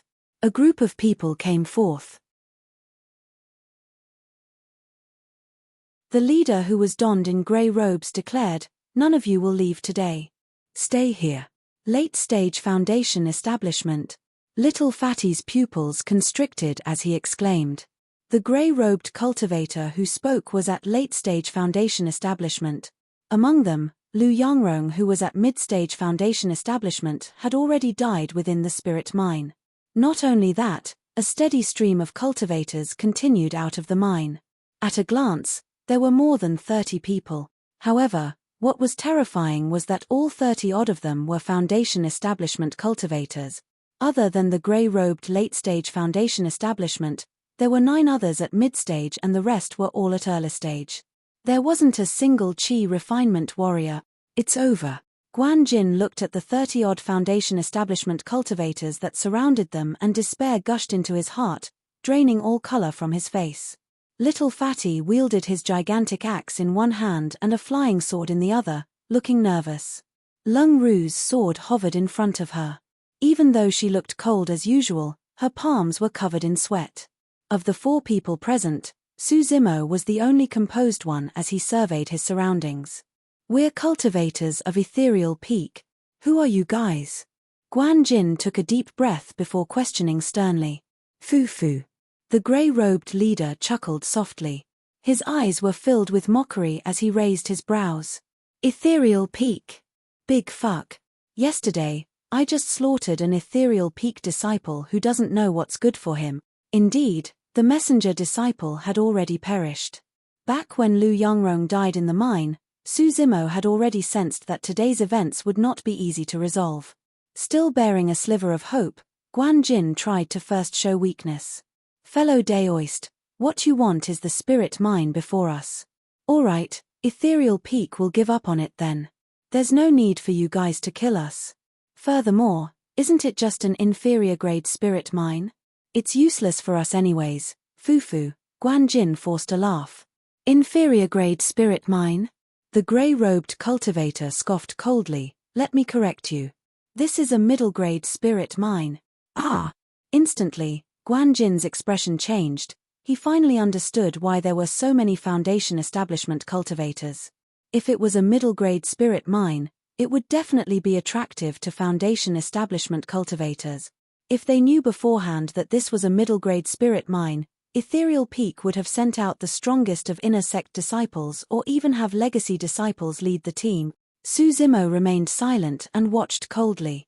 Carefully, he noticed that the 30-odd foundation establishment cultivators before him were all dressed differently and did not have any identification badges.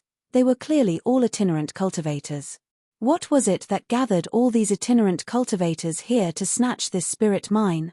This grey-robed cultivator before them was not enough of a reason for this. Even though a late-stage foundation establishment cultivator is strong, he's not compelling enough a reason for others to join him at the risk of offending Ethereal Peak.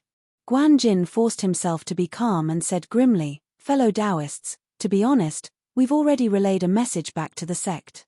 Before long, reinforcements will come. Fu, by then, you'll all be dead." Before Guan Jin could complete his sentence, the grey-robed cultivator interrupted him.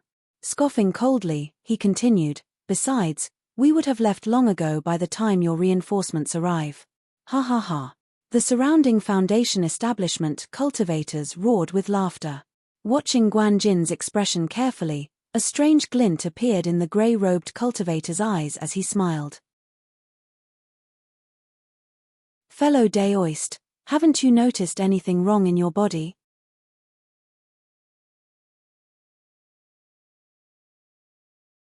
Chapter 144, We Can Only Kill Them All.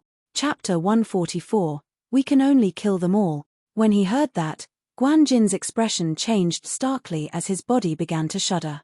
Su Zimo glanced sideways and saw that Guan Jin's face was drying at a visible speed. Wrinkles started appearing as if all his blood would be forcibly drawn away by an invisible force at the next moment. "Ah!" Guan Jin roared and tried his best to release spirit energy, but to no avail. He turned and looked towards Su Zimo and the others as panic filled his eyes. His pupils had turned grey and dull. It was an identical situation to those mortals who had died in Linfeng City. Ku. Stretching his arm, Guan Jin seemed as though he wanted to say something, but a strange sound came from the depths of his throat. Little Fatty was so scared that he jumped back instinctively. No one had attacked Guan Jin, but in the blink of an eye, he had become like this. It didn't seem like he was going to survive. It was way too creepy. Chills ran down Little Fatty's spine as he panted heavily to calm himself down. Su Zimo furrowed his brows slightly. He looked carefully and noticed that there were faint green spots on the skin of Guan Jin's palm that exuded an evil aura. Back in Linfeng City, that hand of Guan Jin had come into contact with the dead night watchman. If that was all it took for a foundation establishment cultivator to die, It was quite a terrifying method. They might be the next ones if they were careless. The surrounding Foundation establishment cultivators looked at everything unfold calmly, as though this was an expected outcome. Even though Lung Ru was always cold, she could not help but feel bad looking at Guan Jin's helpless gaze.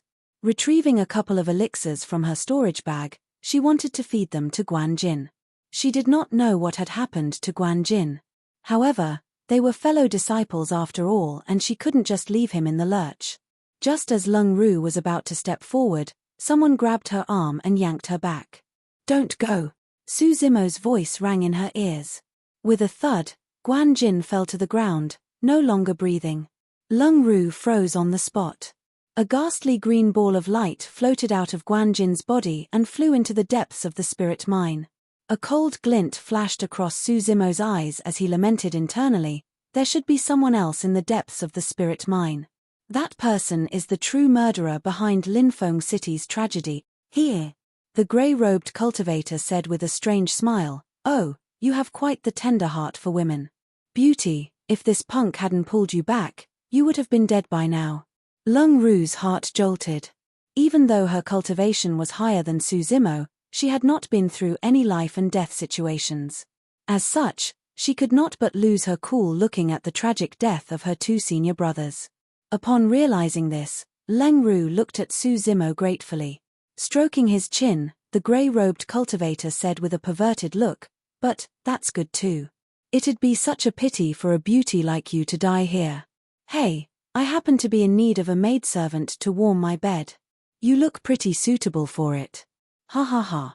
The surrounding Foundation establishment cultivators burst out in laughter. Swish. Right then, a gust of wind came from the entrance of the spirit mine as another batch of blood-eyed crows swarmed out like flying locusts. In the blink of an eye, they covered half the skies above everyone's heads. Little Fatty felt his scalp tingle as he gulped and asked softly, "Bro, what should we do?" Lung Ru looked towards Su Zimo. At this moment, the both of them had already subconsciously took Su Zimo as their pillar of support. They had even forgotten that their cultivations were higher than his. "There's no other way." Su Zimo shook his head and remarked indifferently, "We can only kill them all." Lung Ru and Little Fatty's eyes dimmed. Lung Ru sighed in her heart, they are all Foundation establishment cultivators. Apart from the 9 mid-stages, there's even a late-stage Foundation establishment cultivator. Su Zimo is only a chi refinement warrior. What can he do? Be it Lung Ru or Little Fatty, both thought that Su Zimo had only said that casually because he knew he was about to die. Biting her lips gently, Lung Ru said in a low voice, "In a while, I'll use my talismans to try and block as many people as possible. Find a chance to get out by riding on Little Crane." Little Crane looked up at the blood-eyed crows that filled the skies. Chirping, it flapped its wings, ready to strike at any moment. Even though the blood-eyed crows weren't strong, they had the advantage in numbers. If they were to swarm Little Crane, it wouldn't be able to unleash its full strength. On the ground, the spirit tiger was of no help at all. Right then, Su Zimo suddenly drew his sanguine crystal bow from the storage bag and loaded arrows. His entire action was fluid like water, as though he had rehearsed for it countless times. Swoosh, swoosh, swoosh. 3 arrows were shot towards the crowd and appeared before them in the blink of an eye.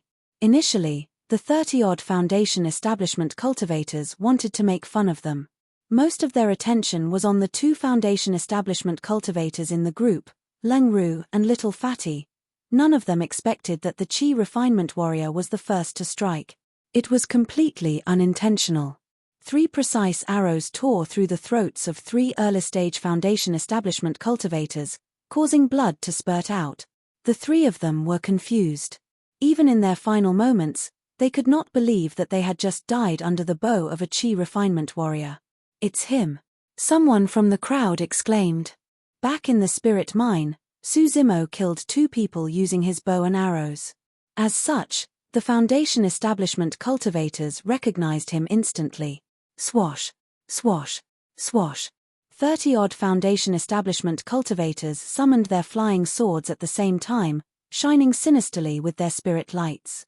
Su Zimo shouted softly, "Don't just stand there, strike." Lung Ru and Little Fatty summoned their flying swords and talismans hurriedly, firing them towards the crowd. The light of the talismans burst forth as all sorts of spirit arts collided in reverberating booms. Caw, caw. Little Crane chirped and soared to the skies, charging to fight at the blood-eyed crows. Little Fatty howled as he charged at an early-stage Foundation Establishment cultivator with his gigantic axe. He wanted to make use of his melee combat strength and kill the latter on the spot. However, he was faced with too many opponents as flying swords blocked his path continuously. With no way to advance, Little Fatty found himself encircled in the blink of an eye and was forced to defend. The grey-robed cultivator did not move, merely watching coldly from the sidelines with hands behind his back. This battle was in the bag for sure, there was no need for him to make a move. On the other side, Su Zimo had already kept his sanguine crystal bow.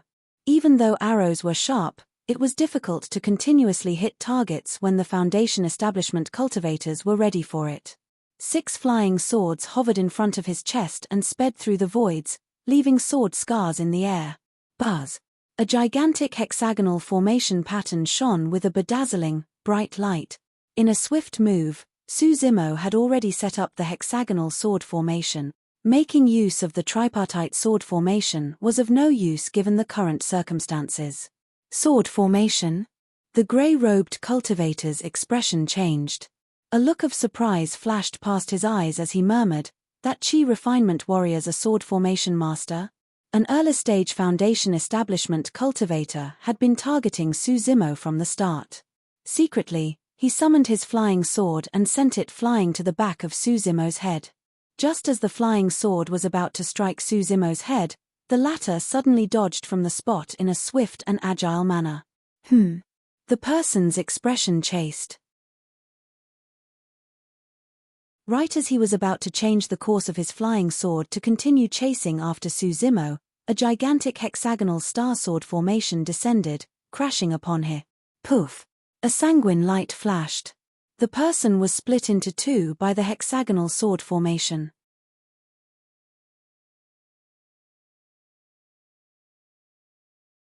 Chapter 145, The Power of Lightning Arts. Chapter 145, The Power of Lightning Arts. That Foundation Establishment cultivator had all sorts of tricks up his sleeves. Before he was able to use any of them, he was slashed down by Su Zimo's sword formation. Hum, hum, hum. Sending forth waves of sword chi, the hexagonal sword formation rebounded multiple flying swords and broke Little Fatty out of his predicament. In just a short while, there was already a wound on Little Fatty's body. "It's fine, my skin is thick. Bro, don't worry about me," Little Fatty yelled as he charged forth without even turning back. Lung Ru had indeed displayed the strength as a disciple of a major sect as well. Even though she did not cultivate any secret skills of the sect, she was able to defend against the encirclement of 9 mid-stage Foundation Establishment cultivators using just her talisman. But of course, it was clear that the 9 of them had not exerted their full strength too. They were merely playing a cat-and-mouse game, taunting Lung Ru with lewd remarks while attacking. Unmoved in the slightest bit, Lung Ru was not in any danger for now. On the other side, a dozen or more Foundation Establishment cultivators had shifted their attention towards Su Zimo.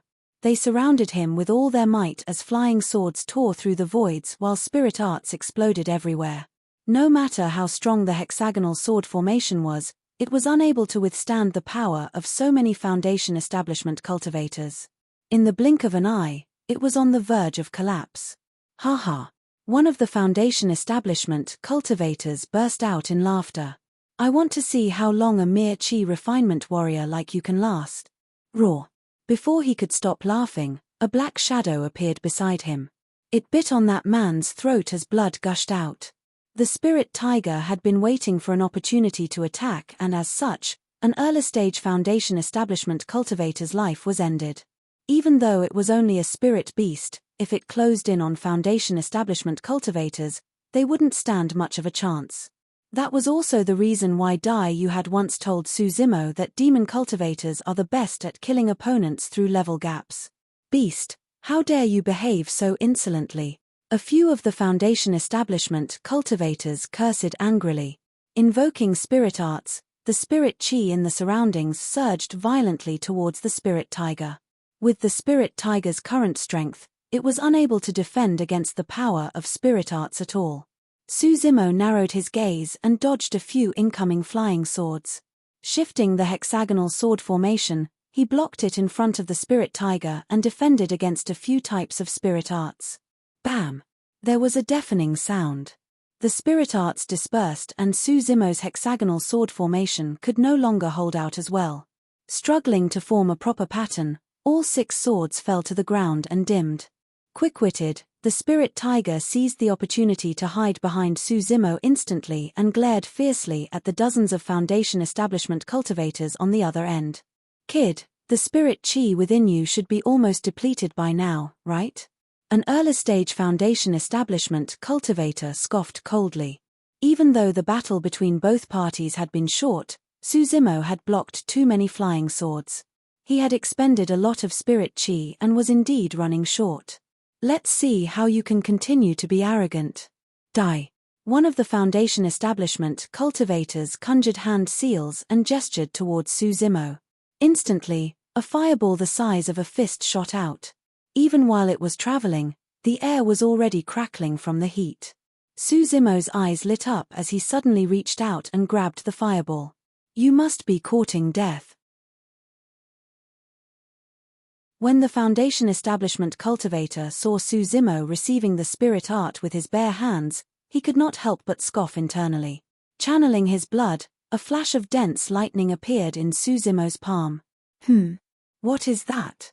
Power of thunder. Many of the Foundation establishment cultivators cried out in alarm as their pupils constricted. Piak.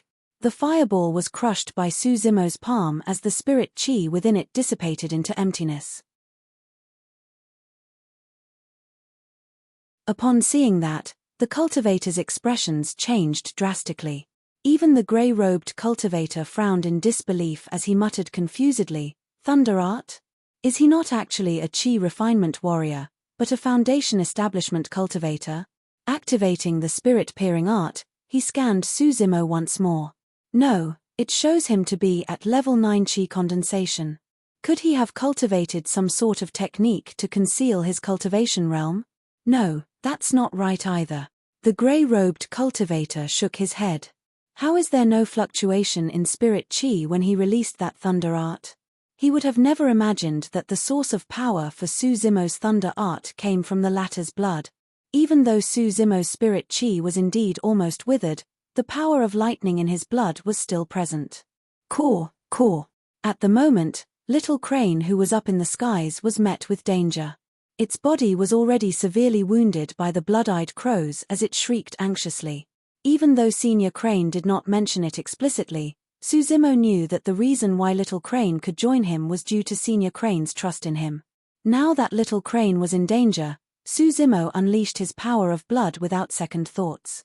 Instantly, his body echoed out with reverberating sounds of waves gushing. Under everyone's watchful gazes, Suzimo's figure suddenly expanded. His body swelled and burst through his green clothes, filled with crackling electricity from head to toe. It was as though Suzimo was possessed by a god of thunder as murderous intent condensed in his eyes terrifyingly. What? Suddenly, the grey-robed cultivator's expression changed. He finally realized that something was amiss. Pointing a finger into the skies, Suzimo's eyes exuded a wrathful killing intent as he hollered, "Instant thunder." Snap. A stark thunderbolt boomed out.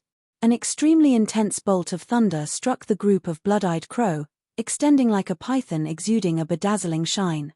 The blood-eyed crows were instantly electrocuted to death and fell from the skies like a shower of black rain. Many of the Foundation establishment cultivators present were shocked by that deafening sound of thunder. Even the 9 Foundation establishment cultivators that were surrounding Lung Ru stopped instinctively. That gave Lung Ru an opportunity to take a breather.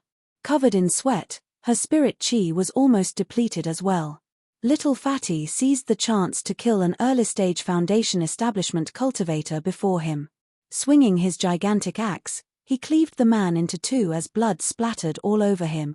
The power of thunder arts was so great that it nearly wiped out all the blood-eyed crows in the skies. Little Crane's spirit was invigorated instantly. The remaining blood-eyed crows were of no threat to it. At the moment, Suzimo whisked out a saber from his storage bag that shimmered with a cold glint. His eyes flashed icily as he strode forth, smiling to the Foundation establishment cultivators. The fight has only just begun.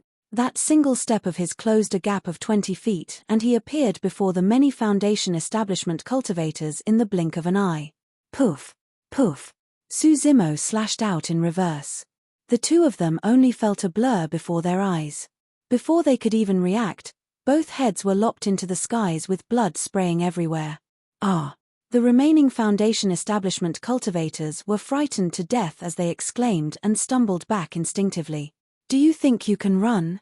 Suzimo chased after them with his saber like a tiger making its way through a flock of sheep. Cleaving left and right, flashes of blood shone out continuously. Both Lung Ru and Little Fatty were dumbfounded. Against Suzimo, early-stage Foundation establishment cultivators were like fish on a chopping board. They could not retaliate at all. It didn't matter whether they summoned flying swords, talismans, or even conjured spirit arts. They were all killed by a single flash of Suzimo. At lesser mastery of the marrow cleansing section, Suzimo's power was enough to slay early-stage Foundation establishment cultivators, and that was even before he infused the Thunder Marrow Cleansing Sutra into his marrow within Thunderclap Valley. This was a complete crushing through sheer brute strength without requiring any technique. Even the spirit arts of early-stage Foundation establishment cultivators was not enough to deal with Suzimo after unleashing his power of blood.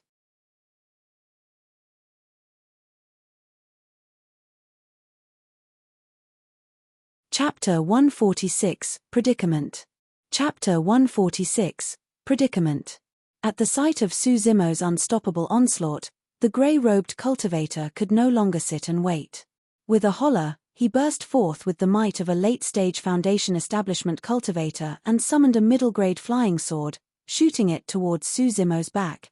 The two spirit patterns on the sword shone with a mysterious glow, emitting a ghastly aura. It was an extremely swift attack. If it were Lung Ru or Little Fatty, they wouldn't have been able to escape unscathed. On the other hand, Suzimo did not even have to turn back despite having just cleaved someone else apart. Standing on the spot, he made a small sidestep and dodged that fatal attack. It was as though he had eyes at the back of his head. The expression of the grey-robed cultivator was unchanged when he saw that, unsurprised in the slightest bit. He could already tell that Suzimo was a body-tempered cultivator and was very agile. It was not realistic for him to capture this person within a few moves. Everyone, back down. Try to keep your distance as much as possible. The grey-robed cultivator yelled as he manipulated his flying sword to chase after Suzimo. If not, ride on your flying swords in the air. Just try your best to not let this person get close to you. Suddenly, Suzimo laughed. Striding forward, he exerted strength in his legs and burst forth with divine steed fleeting, leaving a series of afterimages behind him. Mystify. Suddenly, Suzimo reached out and a ball of lightning appeared in his palms, erupting before everyone's eyes in a blinding manner as thunder rumbled and deafened everyone. Instant Thunder and Mystify were thunder arts of the Void Thunder Manual. Instant Thunder was a killing technique. It was powerful and had a large area of effect. As for Mystify, it was a supplementary spirit art that had almost no lethality. By making use of the power of Thunder's explosiveness, its aim was to confuse the five senses of the opponents and to mainly block their vision and hearing. The many Foundation establishment cultivators felt their visions blur as their ears rang incessantly with echoes. The next moment, Suzimo was already before them. In terms of melee combat, no one was a match for Suzimo as blood splattered endlessly. In the blink of an eye, countless of the Foundation establishment cultivators on the other end were dead on the spot. By now, all the early-stage Foundation establishment cultivators were dead. Right then, Lung Ru, who was in midair, shrieked as the protection talisman around her exploded. Immediately after, she was slammed heavily on the abdomen by a palm of spirit energy. Sent flying, she spat out a mouthful of blood and looked even paler. Little Fatty's shoulder was also pierced by a flying sword as he fell to the ground and broke out in cold sweat. The grey-robed cultivator was the one who had struck personally. Even though he did not take their lives, it was clear that Lung Ru and Little Fatty were no longer able to fight anymore. He was intelligent and quick to notice that the strength of early-stage Foundation establishment cultivators was no longer able to deal with Su Zimo. As such, he chose to get rid of Little Fatty and Lung Ru first. With that, the grey-robed cultivator could then reset the situation and group up with the 9 mid-stage Foundation establishment cultivators to fight Su Zimo together. Standing in front of Little Fatty and Lung Ru, Su Zimo held his saber before his chest and his eyes shone with a sharp killing intent. He was not fearful in the slightest bit against the 10 Foundation establishment cultivators on the other end. As she looked at Su Zimo's back view, Lung Ru was filled with mixed emotions. This mission was undertaken by her, Little Fatty, Lu Yongrong and Guan Jin. Su Zimo did not have the rights to join. But, if Su Zimo wasn't here, she would have already been dead along with Little Fatty. The same emotions were going through Little Fatty's mind. His initial plan was to invite Su Zimo out to relax his mind, but he did not expect that they would have encountered such an incident. Both senior brothers had died tragically and now, he and Lung Ru were severely injured and could not offer any help. Everyone, make use of your various flying sword and talisman methods to take down this person. Find an opening to invoke your spirit arts and injure him severely. The grey-robed cultivator was extremely decisive as he swiftly delegated the remaining 9 mid-stage Foundation establishment cultivators in various directions to separate out. Swash, swash, swash. Flying swords tore through the air alongside many talismans. Narrowing his gaze, Su Zimo gripped the cold moon saber tightly and with a long howl, he swung his arms and blocked left and right. For the flying swords, talismans, and even spirit arts used by mid-stage Foundation establishment cultivators, Su Zimo could deal with them head-on using his power of blood without losing out. However, the grey-robed cultivator was at late-stage Foundation establishment. Su Zimo's marrow cleansing section was only at a lesser mastery. Even with the Thunder Marrow Cleansing Sutra, he was no match against that guy. If it was just a one-on-one fight, he could make use of various techniques to close the distance between them so that he could take the grey-robed cultivator down with his saber. But now, the grey-robed cultivator had 9 other helpers and together, the 10 of them restrained Su Zimo on the spot. It was not that Su Zimo was unable to break through the encirclement. However, if he did, Lung Ru and Little Fatty behind him would be killed on the spot. Against Foundation establishment cultivators, the spirit tiger was no longer of much help. Clang, clang, clang. The sounds of the cold moon saber and flying swords clashing echoed out repeatedly as sparks flew. If one had not seen it personally, it would be hard to imagine that the 10 Foundation establishment cultivators were actually surrounding to fight a single level 9 Chi refinement warrior. Everyone, hold steady. That punk must have cultivated some sort of secret body tempering technique to turn his body so powerful. Once we kill him, that secret technique will be ours. The grey-robed cultivator rallied once more. Invigorated, the remaining 9 mid-stage Foundation establishment cultivators were even more motivated in their attacks. Lung Ru and Little Fatty sat on the spot and could only see and hear the endless flashes of swords clashing and sparks flying. However, they had not sustained any more injuries. Su Zimo had blocked everything for them. During this period, Su Zimo had no choice but to fight head-on with the grey-robed cultivator. He suffered slightly and his teeth were sore while his blood was shaken. Little Fatty could tell that Su Zimo was in a predicament. He could not help but yell, "Bro, don't bother about us. Leave first." Lung Ru pursed her red lips without saying anything at all. She could naturally tell that if not for her and Little Fatty, even the 10 Foundation establishment cultivators on the other end may not be a match for Su Zimo. Ha ha ha. The grey-robed cultivator could not help but laugh when he saw that the outcome was almost decided.